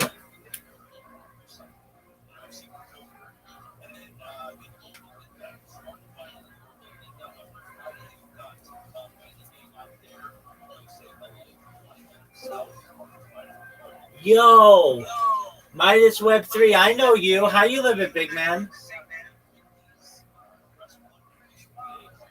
Midas, how you living, big man? Can you hear me? Can you hear me? Yeah. Excellent. Okay. So I sent you a message. Digital marketer, right? Yes, sir. Excellent. Tree. Okay. Okay, not quite. All right. So everything I tell you is free, and all the strategies we're going to use are free. I sent you a message that has a list of social media in it. Did you? What Yeah. you want to do is first you want to create a Linktree account. Then you want to create accounts on all of that social media. And here's why. There are about 30 different social media platforms that you're currently not using that you should be to be promoting yourself and promoting your customers. And you could be getting 30 times more DMs to you and 30 times more business opportunities, but you're not just because you're focused on Twitter. And Twitter's great, but we all could use more business. And these are big time platforms that have tens of millions or hundreds of millions of users who are looking for people to help them promote their projects. So what I want you to do first and foremost is create your link tree. Then you create all of these different social media platforms. And when you're done with your account, you come back in here. Then what we're going to do is I'm going to look it over. I'm going to make sure it's good. Then we're going to put content on it. You've got a great brand, Midas Web3. I love it. And we're going to make videos for you through Grok. You're welcome, my friend. Through Grok, so that you have some content on these different social media platforms. So that when someone types Midas Web3 into Google, you show up number one. Or when they type it into YouTube, you show up number one. Or they type it into TikTok, you show up number one. That's what you want, right?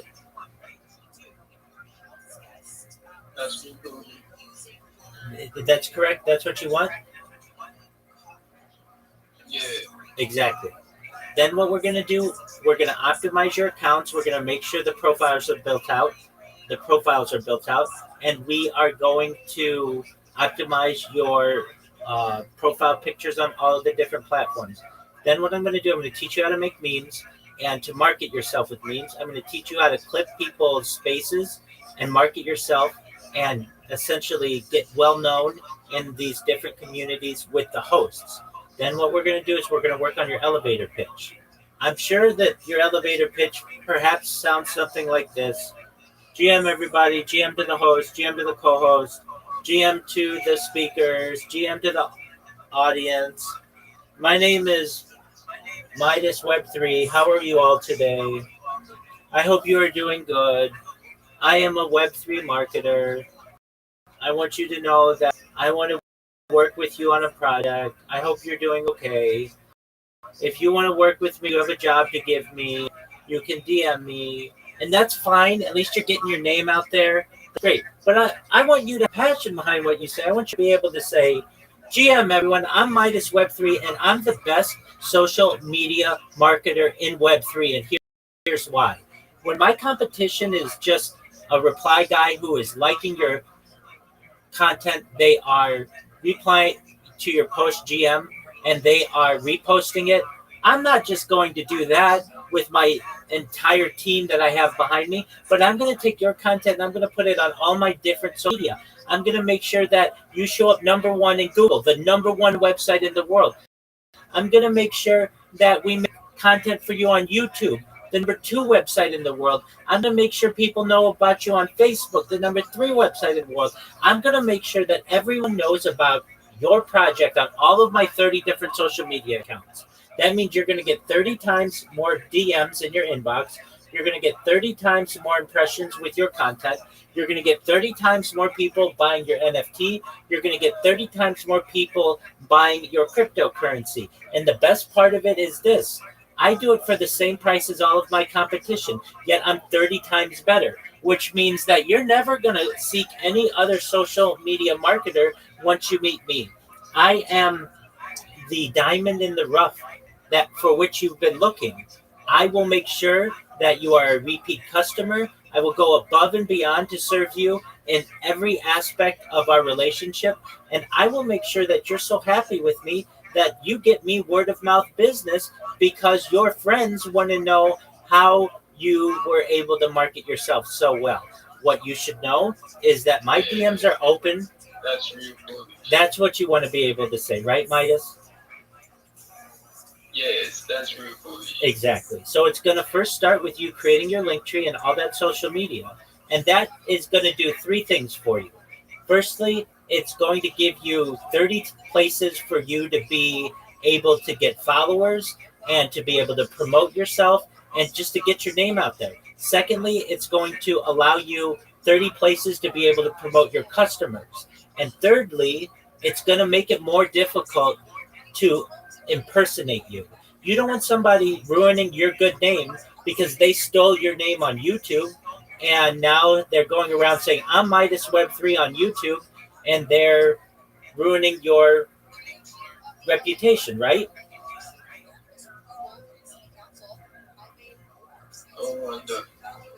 You don't want somebody to do that, right?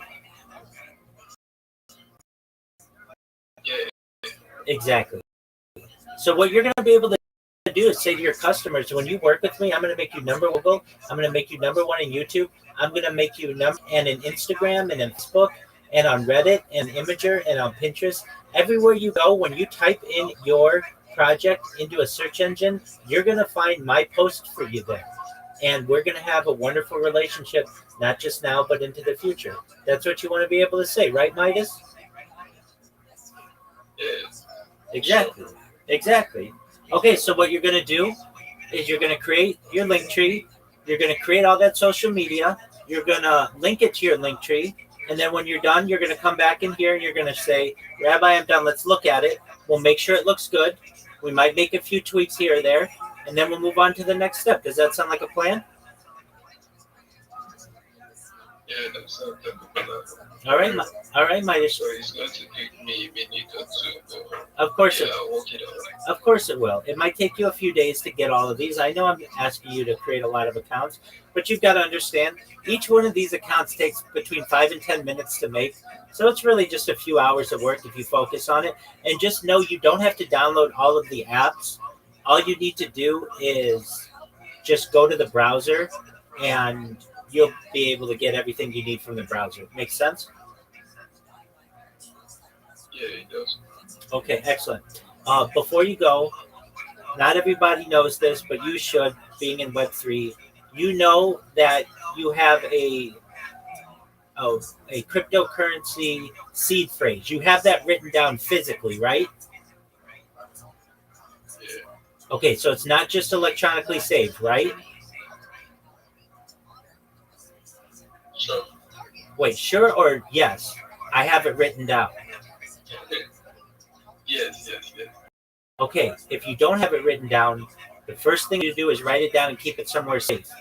Because if you break your phone or something happens, I don't want you losing access to your wallet. Secondly, when's the last time you backed up your phone?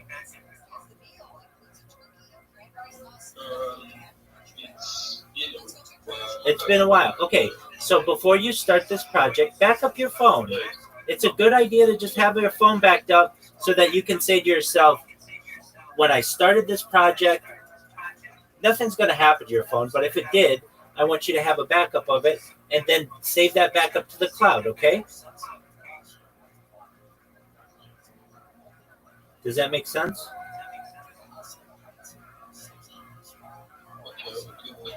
Do you know how to do that or no? If you don't know how to do it, do you know what ChatGPT is, Midas Web3? Yeah, it does. Okay, so if you don't know what to do, put your phone model into ChatGPT and say, how do I back up my phone? And you want to back up your Google account and all that stuff. And then go ahead.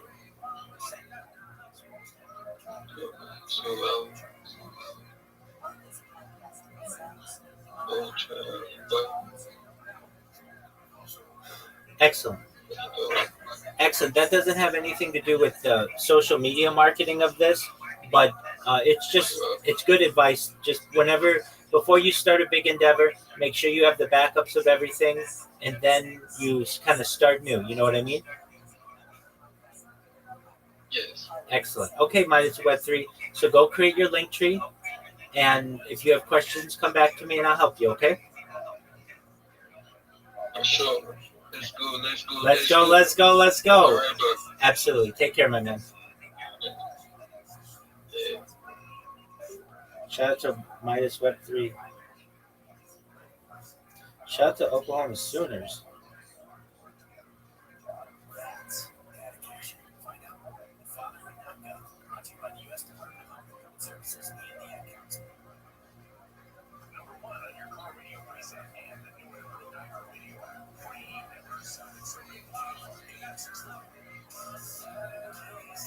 Head to the bantamweight division. He lit up his hometown earlier this year in Georgia and get back on the horse here in a moment against short notice replacement Ethan McEwen. You know, you want to talk about a kid with your potential. You're talking about Mount the Ball Maker. From the contender series, the moment we saw him, we knew this kid had something. He has massive power. In his hand, he can shut your lights off. What he did in Atlanta, he gets a very double play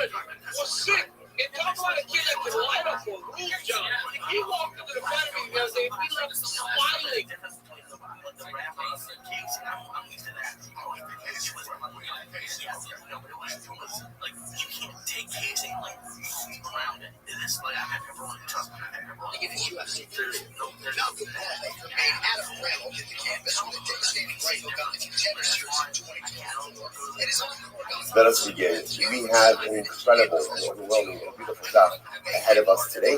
Today's daf is Tzadik 90. We are picking up on Hey Test on the days 89b, 14 lines up from the bottom. Smack in the middle of the Akedah. So everything is he says to Avraham Avinu, sacrifice your son. Which Avraham Avinu responds, based on you, they have two sons. Has two sons. Your only son. This one is a single son for his mother, and this one is a single son for his mother. Each of my children again have their unique singularity. Asher Ahavta, the one who you love. I love them both. Very incredible Gemara right there. Avraham Avinu says, "You think I don't love Yishmael? You think I don't love Yishmael? The father loves his son, even if the son doesn't do exactly what the father wants." As Yitzchak. So finally, the Baruch Hu says to him, "Okay, Yitzchak, I asked the Gemara, the Kol Kachlama. So why don't you just say from the beginning as Yitzchak? Why the whole thing? Why not just from the beginning? Go ahead and sacrifice Yitzchak." In order that Avraham Avinu not be overwhelmed by all of this. In other words, the Baruch Hu recognized the idea that Halacha L'Maisa, this would have been an overwhelming task. In order for Avraham Avinu to, so to speak, ease into this and intellectually ingest this, emotionally ingest this, lace it out slowly, which is also a fascinating idea about sometimes how to convey difficult information. Sometimes it's not just about blurting it out. It's not just that's it, but again, sometimes a person has to be able to ease into a brand new reality. Incredible.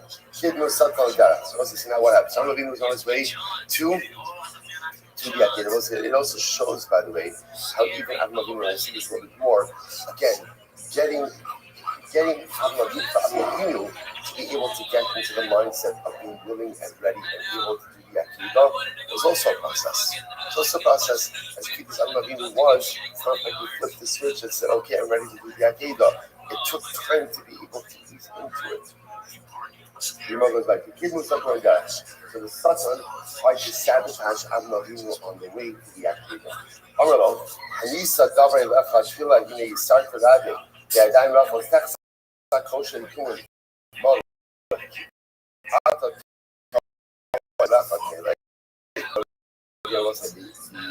The Ikar part of the end of the pasuk is the Ikar part of the Shtabah. So what's the Satan to Avraham Avinu is Avram. This makes sense to you that a God who loved you would actually give you this. So the Satan is trying to theologically sabotage Avraham Avinu and essentially get Avraham Avinu to give sacrifice to us. Maybe this wasn't the Ratzon Hashem. It's not what God really wants. It's not what God really desires. After all, how can it be that a God who loves you wants you to go ahead and offer up something so precious? Look at that, Rashi. And he says, "Davar left law. He hired law about the so davar she's law. Could it be that if God loved you so much, He would test you something, in which your entire future hangs, your future hangs in the balance of this one boy, of this son? Does it make sense to say that the Baruch Hu would trust you in this way?" Amalo, I need it to be able. This is such a beautiful, beautiful Gemara. Avraham Avinu responds, "I walk in my simplicity." Like Tamim Kiyama Shemal Kafa. Simplicity, completeness. What Avraham Avinu essentially says is, you know what Amunah is? What Amunah represents is the ability to give oneself over in totality to the Rebbe Shalom. He's back this. I'm back to myself to Hashem. I'm back to myself to His Baruch Hu. So therefore, Avraham says to the Satan, it's not about us. It's about giving myself over to God.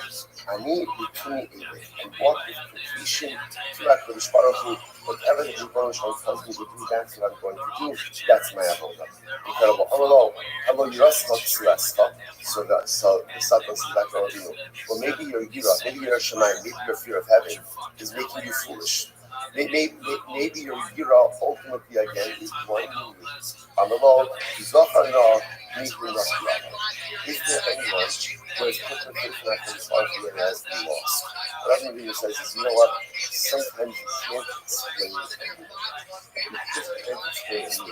But there's one interesting thing about Amina, which is people who have it are never put at a disadvantage.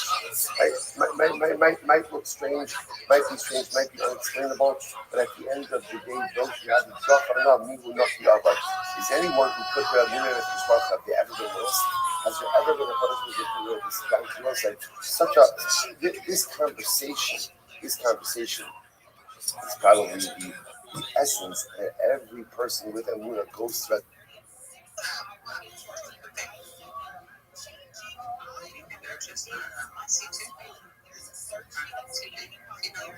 That's fine. You just give us a wave. Know that you're just hanging out with us. Some say there are major rewards for the surgery, and doctors are saying You can see don't do it. that there's the folks that they go to above the 5-3 checkpoint. That's a great news. Congratulations on your jackpot.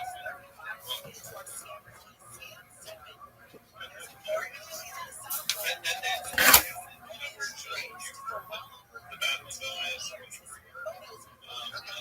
it takes a second to the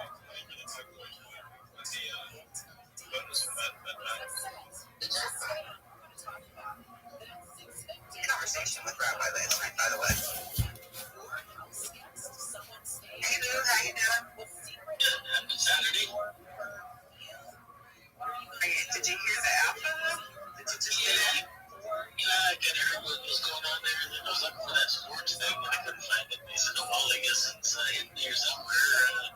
I was battling in here. Is that channel? I didn't find that there. Good job, Lou.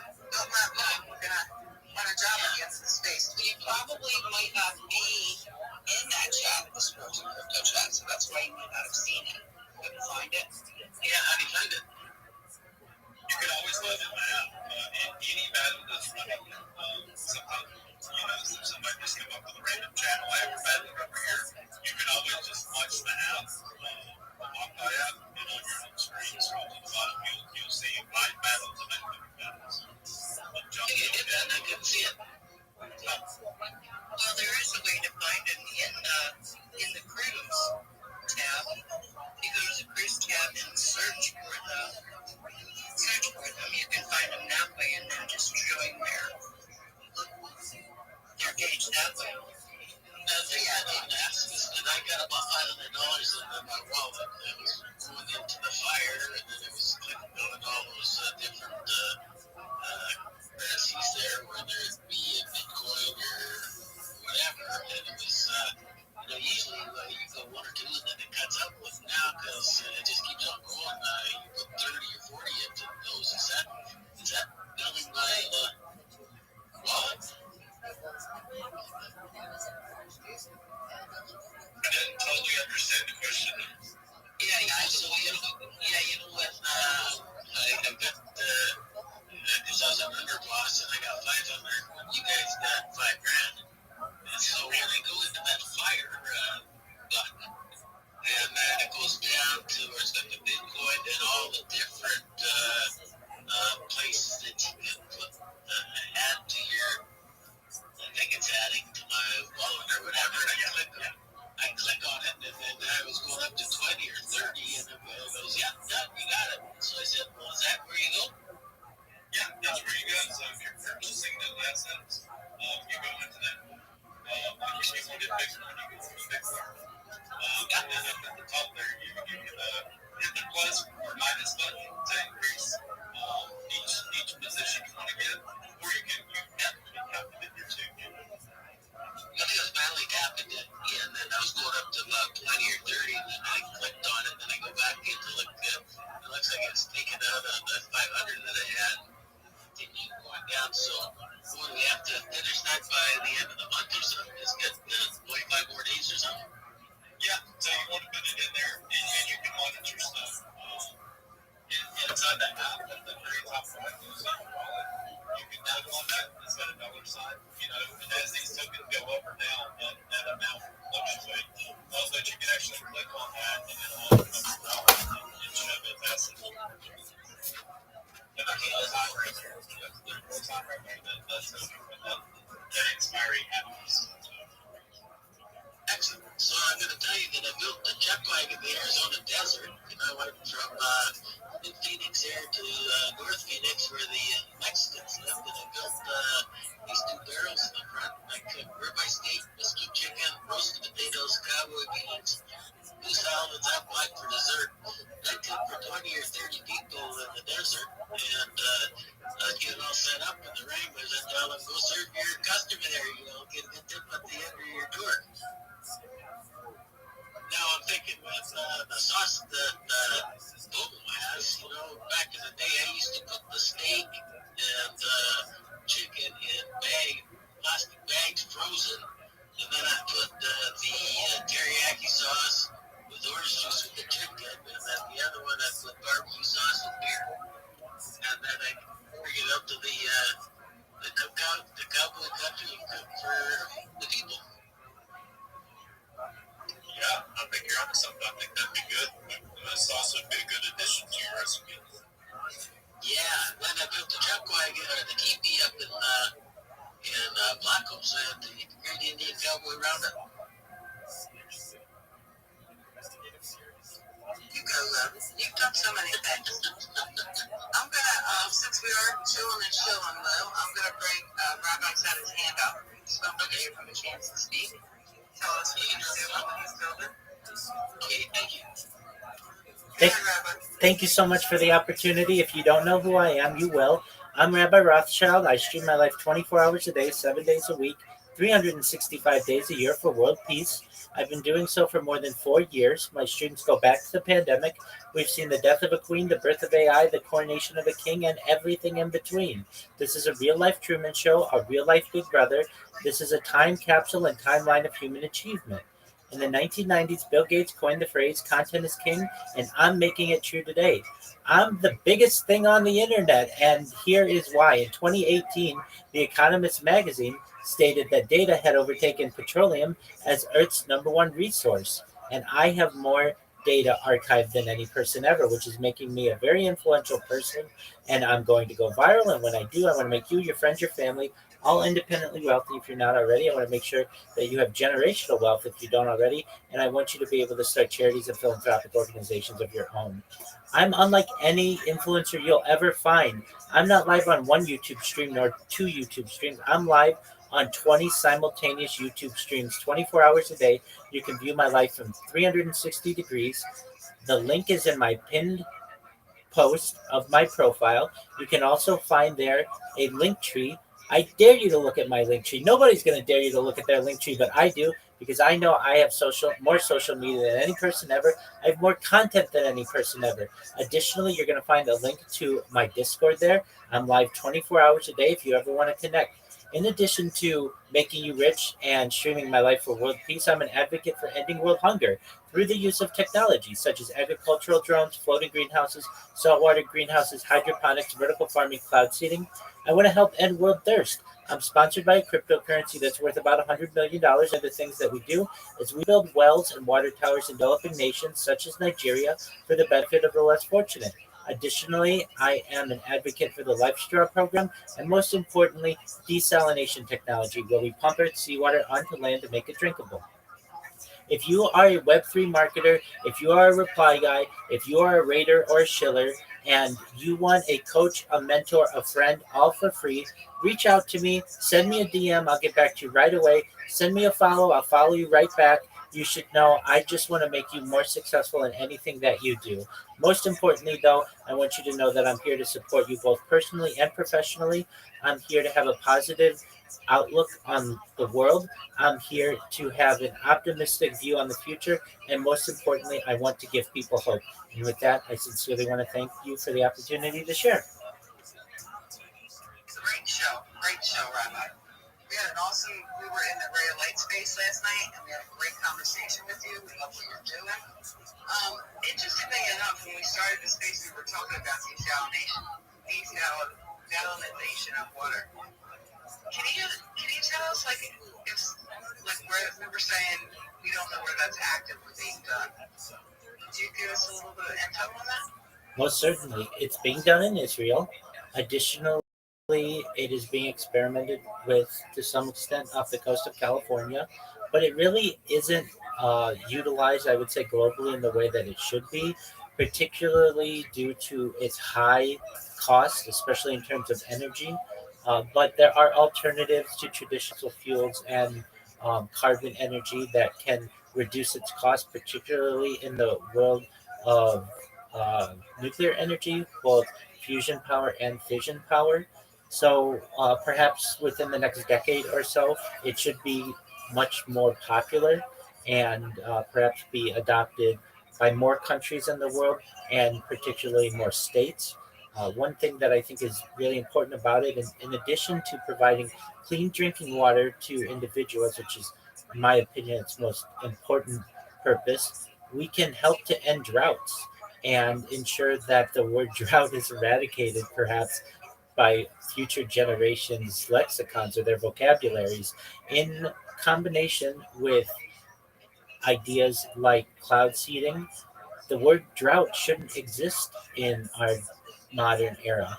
We should be able to end all drought globally within a few days by just creating clouds and using desalination technology to perhaps end drought.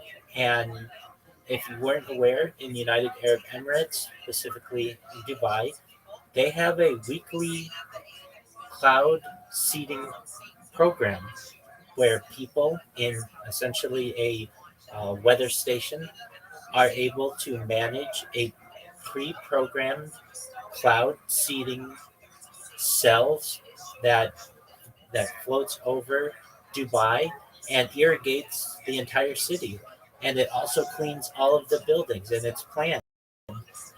I feel that this type of technology could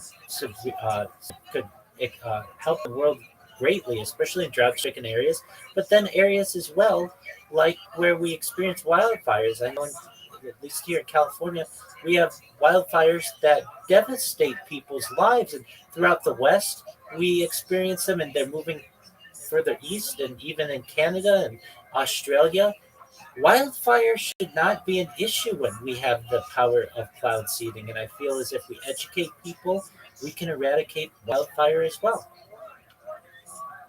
Thank you. That was a great education. I really appreciate it. I love what you're doing. Getting that word out. Thanks for stopping by again. Thank you so much for the opportunity. Thank you for your high praise. I sincerely appreciate it. Thank you for the opportunity to share. I hope everyone has a great day. You as well. Thank you. Brought up the subject of not hearing forgiveness. Rabbi doesn't kill it. Yell at it all the time, like killing in space. It's always love to hear your show. Today's Well, that's awesome. Hey, man, sorry you're caught up in those pedals on that. I'm fixing to too, because I had this thought we were discussing, and as the markets were tumbling down, a good way for people to beat risk is not to sell, say, well,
LA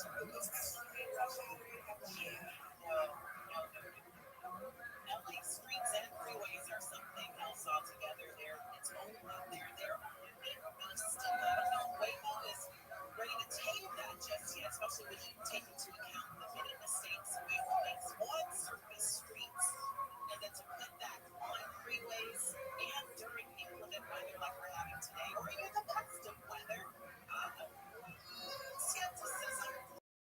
Skepticism in the past. Waymo typically avoided highways, and now we will say after years of testing, years, I don't see that testing necessarily successful, but they do, which includes public highways with employees driving on closed courses and in virtual simulations. Waymo says it's ready. It's ready to start offering those highway trips to you. And again, it starts tonight at 7 p.m. So you have an hour and a half to get out there and hail Waymo and make sure all of your affairs are in order if you do, because skepticism, I'm not sure. Safer at home for sure. Speaking of at home, when we come back, we're going to talk about how your rent may be seeing a stabilization when it comes to just how much you're paying year after year, as LA has now reformed rent control for the first time in 40 years. We're going to get into the details of why some people are not happy about this situation on the other side of the brands. Saturdays with Tiffany or Tiffany Hop here till 7, KFI AM 640 live everywhere, the iHeartRadio app. Because this is the KFI 24-hour news. Heavy rain and flooding concerns continue for much of Southern California this weekend. The heaviest rounds of rainfall have passed through SoCal earlier. Forecasters say there's still a risk of dangerous flooding and rainfall this evening. National Weather Service meteorologist Chris Roy tells KFI drivers need to be mindful if they absolutely have to get on the road.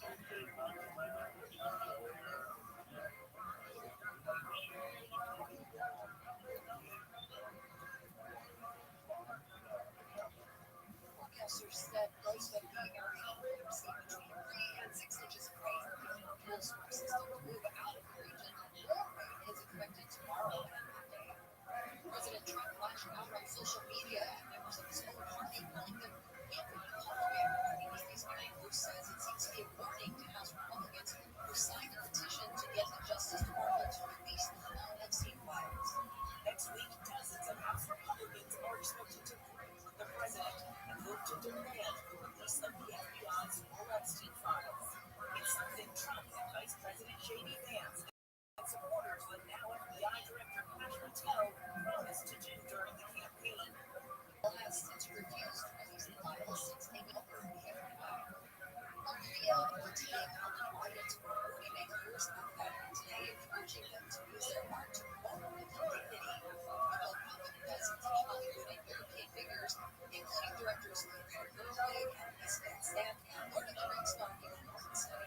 Academy Award winners likely will be the attendees and brought about a special gift. The Pope of New Jersey is the 14th Pope, so number 14, Evan Magnuson Pope. The Pope also showed support for the global film industry, saying he was concerned about what he called the troubling development of moviegoing. Apple has something new for travelers who use this micro recently. It says iPhone users can now use digital IDs at 250 airports across the U.S. You get your actual Facebook passport and you take a picture of the front little photo page, and then you also scan the chip that's in the back of the passport. You'll also have to take a selfie, so Apple can actually make sure that you're the one trying to upload the digital ID in the wrong app. Let's go to, actually, there's Scott on line.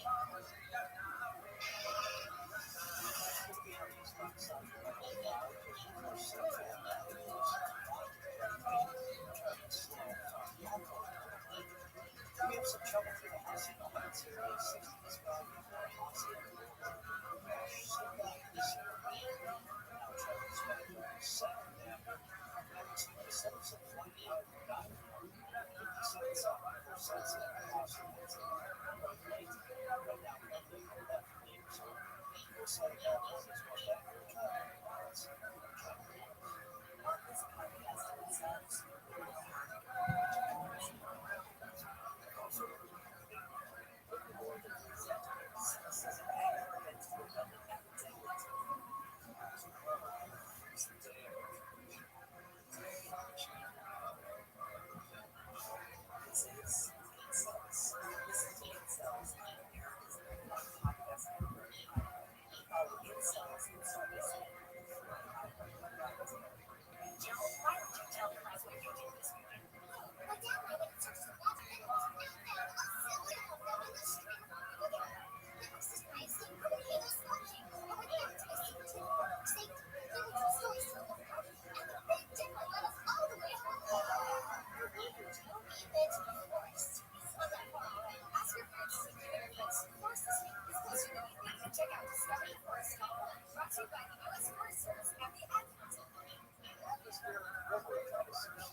Sexy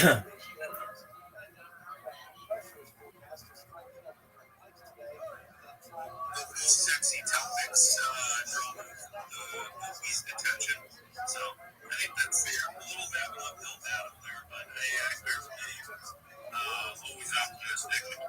It's pretty easy to sell when you talk to people that have run and that's their first introduction into cryptos. And you say, yeah, well, you can stuff that money over here and it'll gain interest for you. And they'll be like, oh, okay. You know what I mean? That's the way to kind of wash their tainted version of cryptos out of their mind by showing them, going, yeah, but you could be stacking up like 13% over here. You know what I mean? Yeah, for sure. That's somewhat mean. I mean, when you get rubbed down a fun, I haven't done that in a while. It's something I see something. But it doubles the pain on that stuff. When you do view it through that lens of, oh man, I could have just kept it in this and staked it and earned interest, leases, and the interest compounds and double compounding definitely makes it harder, in my opinion, for me to go after like launches and stuff. The meme coins I do have is stuff like Tiffany and stuff that's been around that's larger market cap stuff these days. Yeah, no, I get it. Because you're looking at like longevity has been around a while. It's not going anywhere. It's just the hard part is making life chicken money with that kind of stuff. Because it's all about the market cap. And that's something you gotta educate people on too. It's like getting into Dogecoin or GD or something like that. I'm not saying it's done and over with, but it's got some challenges. If in order to double your money, the market cap has to double. That's the way it works. So let's say it's a $2 billion market cap. Okay, that meme coin better make it to a $4 billion market cap, otherwise you haven't doubled your money. So that's everybody's attraction to brand new stuff or the lower cap stuff. Because it is far more imaginable to see something go from $1 million to $10 million than it is to see $2 billion go to $4 billion. You know what I mean? Well, again, that right there is the exact thing of risk versus reward, right? Like how much risk can you tolerate? There's a big, like if you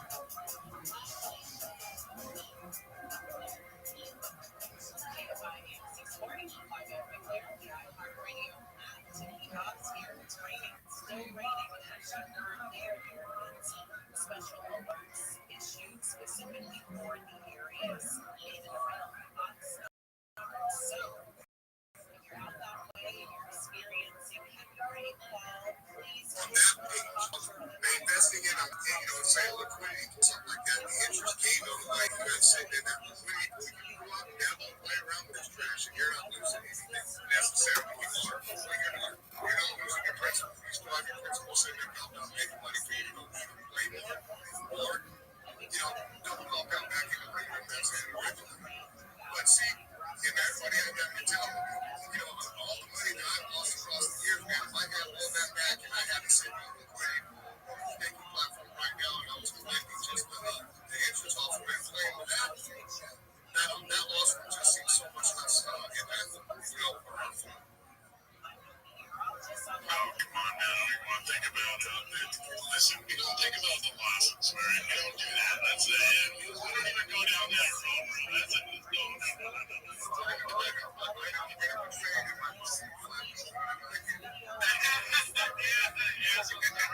George, oh,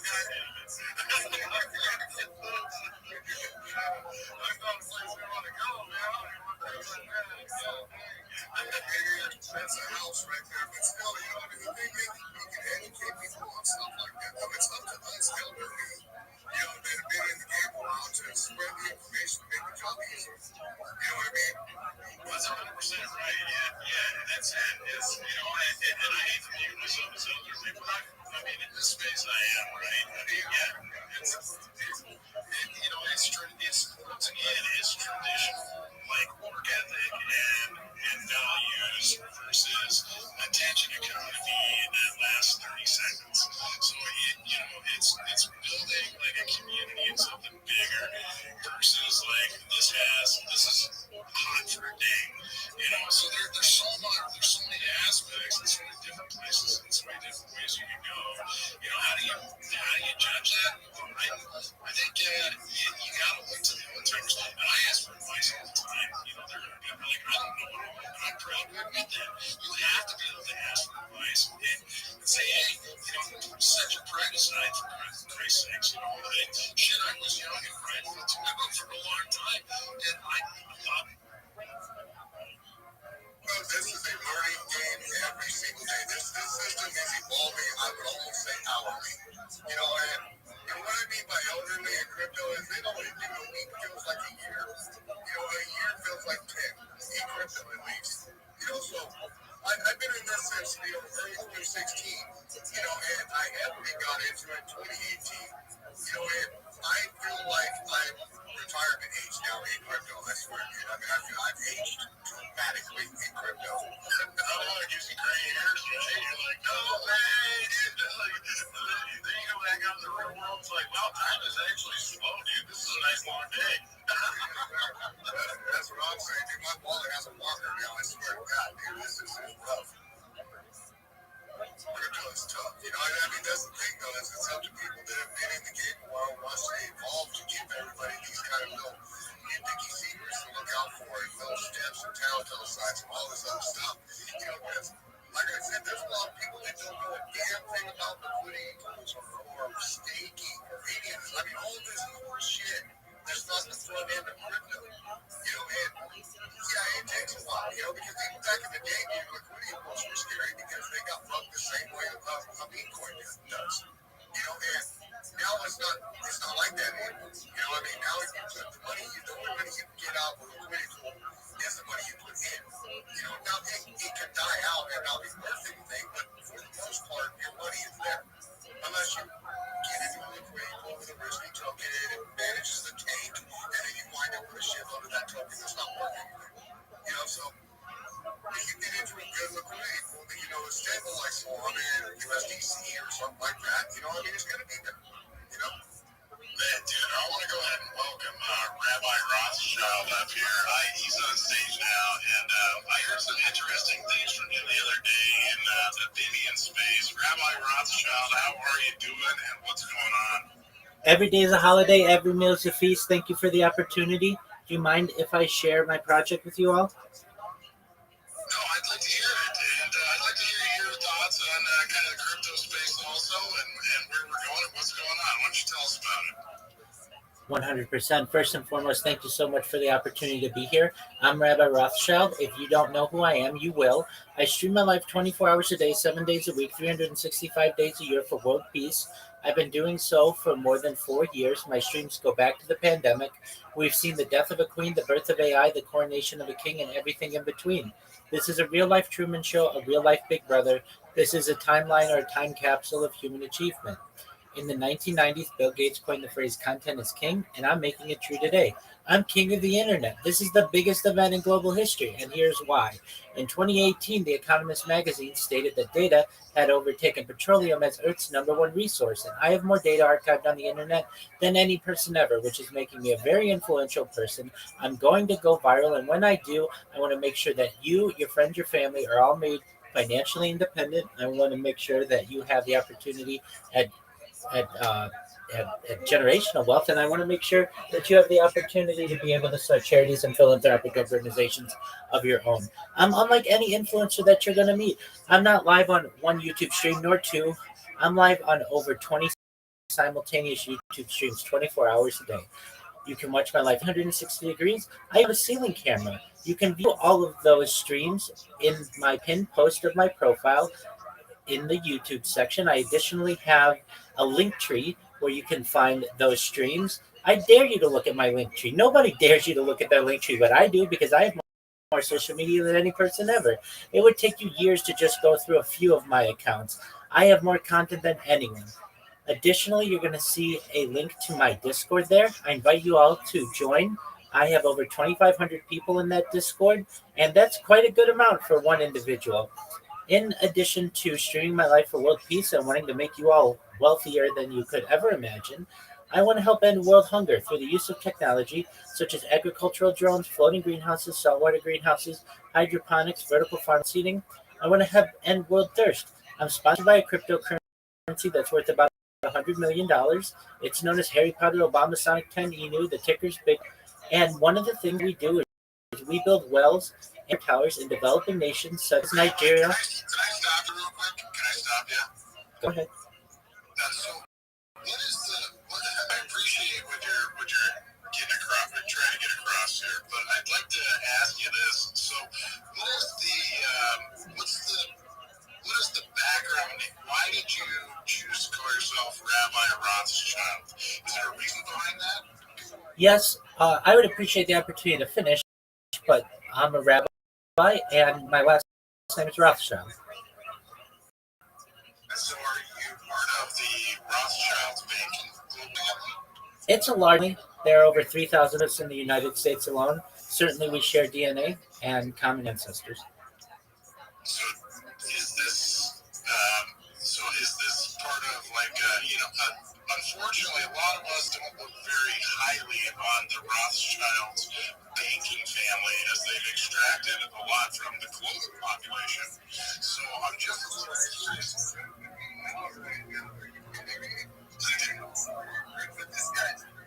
Am I asking the right questions, Noah, or what? Also, I will say it feels like he's reading something that he just picked up off like the internet, but you gotta fucking come in it more natural, bro. You sound like you're reading the script. I was about to say the same thing. My friends. I've been doing this for 4 years. Any questions that you're going to ask me, I would appreciate it if you would let me finish my show. If you don't want to, then that's fine. I completely understand. My ID is on my banner. I get asked this question all the time. We can go through all of that, but frankly, it's some. Sorry, guys, I had enough of that, so I'm just gonna go ahead and mute Rabbi Rothschild's.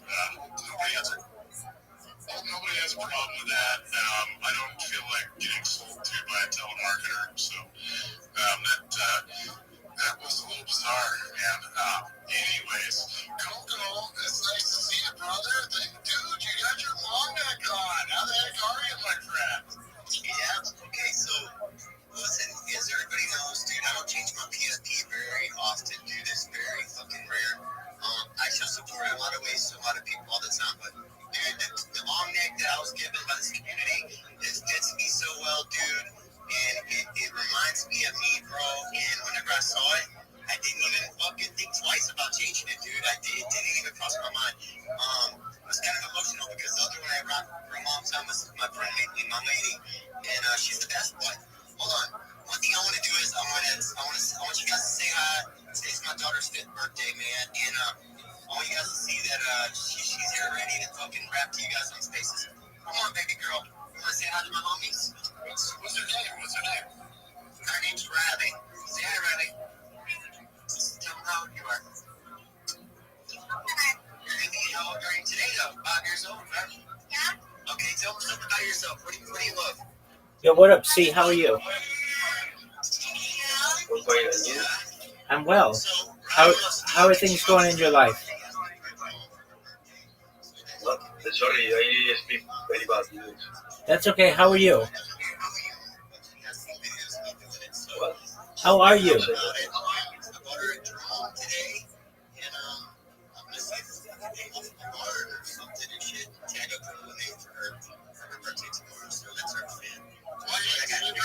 you there?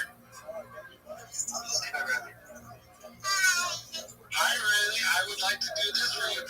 Happy birthday to you.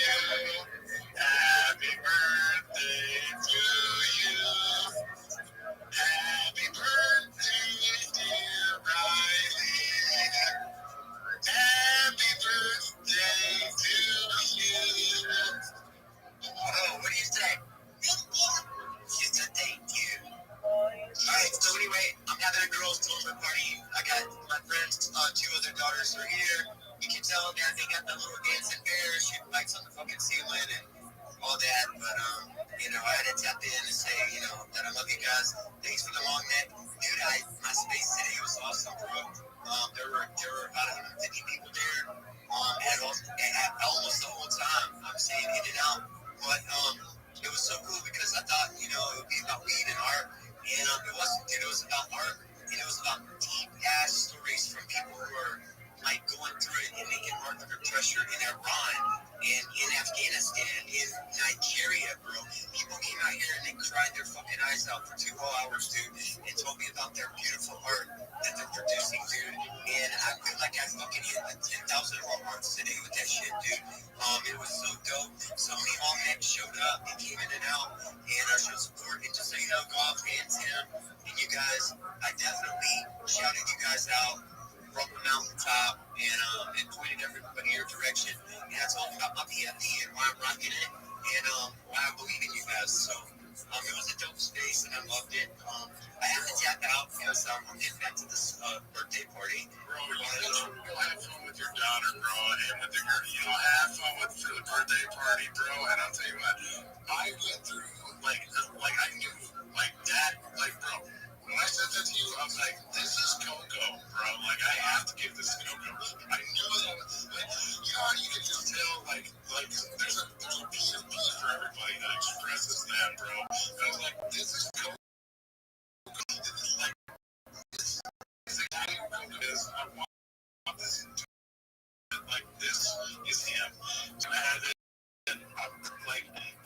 I couldn't, there's not a picture to have that NFT, bro, that one back legend. That's you to a T, bro. But I'm so happy that you're in the community. Go have fun with your family, bro. Make sure your daughter has the happiest birthday of all. You guys go have fun. It's so big, dude. You're singing happy birthday. And so it's dope for you. Every day in life is a blessing, my guys. You guys know that shit. I know it better than most people. And you never fucking take it for granted, bro. Because you never also know when this is the last time you're going to say goodbye to somebody, bro. So always give them a big hug, give them that love, and tell them I can catch you on the flip, dude. Because we always will, bro, especially if you believe in God, and I do. And I bring my daughter up to believe in God.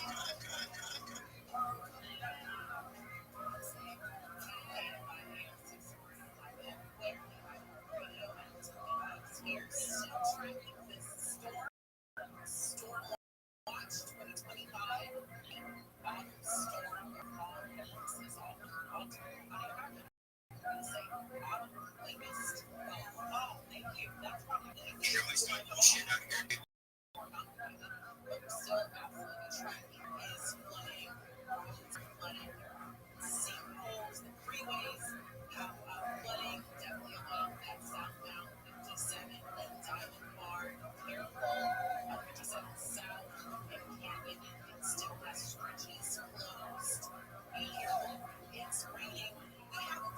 They're shaking their head at me, dude, every day telling me I can't do this shit, I can't do that. And I just fucking laugh, bro. And I'm like, you don't even have a fucking party.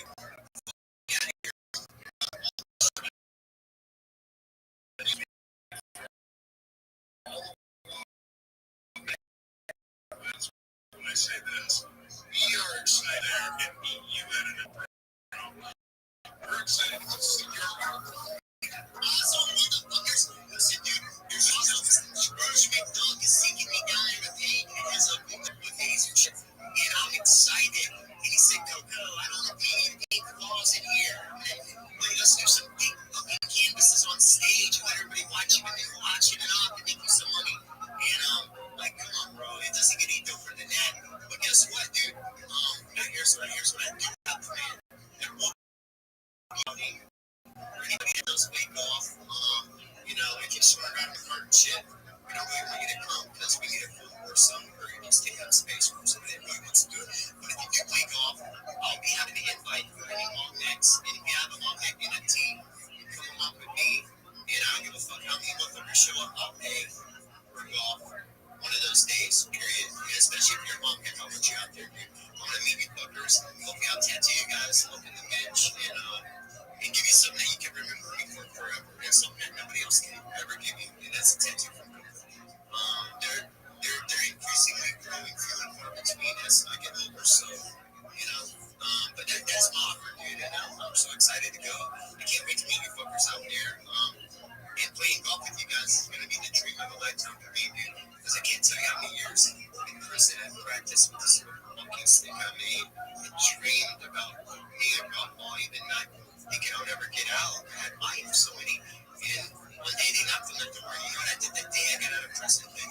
always give back to the communities and where they come from. And I love that about golfers, dude.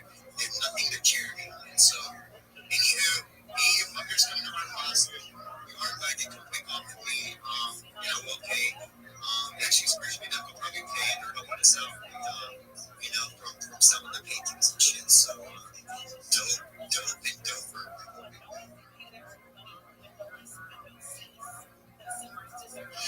Coco, thank you very much for coming through, bro, and we appreciate the absolute hell out of you. I gotta tell you what, bro, you are a long neck legend before long neck legends were even created, bro.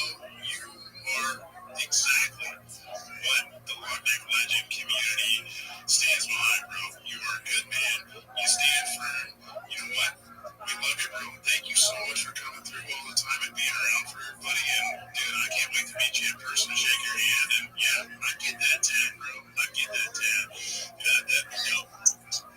I think I'll come up with like a little long name legend tab, like a little L something or another. And we'll just fucking whoever shows up, dude, I'll set up my shit like a convention and we'll just run one motherfucker after that or we'll all get it. And I'll let one of you fuckers put it on me on camera. How about that?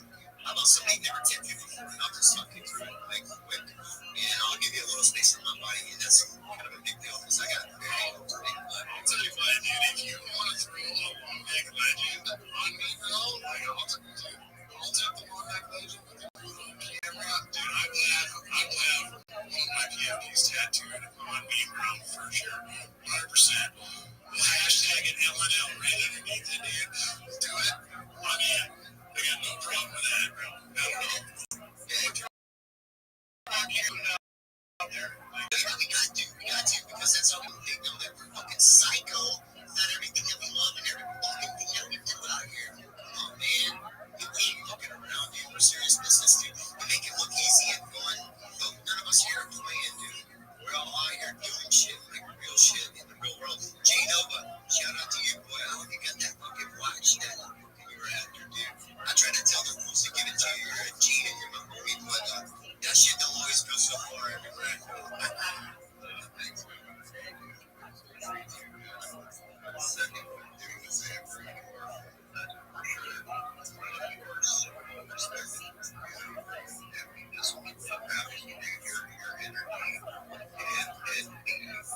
Just the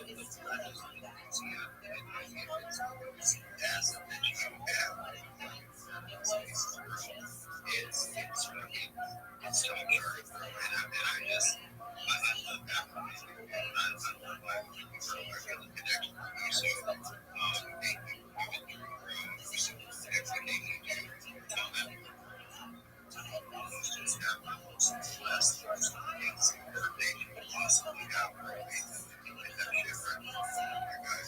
you so much.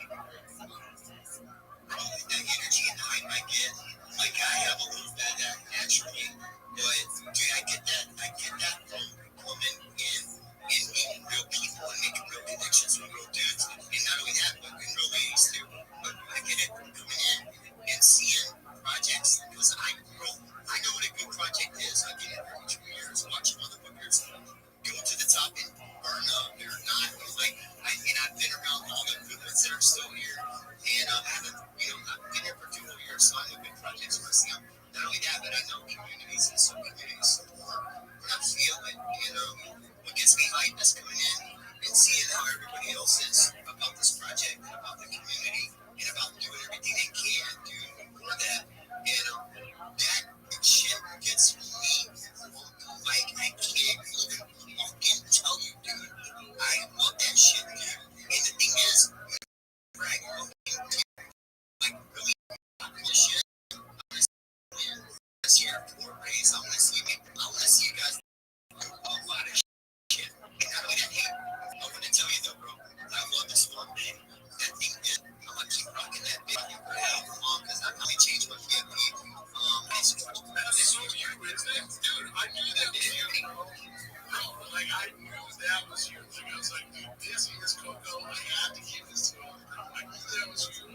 I was like, I gotta get this guy. Like this has to be Coco's. Like, bro, that's you. Yeah, for sure. Whenever I started seeing the long mix, like I got 2 NFTs quick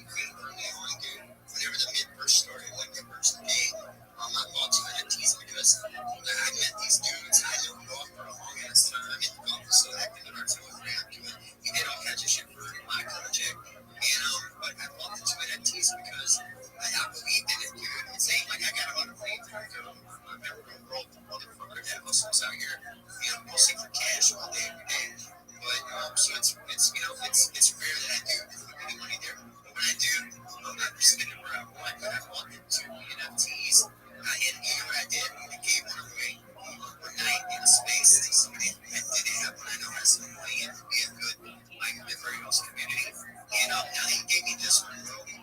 This Saturday coming up, dude, I'll be giving the other one I bought away in my space, dude, on Saturday morning, dude. I'll hook them up, you guys. And we'll give it to somebody that doesn't have one and that might be like a solid member of your community. You never know, dude. But that's how you spread the love, is sharing it out. Yeah, Cooper, you're the absolute man, bro. We're so happy to have you around, dude. It's, you know, like I was following you way back, dude, doing those beautiful murals for NFT NYC, and like, bro, I was like, man, this dude is a legend, bro. He's really committed. He loves the communities. He's like all about it. Like, that kind of brought me up, and then I started following you. I'm like, this dude's a fighter. Like, this guy is like, dude, you are 100%. Big legend, bro. Like, I absolutely love it. Dude, I gotta ask you though. You gotta go spend time with that little girl and her friends, man. I want you to go have some fun. I don't want to keep you on this stage, bro. I want to say thank you so much for being here, dude. We really appreciate you. Make sure that little girl has the blast, the best birthday ever, bro. We love you. Thank you. Hey, Riley, sing goodnight, baby. Hey, sing goodnight on the camera. Girls all say goodnight, guys. Goodnight, guys. I love you guys. And whenever I think you guys can go some crazy people and shit tomorrow, we'll throw a video up and we'll shout her out because it's her 5th birthday. And she's the best thing that ever happened to me in this world, you know. And she's the reason I'm out of jail, and the reason I'm successful, dude, is all sitting right here in my back right now. And I know anybody that's a dad fucking completely understands what I mean about that. So, good night, guys. Much love. Come on, Riley. Yes. Come on, give me a good one. Come on. What about you? Give me one on it. Alright. Come on. Thanks. Come on.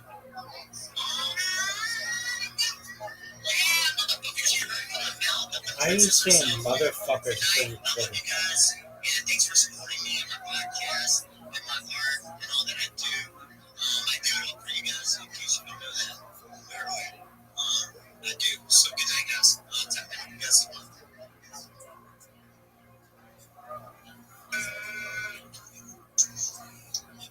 It's always a pleasure having him stop by, dude. Like, Coco is an absolute legend, and he's 100% real, bro. Like, he's a good human being, dude. But I love that guy, dude. He's just a great person.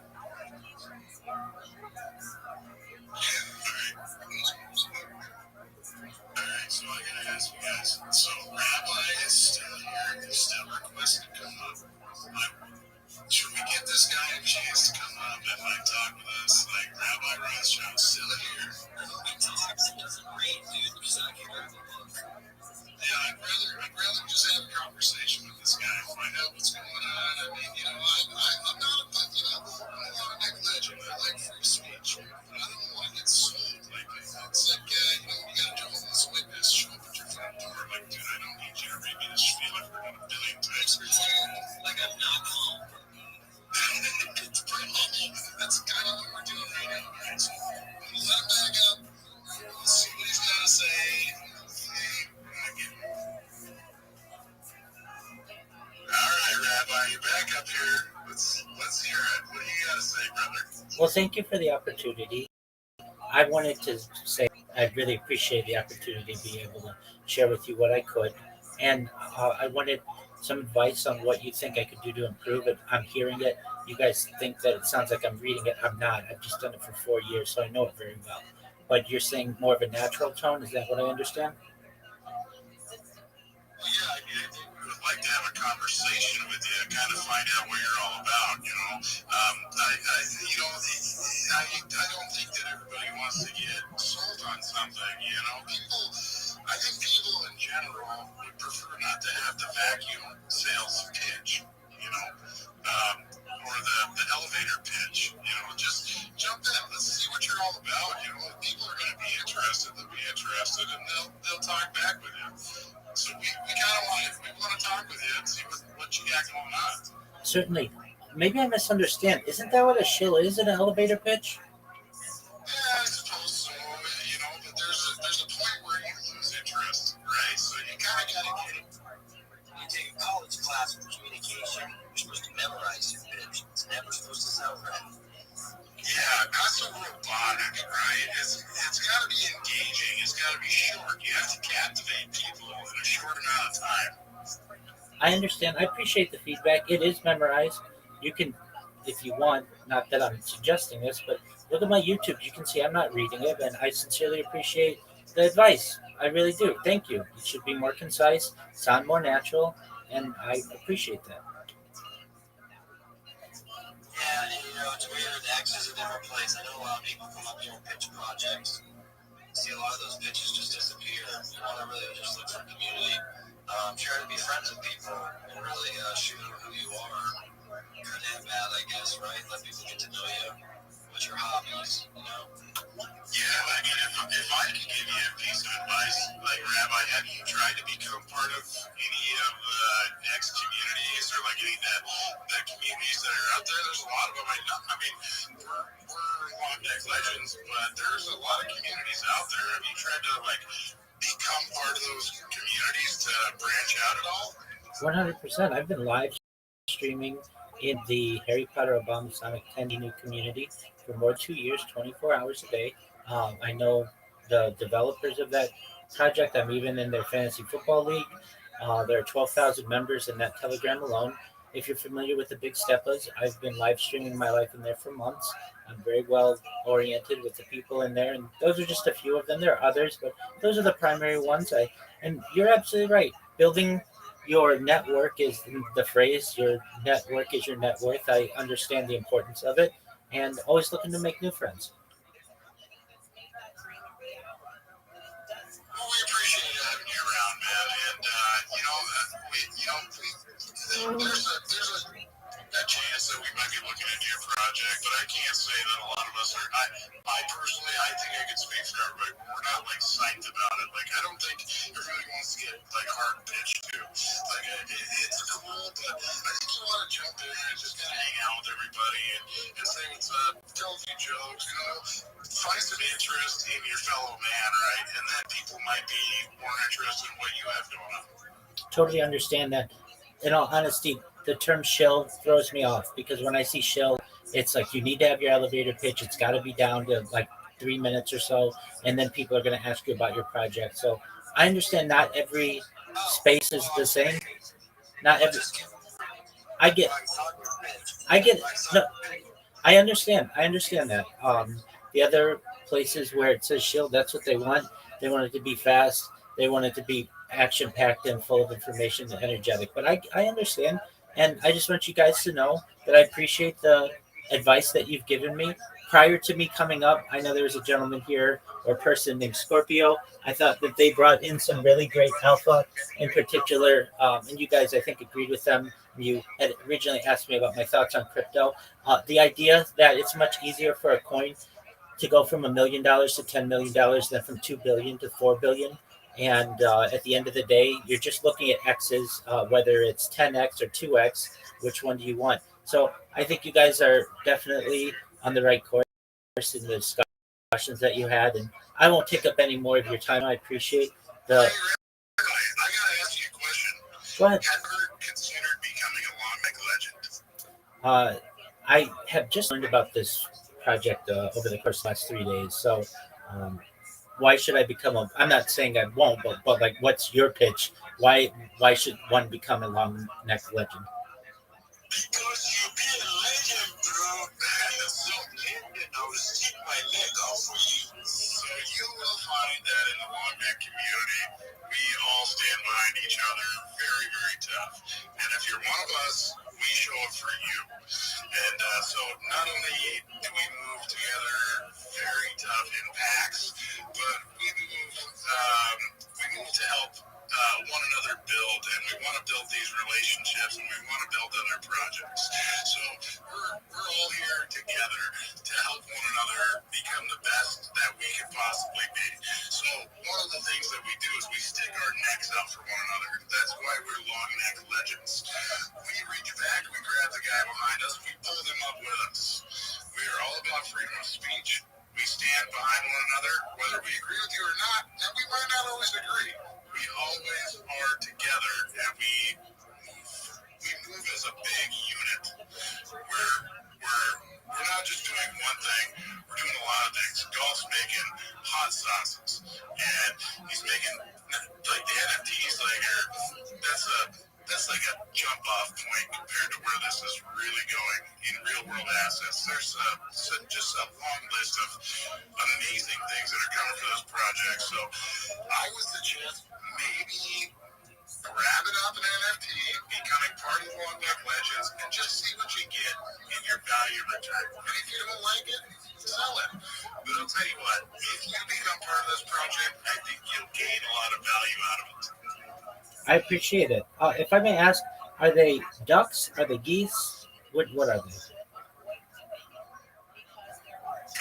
you want to answer that? I think we're llamas, aren't we?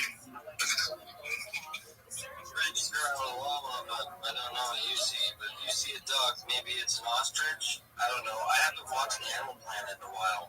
Oh yeah, I could see it being an ostrich. So what I'm talking about is your PFPs. Like those are, I could see those being ostriches. Is that what they are? Oh, you're talking about our PFP? Yeah, our PFP's ostriches. Heck yeah, dude. Oh, okay, very cool. Okay, I see that. I like it. Okay, so if I were to purchase this, where would I go, and where would I go? Oh, our main market is on Magic Eden, and you can get one really cheap. You know, we're aiming to flip the floor. We're looking like pinpoints for good deals.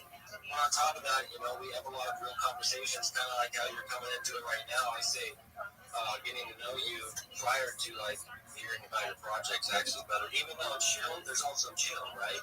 Sometimes the chill's working, but go to Magic Eden, look at the floor, get one you connect with. They're all super good, and I'll add you to a community, and you can start joining spaces with us, talking to people, getting to know people, and that will build momentum here on Twitter for you. Not even just talking about your project, go a couple months with just getting to know people, and then as time comes on, you get to know all these guys, you start pitching your project, you can really, you know, get your feet wet, right? Because like what you said, you gotta have the people around you, you gotta know people. And if you don't know anybody, it's kind of hard to get out there. You know, I've spent a lot of time in like this space as a supporter. I still do support other communities big time. And I think that's the best way to do it. And that's just alpha. I feel support like multiple NFT communities. That's what I do. But I am the Long Neck Legends, and this is my priority. But you can be a part of it. There's like 100, 200. Golf, you said the wrong word. You said I. I think you're supposed to say we. Yeah, we. But I can say I too, because I did the other one. What's mine is yours is a long neck. We're not married though. We're bought in the blockchain together. But yeah, we are kicking ass together. We all are showing up.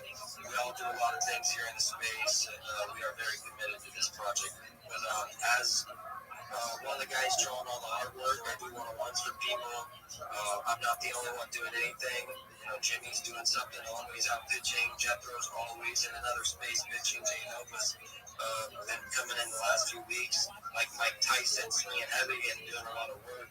We have a lot of people in this community that are very supportive of projects. Get to know us. It's a pretty good one.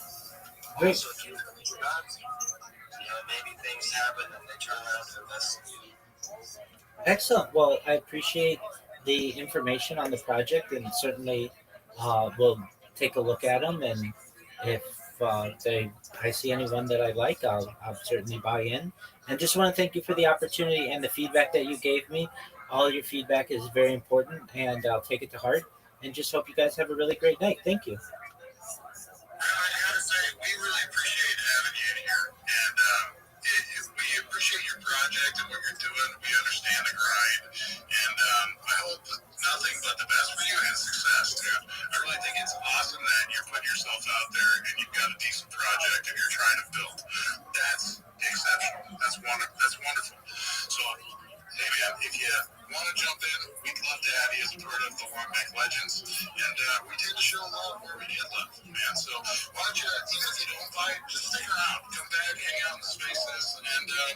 give all these guys that you see here a follow and turn your notice on for these guys because everybody in this space right now, they're all legends. So it'd be great to have you around the spaces.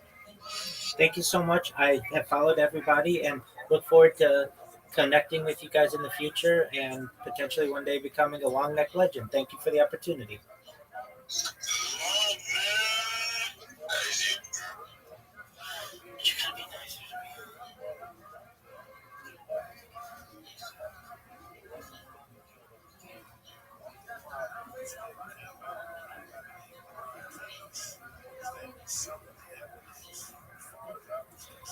Now it's my turn to tell you long leg legends how to fucking treat people.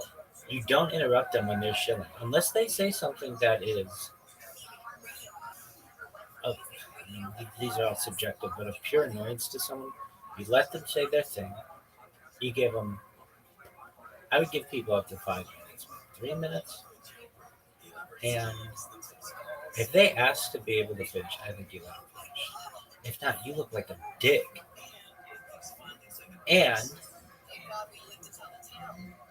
you don't give them a third degree on history that happened hundreds of years ago. You listen to what they're doing today. Israel's going to have a field day with those kinds of people. And what did you say to Israel? These are the sacrifices that we make. This is what happens. This is just the start, kids.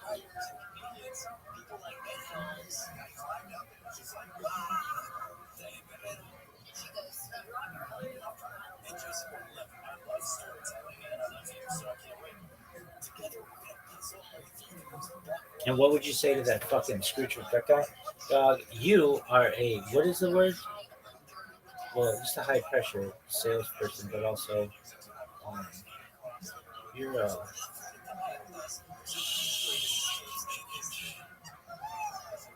There's a word for it.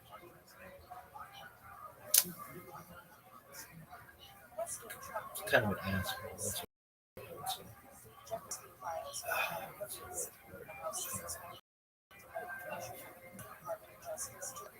all right, she's not.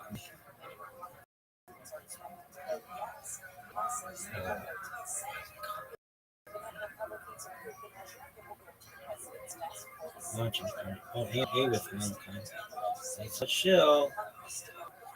Grifter? I don't. Is that the word? I don't even know what that means. I don't know what 6-7 means in Arabic. Grifter. What do you think grifter means? A charlatan? What's a charlatan mean? Person who swindles you by means of deception or fraud. Yeah, that's what I think. So what's a charlatan?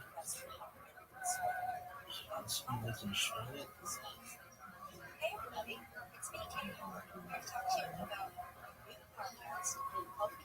One who pretends to knowledge, skill, importance, rigid, and possess a pretender of fact, mountebank, or impure. Cheat, pretender, mountebank, etc. And what's the other thing? 6-7 Urban Dictionary. That's going to be a popular page.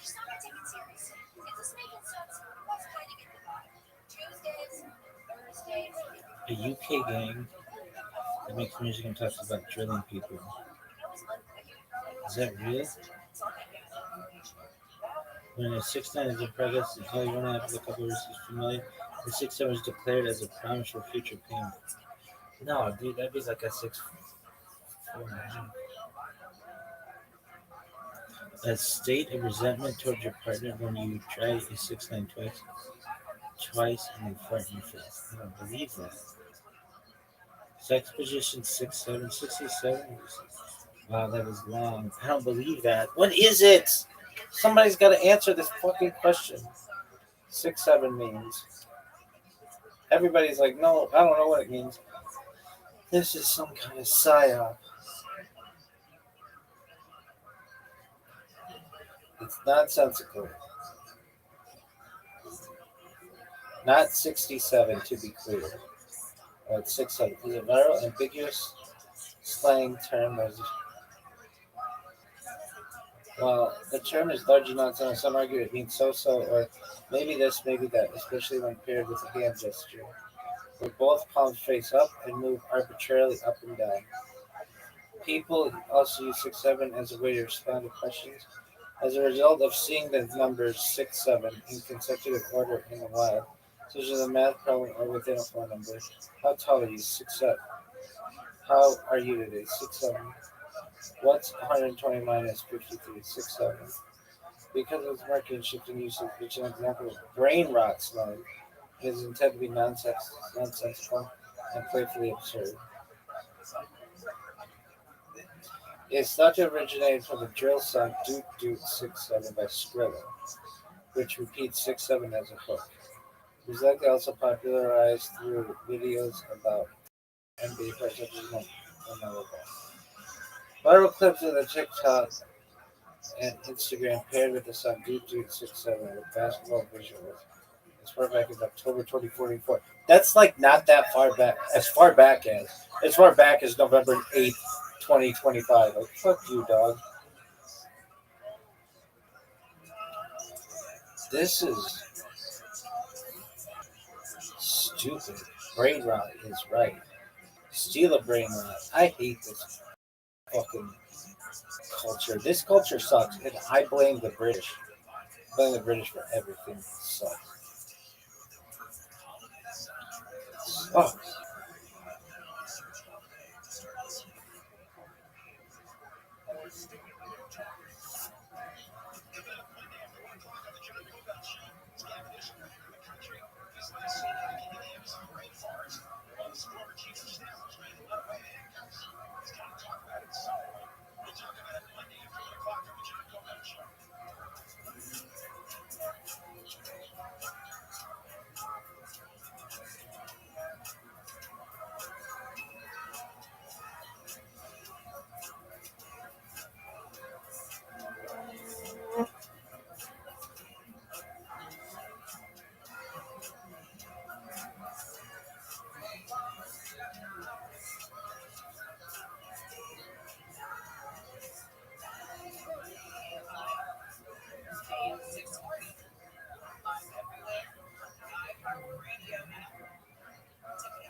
swelling, infection, scarring, but it happens well, or it tends to be pretty short, only a few days.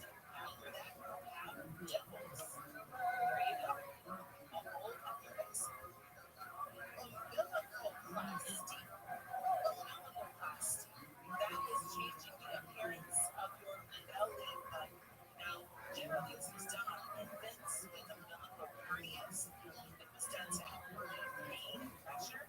Now it's more of a cosmetic procedure in which people can change their innie to an outie, or their outie to an innie, or do anything they want with their belly button. It's minimally invasive. It takes about an hour. And when I did that, that's your divine place that does that. Let's say you have earlobes that are pretty low.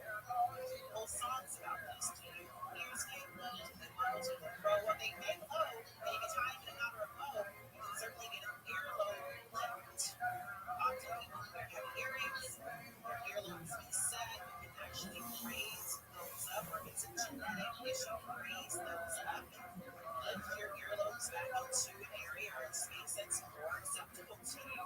You can also lift your thighs. Because no part of your body that surgeons feel it's pretty self-explanatory. You lift your thighs to decrease sagging skin. You can also lift your lip. Give yourself kind of a low effect, lift the top part of your lip, roll up a bit to give appearance of a full lip. All that's available to you. You can get eyelash transplants. You want bigger, fuller lashes. You don't want false eyelashes. You can get eyelash transplants. Now, of course, for people who have hair loss, alopecia, perhaps effects of maybe chemotherapy or radiation, this is a wonderful, wonderful answer. And then for those who are wanting to do so for vanity, it is also available to you as well. I'll take a look.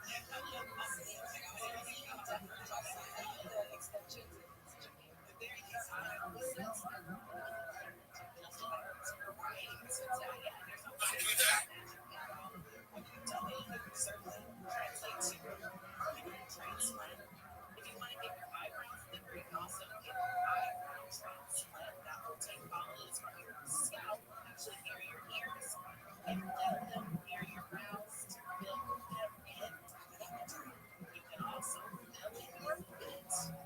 Chin filler, eyebrow filler. You can also fill in your feet. You get injections in the top of your feet to combat loss of volume that can happen with age or extreme weight loss. And how awesome would they look? Pain for people who have limb massage.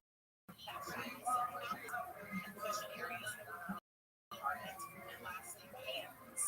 Perhaps you're seeing that your hands are showing signs of aging. You can get injectables in your hands to decrease fine lines in your hands to give the appearance of youthful skin. These are just a few on the list of Look at this one. Oh, yeah. something you're interested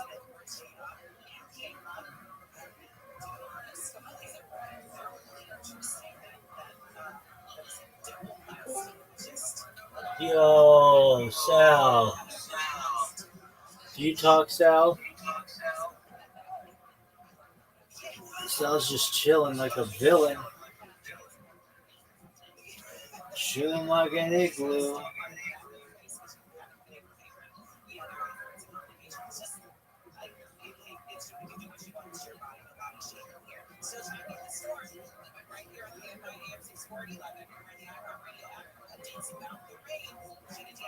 Yo, Sal, I hear you. What's up? Yeah, we go outside. Yeah, dog. Went outside earlier today. How about you? Do you go outside? Yeah, listen. Like it's completely dark in there. No, it's not. There's a light right there, and there's the computers there. How'd you find out about me, Sal? How'd you find out about me? How did you find out about me? You stay on camera. Yes, I know. What? How did you find out about me? Discord? either. Okay, very well. Well, enjoy yourself. Yeah.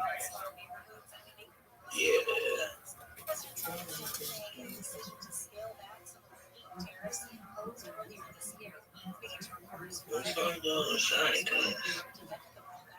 These are Doug, I answered your question. I know. Okay. Hey, take care.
think because we can afford it, there's not much to it, except for, of course, ongoing fears and risks concerned that the burn scar areas, and those are definitely present and they will be for a long time as those areas continue to heal from the body. You have to worry about mudslide and rock slides, and they are, and there have been some looking that they can seem to produce much that is newsworthy in the sense of injury or harm or major danger. So that's a lot of good news on enough data could otherwise be quite scary. And is Thank you. I'd say anxiety ridden for a lot of the population now. But yeah, a lot of flooding still.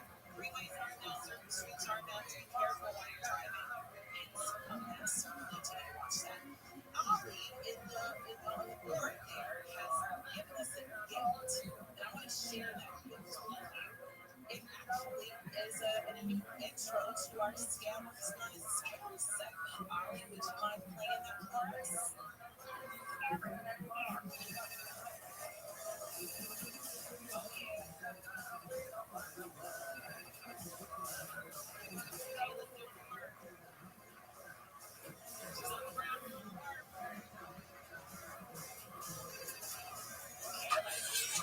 I'll tell you now, not $200 like it is in the show. So let's find out. One of those places they pay $3 more to West Village at Restream. Building you see all the exterior. It has a home and kitchen, large living room, one bathroom, and a terrace with large windows where you can see the This location is prime mostly for one of the most desirable neighborhoods in New York. Walkability, restaurants, sure. Keep in mind that Chronicles Park isn't actually famous because what you see on the show is a set of Hollywood. Just use the facade as the set. As far as its fundamentals, it's a 6 out of 10 on Lightning cases of money. It's an 8 out of 10 on layout because of the picture loves it. And it's a 10 out of 10 on location. So today, there's a follow to see a breakdown of Chandler and Joey's things. How much would it cost? I was walking in my chair. I saw the sheet of mopping. Kayla was on the floor. She was working and everything's right appropriate just to shake her family show. That was really good. I appreciate it a lot. Thank you so much. And it is fun. You want to break in with button sounds and sound effects and stuff to add a little to the show. Please do. Right? All right. In this case, this person is regretting a lot of what's happening to them. Unfortunately, this is our Scammers Gonna Scam segment, and it involves a person who is innocent and is the victim of an ongoing scam that has now lasted 15 years. 15 years.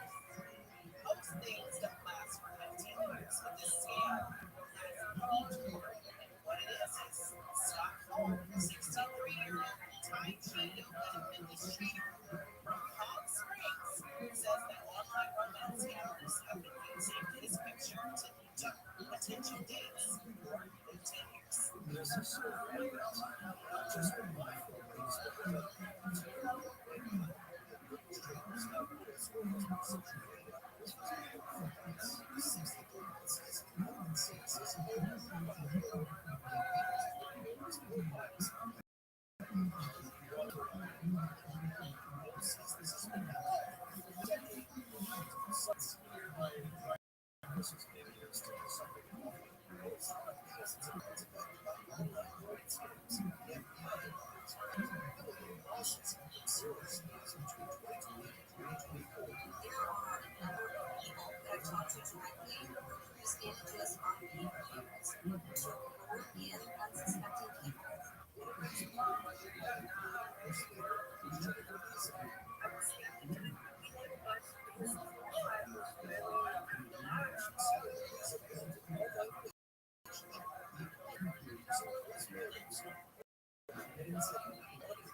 shit. This shit's the best. Oh, that's like my favorite.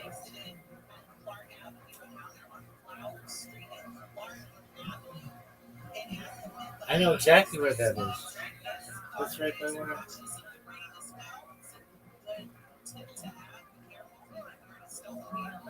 I know exactly where that fucking is.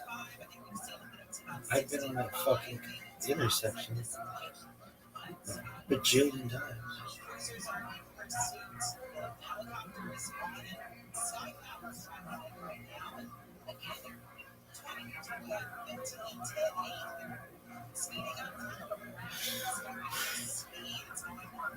Slow.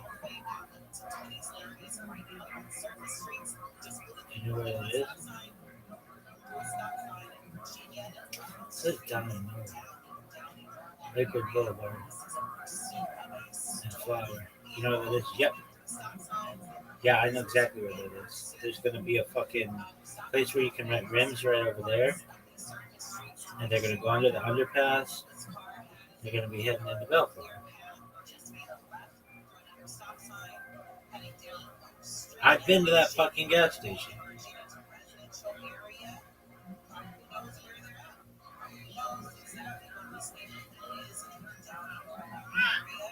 You can rent rims at this place right over here.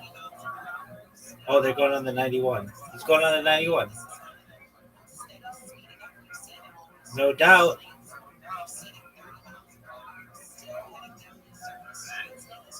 Ooh, man, it's hard to see.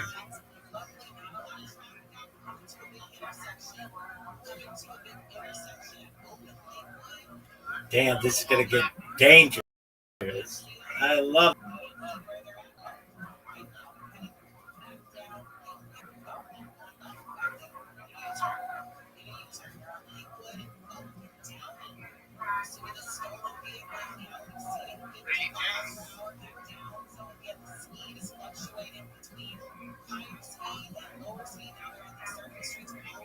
This shit is so baller.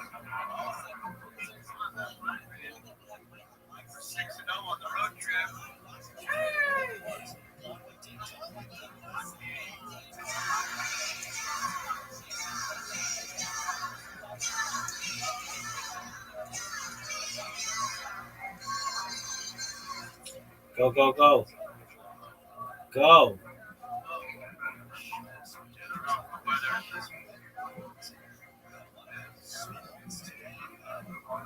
What happened?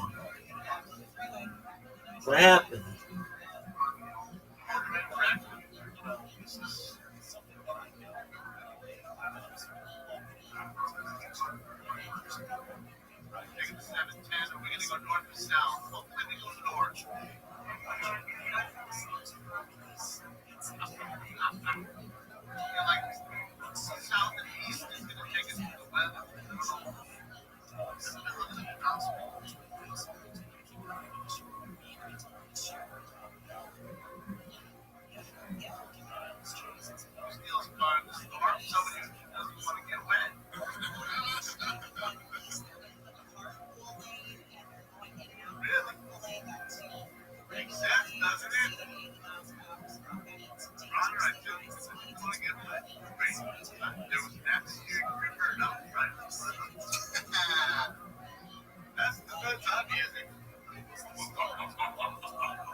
Stella Rosa.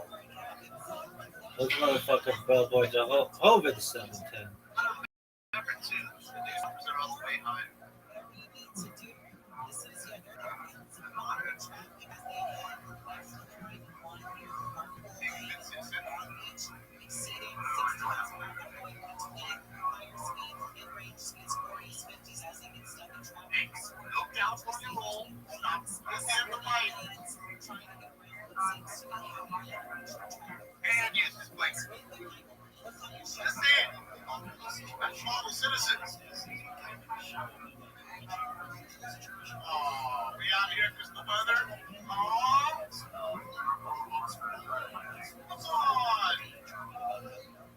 What?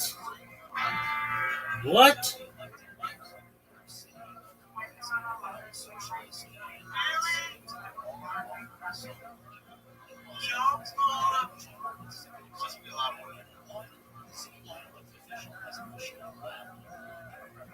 Are you fucking serious?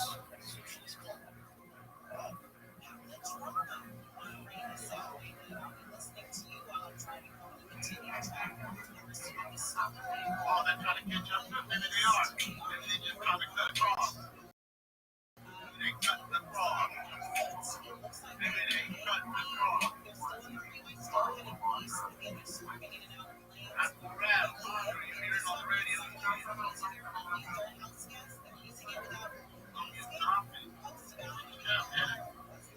Who would have thought it, Dad?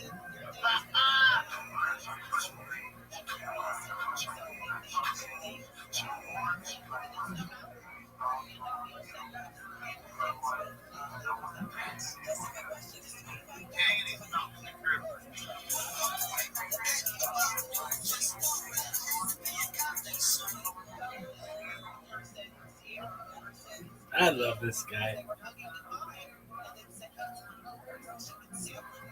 What's his name? Damien. I love you, dog. I've been watching you for 5 fucking years. And you provide the most entertainment in all the internet.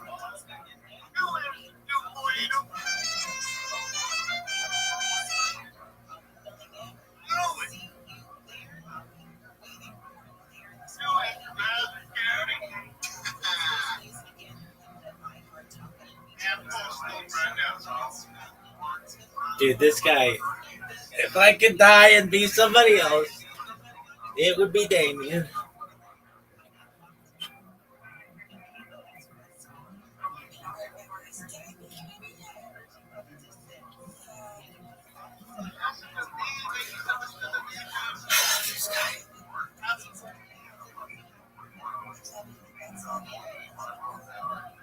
What is this fucking coverage?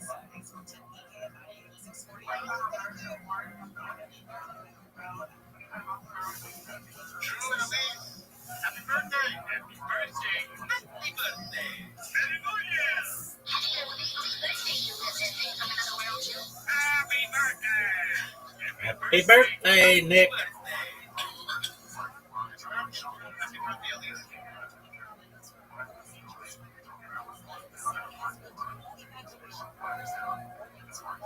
Chat wanted me to say that. Happy birthday, Nick.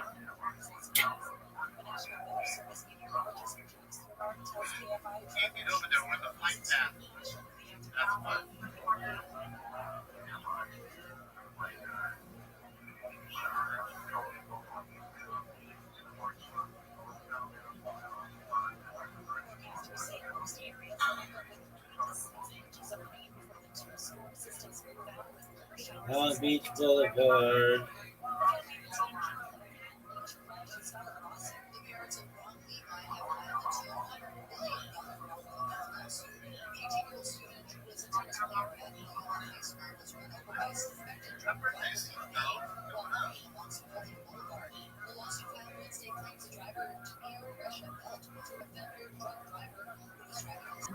Dog, what is this bullshit coverage?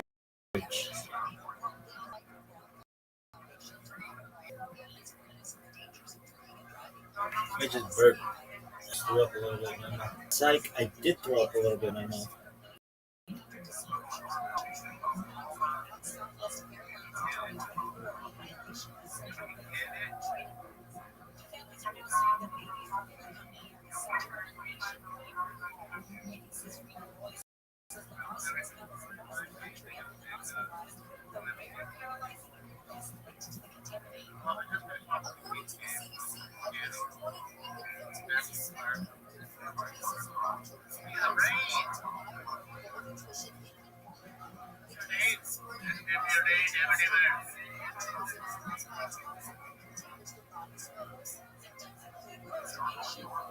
No, no, no, no.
Dog, this coverage sucks.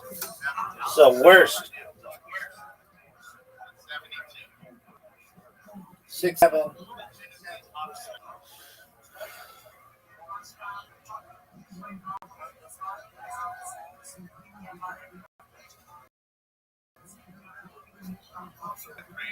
This coverage sucks.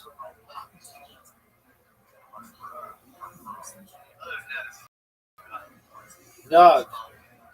Damon, where's your cat?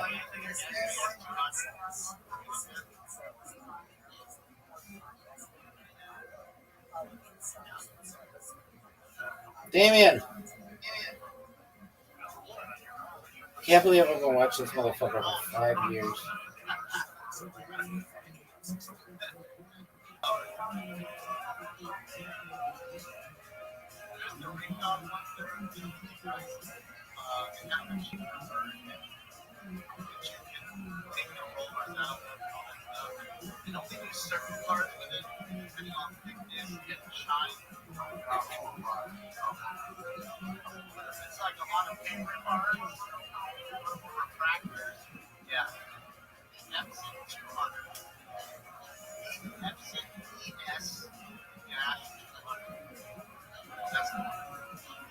Dog, this shit sucks.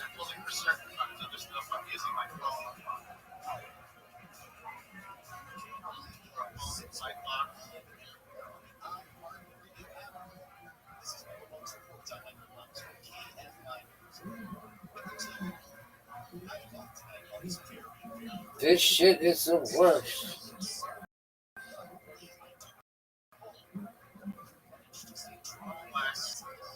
This cup sucks.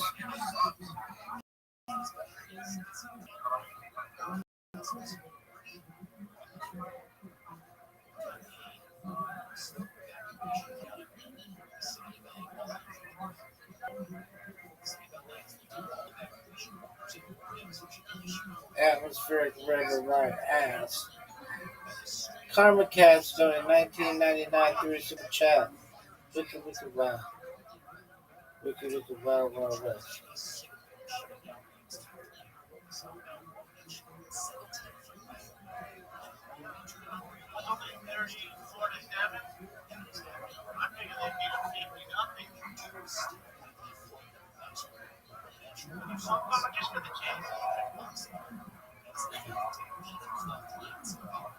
Dog, come on. This is the worst.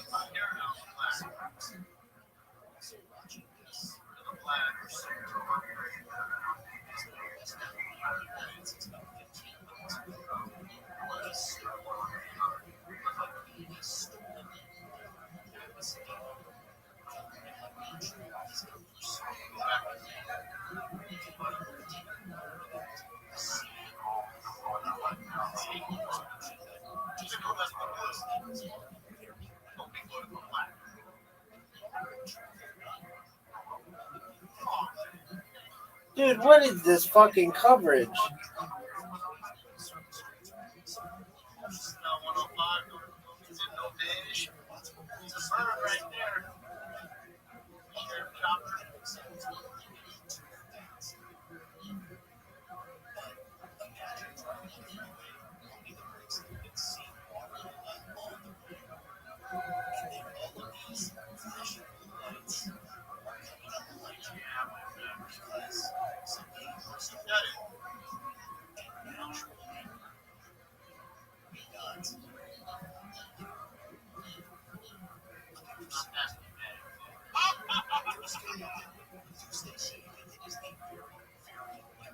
That's all my internet drops. Weather. It's underground here. Out of it.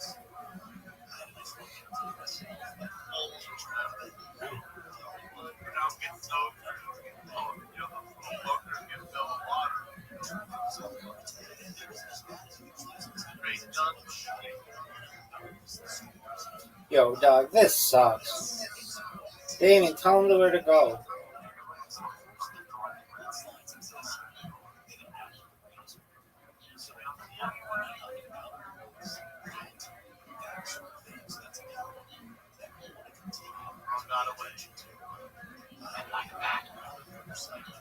Chips.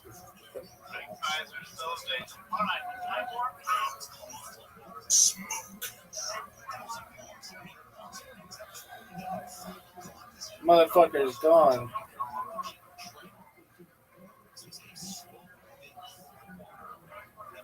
He's gone. Chef's kiss.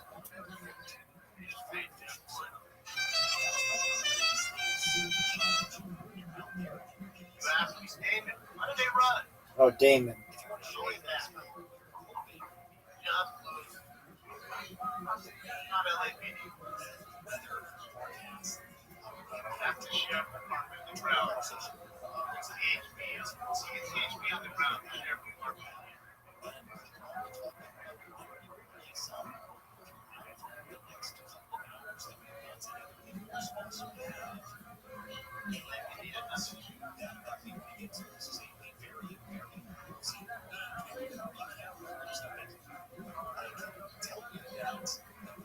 He gone.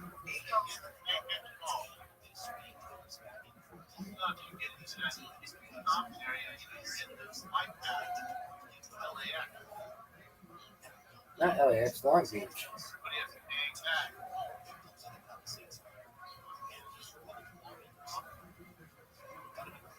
He gone.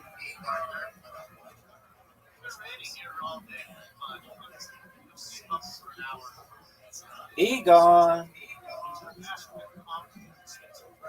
But I can tell you that it hasn't been over an inch.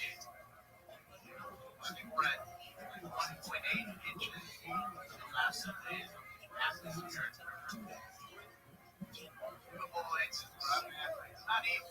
But maybe we're at 2 now. Right now. I don't know.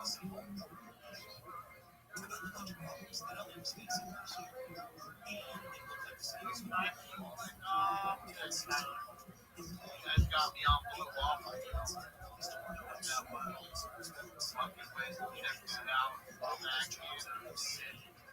After that, I just said to myself, well, you know what? I'll wait for it back, but He gone. never ever get me to fucking do it again. It's nothing trash. You gotta find what it is. Gone. I'll go to my grave, not know what the fuck it is. That's how that's gonna work out. He gone. Y'all should ease me into it. Throw me a couple softballs. You know, let me hit a couple home runs. I'm gonna whip the ball. I'm confident in myself. And all of a sudden, that just breaks that off. No, you have to do that right away. Here you go. Money in there? Oh, boy. I'm not going to take all this shit out of the drain. Hey, boys, if you played it before this dog, you wouldn't be out there right now. He gone. Slapped it all laughing at me. Hey, Slim shit, that's why I'm getting paid $200 an hour with the overtime. He gone. You got me. He gone. So it's purposeful. Got it. He gone. Was that a mudslide? That actually looks like a mudslide. She, I can't tell if that's actual flooding or mudslide. I'm going to go out on this face. Long grade. Just not on the grade. he gone. Training. Downtown Los Angeles, point. That's a thing, Ron. We're on grade storm watch and atmospheric storm, man. 610, and you better look out. You might not get around her. Better know Noah. Better let you on the art, bro. Oh, God. Okay. These 610. Egon.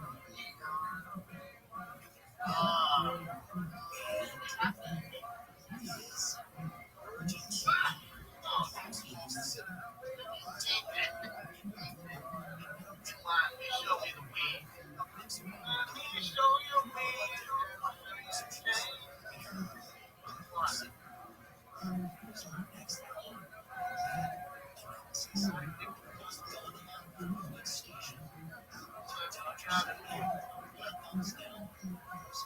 Egon. Egon.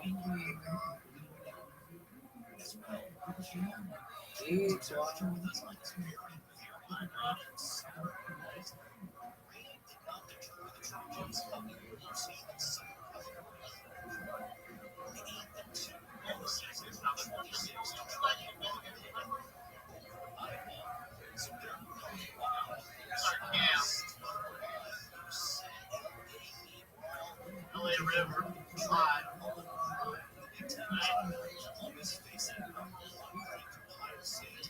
Rip roaring. Moving.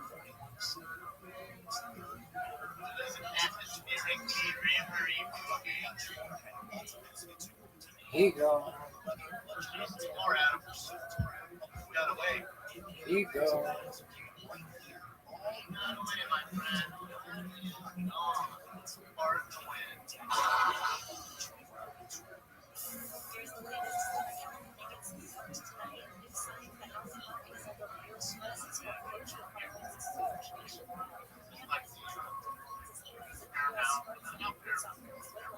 Paramount and Universal. Back on.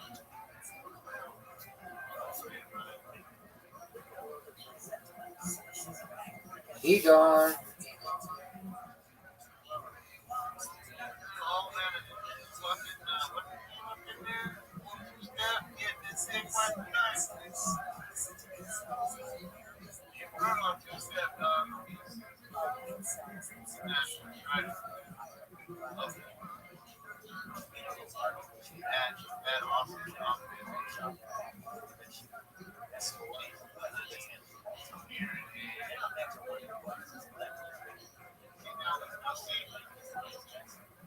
Yeah, we're gonna cross storm watch. Here we are now on the 1 freeway, right north of Solano Avenue. It looks to me like it's high, like a summer day drive. We can't see because there are two lights on because it's not clear. But out of the tunnel.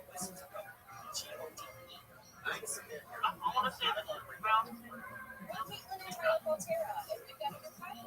But everybody said with David. They said, hold on. Thursday night, the atmospheric river's here. I love that shit so fucking much. It makes me sick. That shit is so amazing.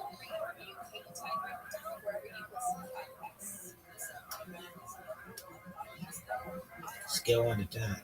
That shit is amazing. Look at this move. Dog. This bitch. She's doing psychic readings for ghosts. The Psychic Ghost Podcast. Oh, Ghost Therapy. Pardon me.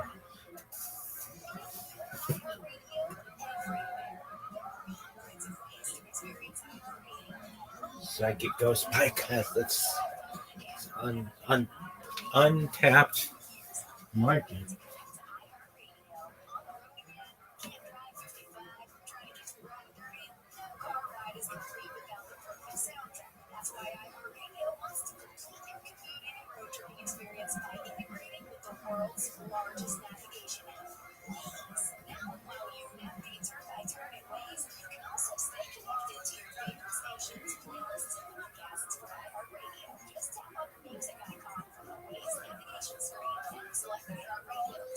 all your favorite content on iHeartRadio.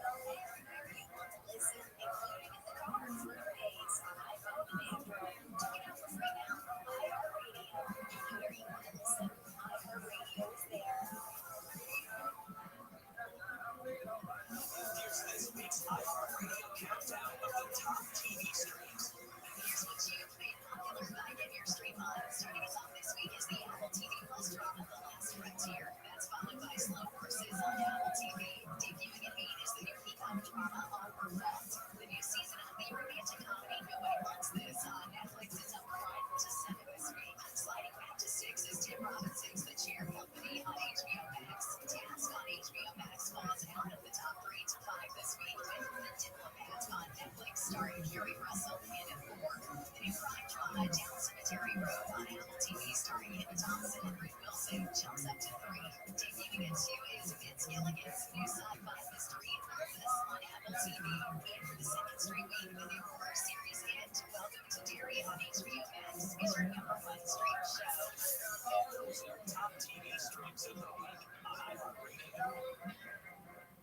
A new report says there will be a home buyer crisis in the U.S. according to the National Association of Realtors. The typical age of first-time buyers climbs to 12.5 of 4 years. The report also says the number of first-time buyers will drop to a record low of 21% in 2025. On top of that, the report says 84% of taxis says they will be all paperwork milestone collected where economic growth just to the trial. Waymo's driverless taxis are the U.S. cities and three cities are back on the sale. Phoenix, Los Angeles, and San Francisco. Waymo plans to expand to Miami, Washington, D.C., San Diego, and Portland next year. It's also started testing cars in New York City and Toronto. Disney reportedly lose $1 billion per growing as its logo and TV rights. YouTube TV attempts to reveal Max from the web is going to be on $16 million in lost revenue and still make just 14 days. Disney channels like ABC, ESPN, and others have been notified of based subscription streamers since Halloween. As property service are offering $20 rebate to customers to compensate them for the disruption. And this week, to say goodbye to a tiny voluntary the U.S. land process the last thing. The Treasurer says Indian Committee is going to save the U.S. $56 million. Whatever it costs, will it's okay for your costs. You won't be able to get your 2 cents. Don't block because you won't find one on the ground. But you follow the fishing well. And isn't the independent workers? The government is not making more money, but you can't step into what you have. There's likely a charge to catch you. Oh yeah, welcome below. Cartoon character now in the public domain is getting a horror movie treatment. This time that is Maddie Bird. The iconic 1950s slapper girl is by the Monica Nelson, Wilton Singer, and business leaders on iHeart is lyrics. One podcast network, open the free iHeart app and explore podcasts like this. 10 miles from last spot. That's so cool. 2021 and 2022.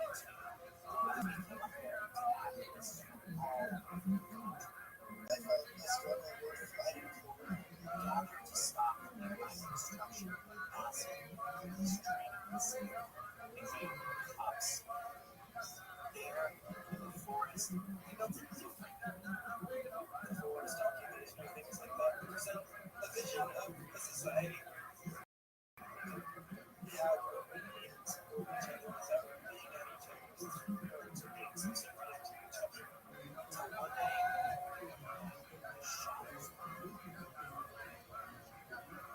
approximately 9 o'clock this morning, as law enforcement there is 7 years of the body. An individual without warning shot George Floyd. Was a full trip. It was just like multiple shots. It was like blasting. Wondering exactly what happened.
Athleticism.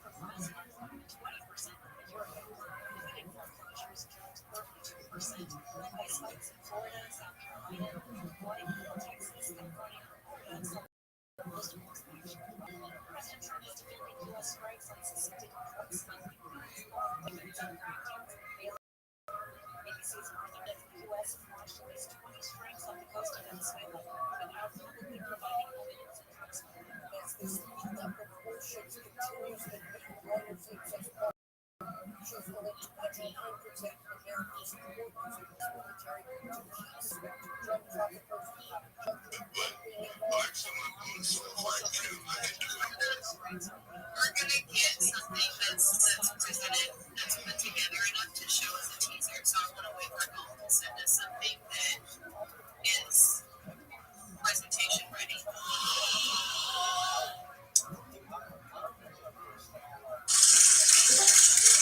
There she is. There she is, folks. Miss, you ready, girl? Not ready. I'm in another DC split. Come on, let's play. But they be calling my name, but I'm ready. Well, Miss I Aquarius, got them on mute. you got them on mute. I've got you Yeah, with. look at that in my ear now. But I got them on mute. All right, well, you're in and ready to go. Here we go, folks. Let's go. LFG. Ooh, the perfect way to start. Folks, Miss Aquarius starts out on fire. And I match her. Talking about. That I'm talking about. Get it again, girl. Get it again right now. No. Oh. Difficult split. Yes, ma'am. Okay. The goal is 1. 2 would be a bonus. 2 is like impossible. Get it. No, you got this, brother. No doubt, Miss Aquarius. Let's go. No doubt. They should just give it to me at this point. Boom! That's what we wanted. Okay. We're going to get these 2 and then the third one. Get it. Aw. I'll take it, though. Yeah.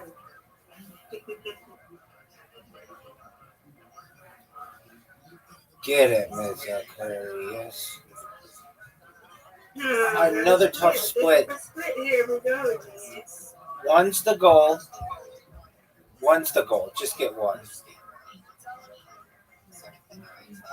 Oh, that looks good.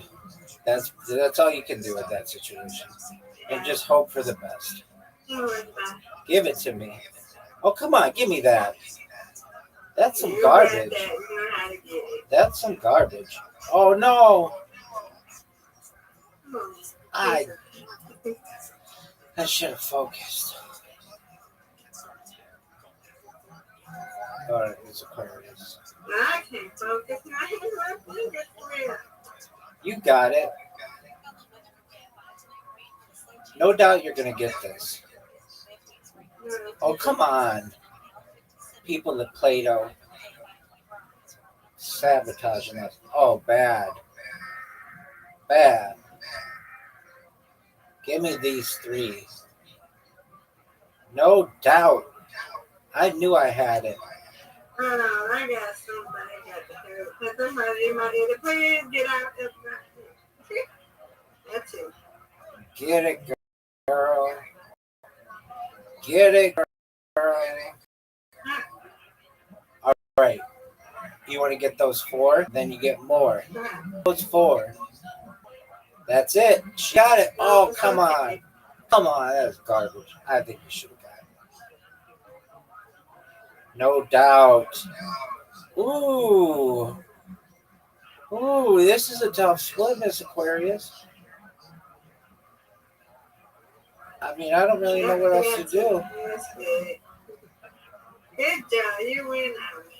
I win. You win. Miss Aquarius time. Miss Aquarius time. Miss Aquarius time. All right, girl. It's your turn. Get it.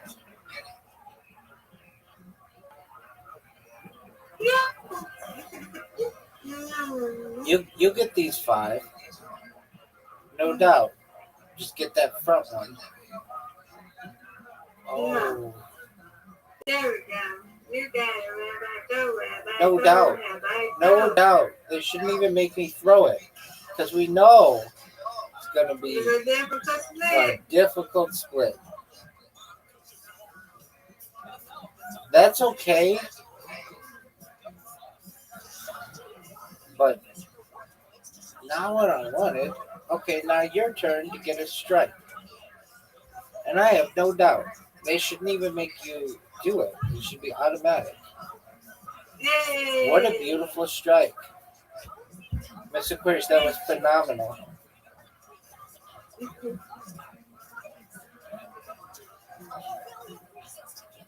I'm going to get this without a doubt. Oh, Miss Aquarius, without a doubt, my foot, that was terrible. You got it, Rabbi. You got to come back. Oh, no doubt. Look at you. Look at you. 35. You're going to get them both. Nope. Okay? I need a stream. Get it. That was looking good. All right, get this. Oh, get out of here. No. This Aquarius, that is not good. No, it's terrible, in fact. Miss Aquarius' turn. Strike a Rooney.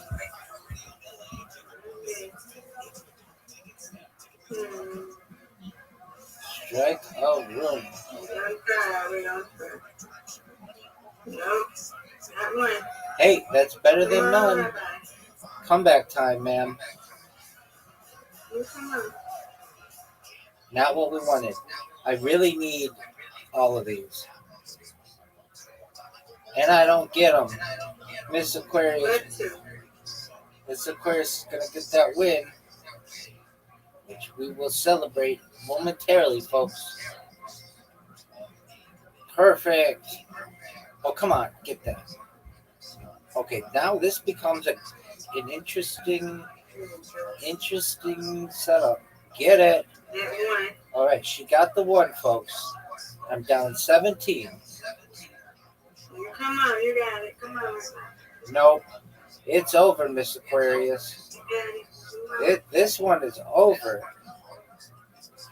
Ooh! You got it, Miss Aquarius. Yeah, you like it when we both win together. Yes, ma'am. Yeah, we both win. It don't matter. You win this too. I win, you win. You win, I win. Undefeated in bowling. Undefeated in friendship. Excellent job. Yay. All right, I'll be there. I'll see you in the morning. Yay. God willing.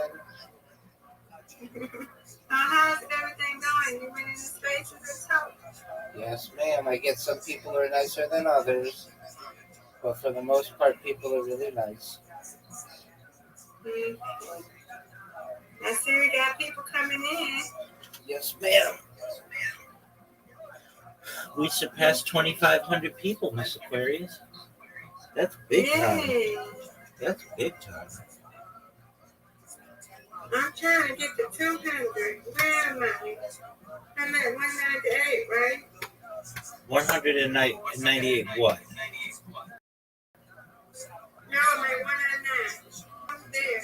109 what? My level is 199. Oh, I gotcha. I gotcha. In the house. In the hizzy. Yes, in this house. This is my house. That's right, ma'am. That's right. This is your house, but this is 100%. You guys make this house a home. Yeah. This is our home now, right? Yes, ma'am. Thank you. Yay. Yay. All right. We're going way down. I see you in the morning, guys. Okay? You take Try to care. get some sleep. I will do my Be up best. all night. I'll try not to.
Okay.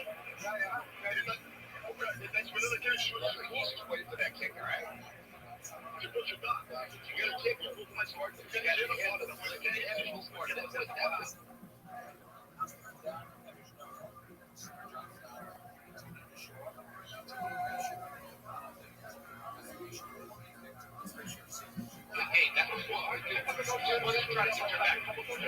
Also, try to get low.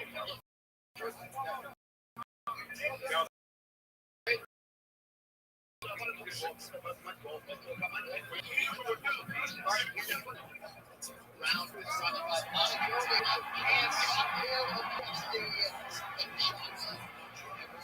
How about the top of the audience from Sean Lee?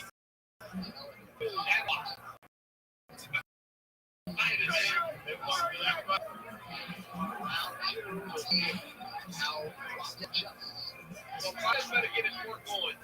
Because if I'm Leon Edwards, I'm taking it right back down. It's Australia. Oh, It's going to put a hit in the striking Carlos process as well. He's going to be anticipating that shot. I love how quick Leon was shooting to the legs. If you went what Leon did against Sean Brady, why wouldn't you implement that as a game plan? who's gonna win? The guy in the right is with it. Leon on multiple occasions just said, I'm still If here, anything man. can happen, who?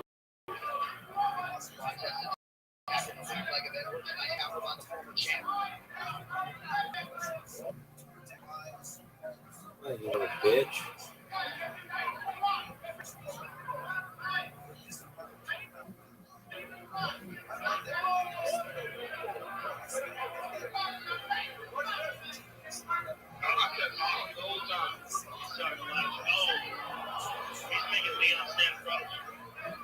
Leon can't do that. Yeah, if he gets emotional with all this talking, he might try to get at him. That's my process. Judy Black Box 7 waited out. Process started by the range early round 2. Young counter well right there. He did. Oh, it's over. It's over. It's over. This motherfucker's done. It's over. It's over.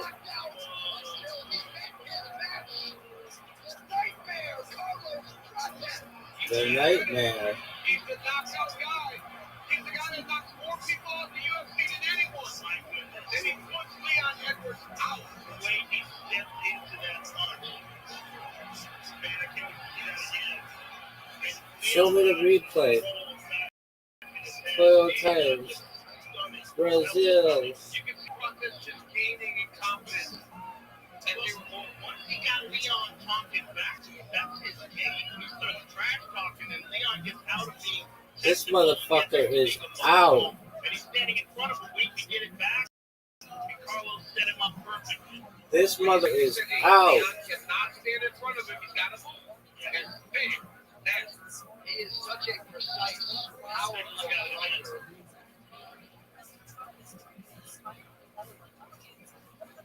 Bang, right in the mouth. Right in the mouth. And then could kill him. You don't see Leon Edwards go down like that. But his cover distance, because he's so long. He landed that shot through the guard. Look at this. And honestly, look at how extended he is. So that speaks to the power. It's not like he's bringing his whole body with him. He's almost throwing over his lead leg and still was able to look at that. He brought the body. I saw him step down. But it's all about positioning. Look at the right foot of Process. The foot battle shots lined up. This motherfucker is out. Fast. And there is the reaction. Christian Ogata, Flavio Alvaro, of course, Pablo Tina, the fighting nerds. Carlos, nightmare. The unauthorized reproduction or distribution. Copyright work is illegal and punishable. Tonight's Fighter Stats brought to you by Regenerate RX, the official wireless provider of UFC, and your core with unlimited data that won't slow you down.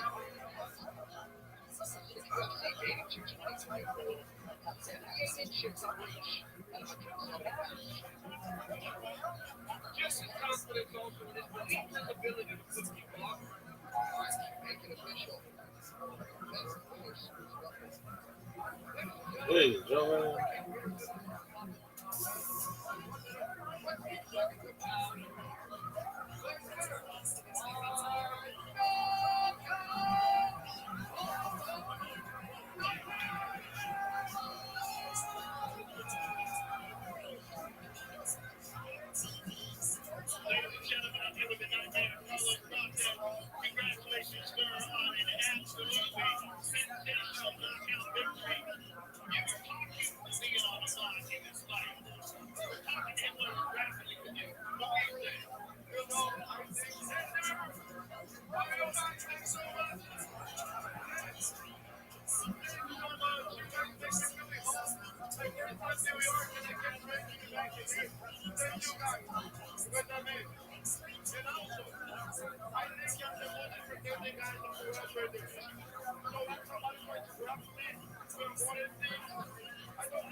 Ooh, some athleticism.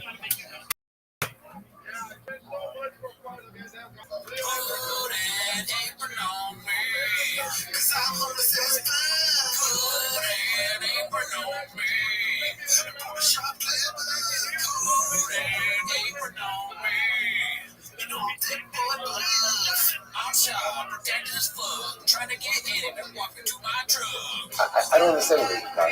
And therefore, I just beat myself over for the Ribono Shalom. This that's what it means. Beat myself over to Hashem. But then the voice comes back and says, maybe a misunderstanding the will of God. Maybe it's not what God wants you to, which again, I'm not going to respond. At the end of the day, those who put themselves in the grace structure, those who give themselves they'll never be lost. It may first be alone, but they'll never be lost. Even because of the low kashamir. So once the Satan saw that, the was never listening to him. Amalei, Meir, Davan, Yilov, Kash Shamat Mechagos, Haseli also, Ve'in Yitzchak Yilov. So it's interesting. And the Satan says to Abram, by the way, Abram, don't worry too much, because I heard from behind the curtain. At the end of the day, God's not even going to ask you to sacrifice Yisrael. Good news. At the end of the day, you're going to end up offering sheep and not Yisrael. So what's interesting that is indeed what ended up happening. Yet, on the law, I'm using it as this is the punishment of a liar. There was somebody lies enough, they tell the truth, no one listens. So interesting. So what's this last one? What is this last one? This first, the Satan is trying to trying to not to this, right? And then what's like this last thing? Don't worry about it. You don't have to sacrifice this country. It's fine. Pshat was he was trying to take away the schar, but he was trying to say, I'm going about it. It's not just the test. He's not going to feel it, baby. So it's 500. Take away another component. So talking about essentially start on, I don't listen to you. So whatever you say has that zero meaning to me. Because at the end of the day, again, this is the punishment of a liar. His words are never trustworthy. Incredible. The Gemara goes back to it.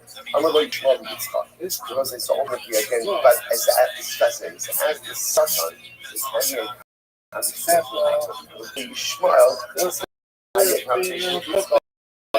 אני לא מוכר, תשמע זה דיסקו, דיסקו סופק, דיסקו סופק, I'm praising you, after all, again, God only שעת אמר, ואני בעוד שזה שעה. So I think Shaw said, you know, you got a bris, I got a bris when I was 13 years old, you got a bris when you were 8 years old, you're a baby, you had no consent, you have no memory of it. Me, I had to do it when I was possibly like an adult, 13 years old, I'm alone. So Yitzchak says, you're starting up with me with one body part.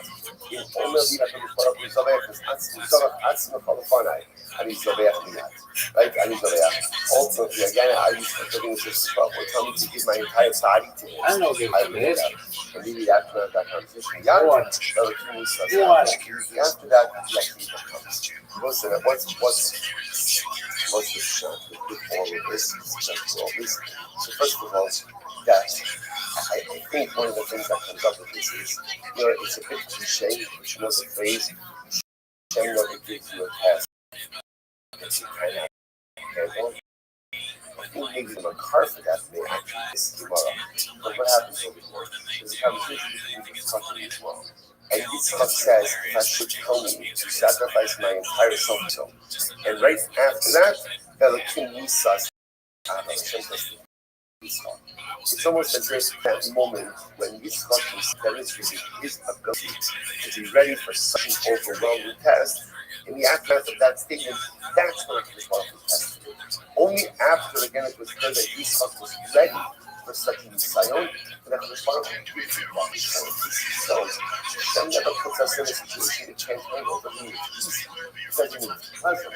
What it means is if I'm there, I can handle it. If I'm there, I can deal with it.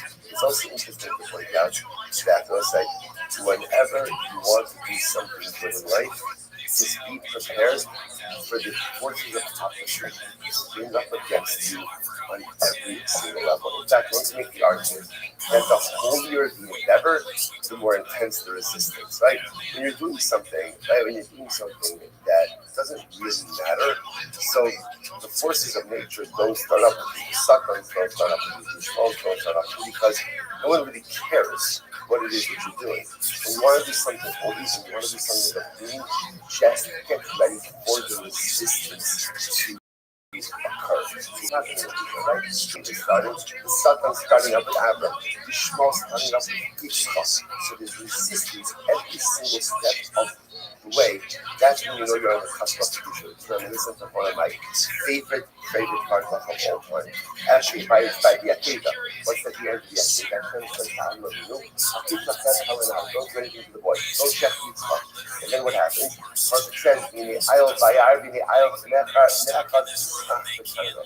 Avinu goes over and he sees that there's a ram that's caught in the thicket in thorns. And Avinu goes over and he offers it up as a carbon. I asked the Kutzker, how did Avinu know?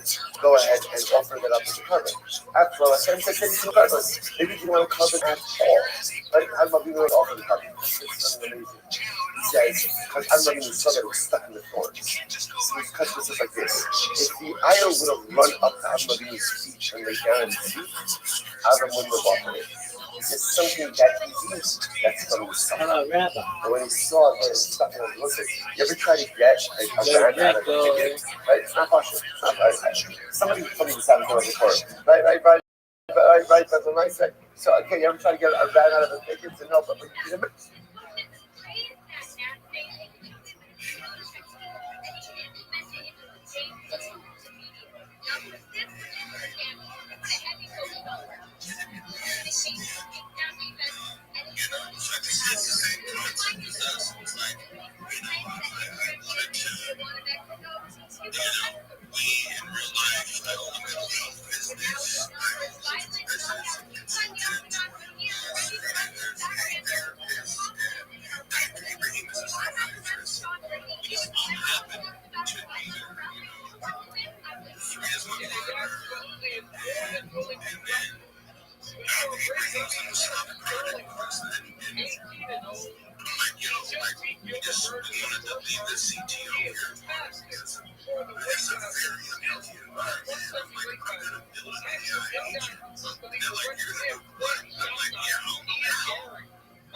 She can talk to you about gambling.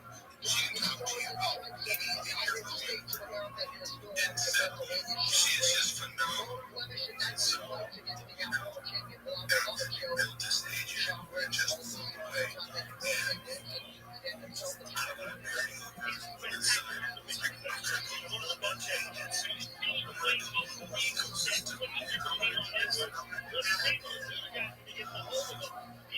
I did it, and like I said, it kind of took away from, us getting back to the basics. So now it's like, this is the mothership, man. This is exactly what it is. So now,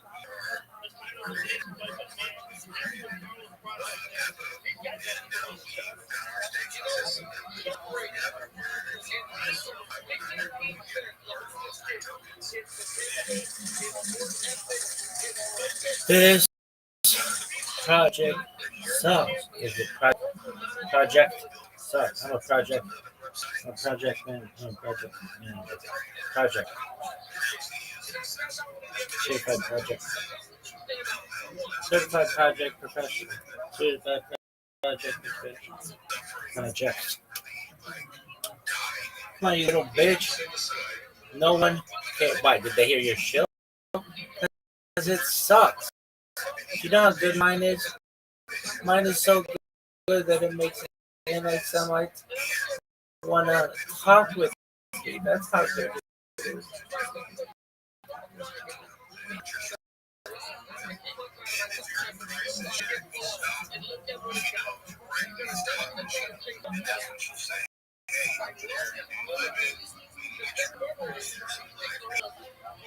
it's just phenomenal. I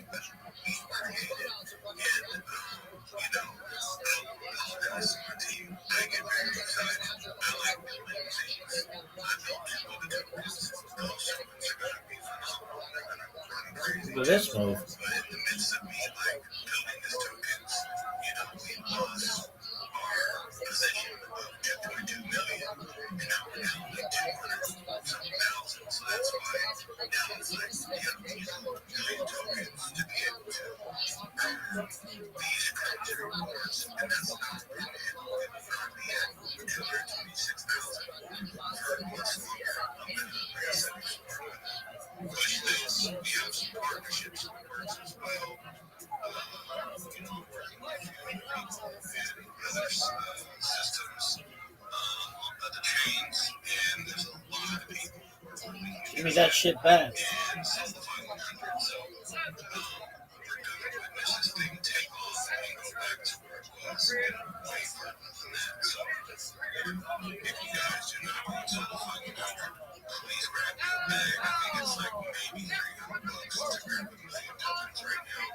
And you'll be able to stake those tokens immediately and start earning a lot of money. And if you bought your 1 million tokens and you staked them for 1 month, you get more than 25% of your money, like probably 25% of your money back if you buy the other 2 tokens as well. And then when the price goes up, which is going to, you're going to get that as well. And your tokens are locked for every month.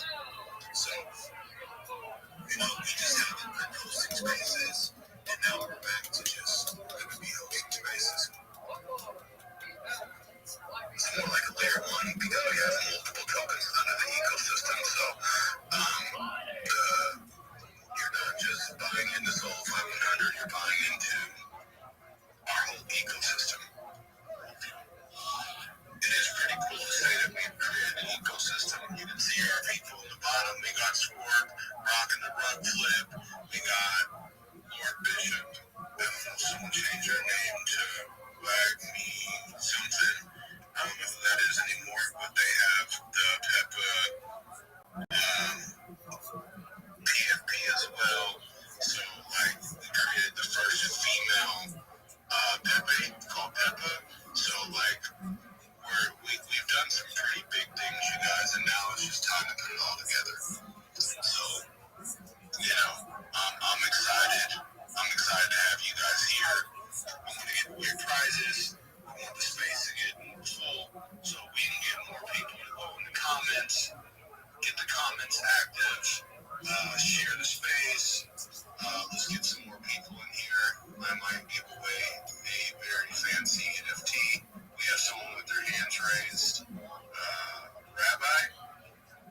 Absolutely, when possible. May I share my project?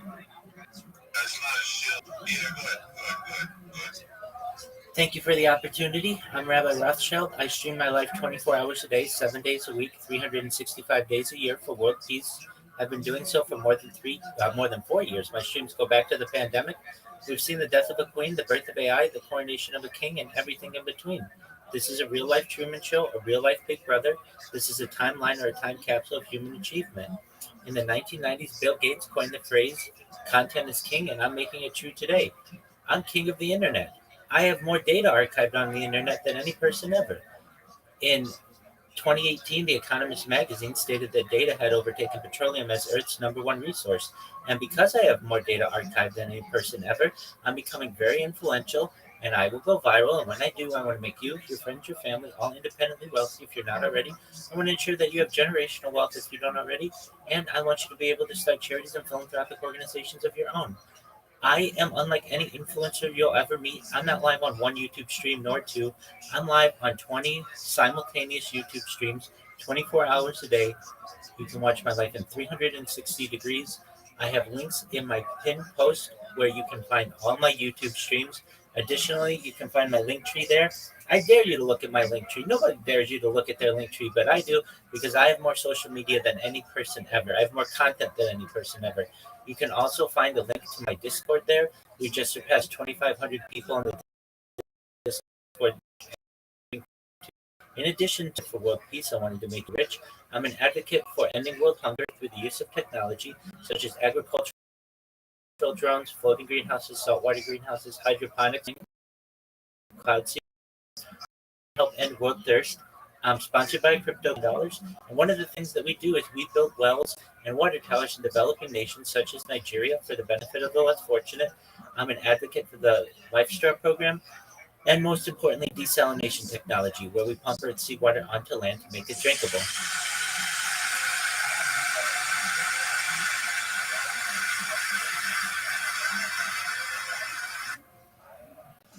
Thank you for being here. Thank you for that shill. I appreciate it. Somebody did that. I don't know.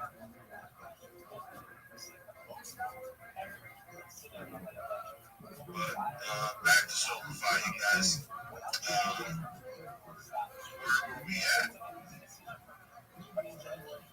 We got a lot of team members I'd love to hear from. Quiet, Jeremy, you're another one that is. Well, I'm co-hosting. Last person I requested to speak was Sir Nasty. Nasty. Okay, I'm kind of weary about this, but okay. What's up, guys? Is it okay to speak? Depending on what you're about to say, bro. I'm just not here to bitch. I'm just gonna say I'm glad I'm here. I like what you're doing. Things should be close to home. It's real, and I like how you guys solidifies, the station thing and all that stuff. And I just want to give you, 100. Yeah. Appreciate that, man. Please feel free to join our Telegram. That person sucks.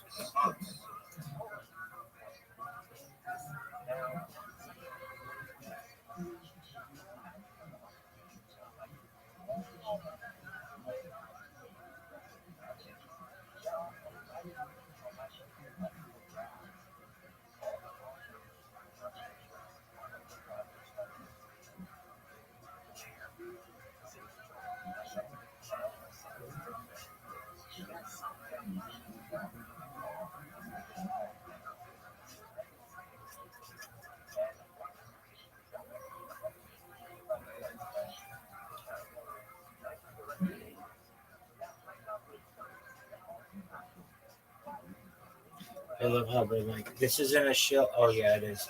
And then I was gonna jump on this motherfucker and say, then why is the word shill in the fucking space? Do you not know what that means? Do you not know what that means?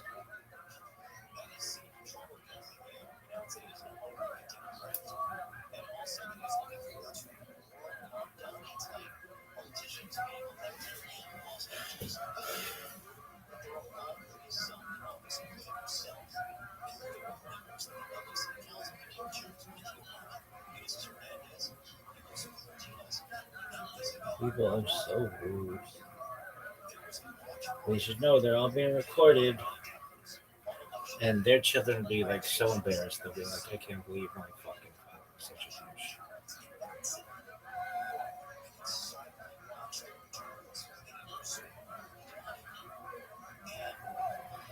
Really? Oh, big time. Their actions are all recorded. And I will expose them in the future. I'll be like, yeah, your father doesn't know what shield means. Why? Because it means you can promote yourself for a certain amount of time. Nobody cares about your project, dude. Oh, this is everybody's fucking thing. I have the best NFT in the world. I have the best cryptocurrency in the world. This is the first of its kind on-chain AI psychiatrist. It is also a ghost whisperer. It is a ghost therapy and ghost psychic. It predicts the weather. Join our Discord. Join our Telegram. We have over 12 people in our Discord. Over 7 people in our Telegram.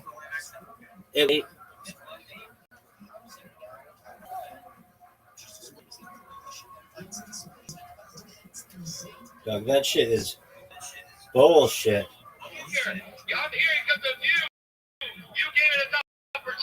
What a mean motherfucker. These guys are the worst. I have the best show on earth. Yeah, we're going to go back to talking about Pepe 100. It's a female Pepe. Okay. What does that mean?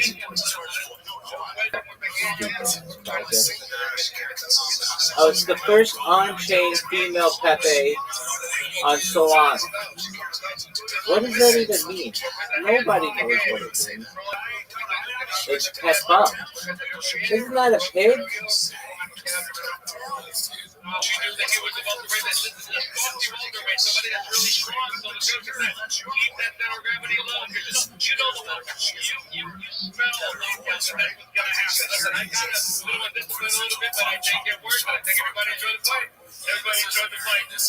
It's the first of its kind AI therapist. Like, motherfucker, I don't need an AI therapist. I need to just pull myself up from the bootstraps.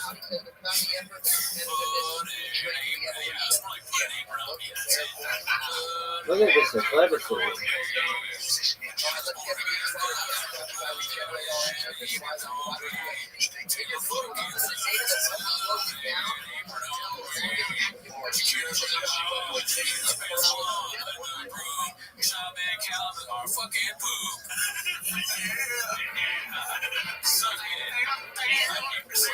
This isn't a shill. Yeah, it is, big dog.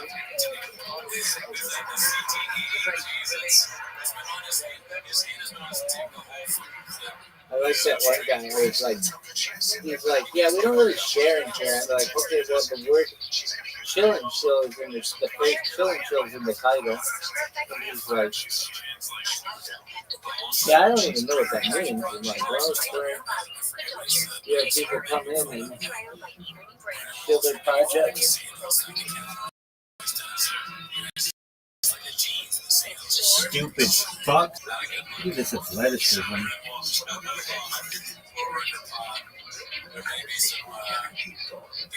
Who do you think's going in Georgia or Texas? It's an easy W for Georgia. The Dogs.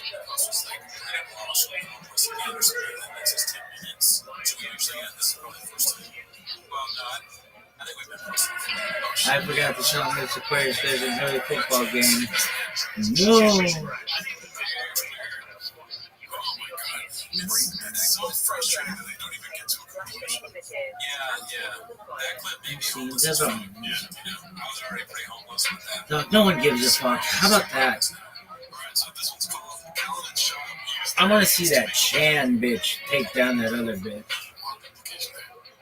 I'm not sure if I told anybody who doesn't use their hands to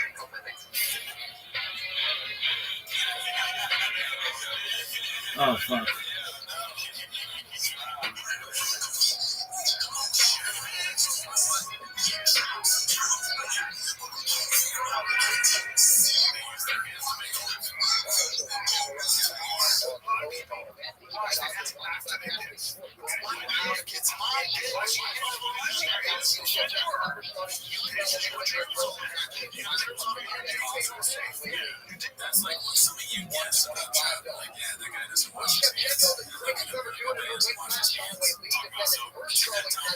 Where's your booger selfie? Oh, for sure, dog. 22 people watching me? Lies. This website lies.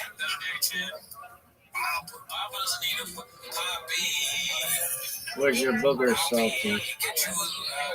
That is savory boogers, motherfucker. Everybody knows that. Bro, hi. Holy shit. I know.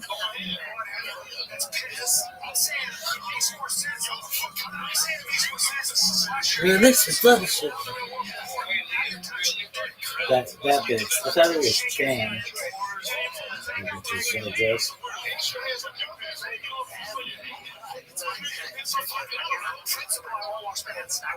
We're going to talk more about Solarify 100, the worst project currently having a chill and chill. I think I should do Muay Thai. Is it Muay Thai or Muay Thai? Muay Thai. Muay.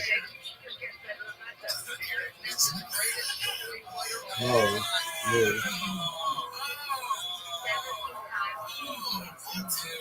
Dog, I hate adjusting these. This shit is so fucking annoying. It's so fucking annoying.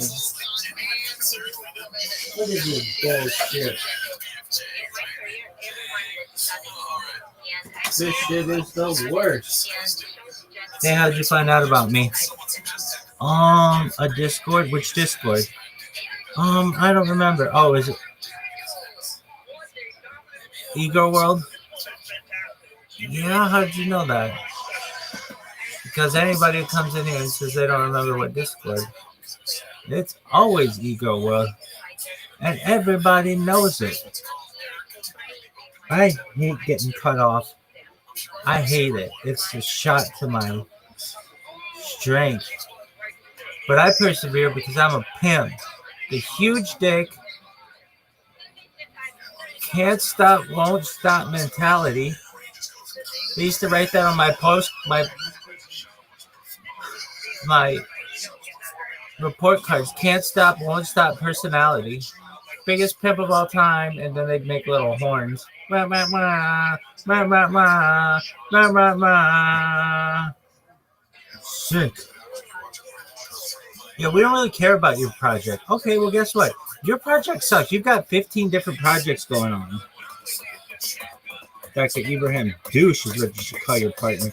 Stupid fuck. Yeah, we don't care about your project. Okay. Well, guess what? I hope your project gets rugged. I hope it's the worst project ever. And everybody hates it. It's the worst.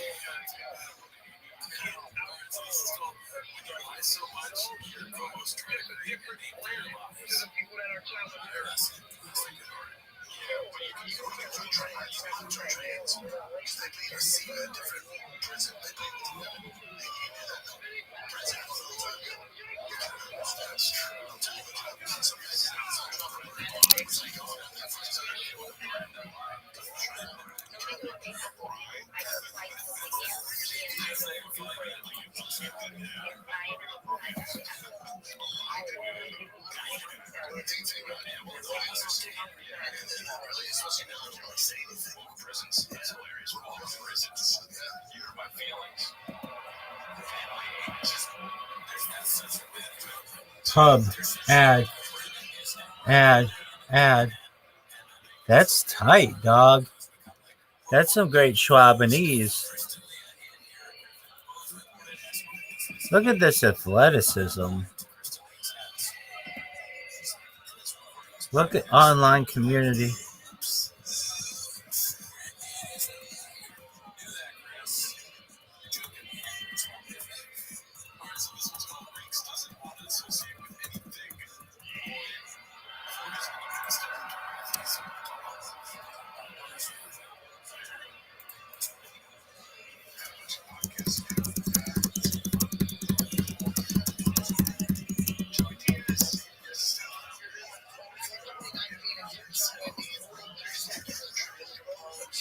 John David Booty. John David Booty.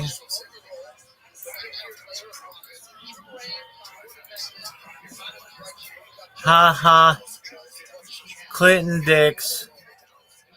Ha ha. Clinton Dix. Ha ha. Clinton Dix. Come on, you little bitch. This is the worst. Hi, we're going to go back to talking about Sololify 100. That project sucks.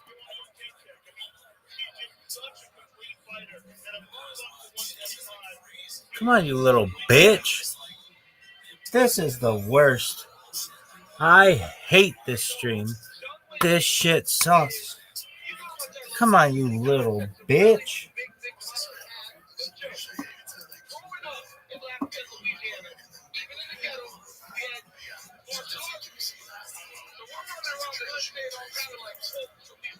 What is this bullshit? This shit sucks. Chinese. How would you say?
Are you bitch? You little bitch.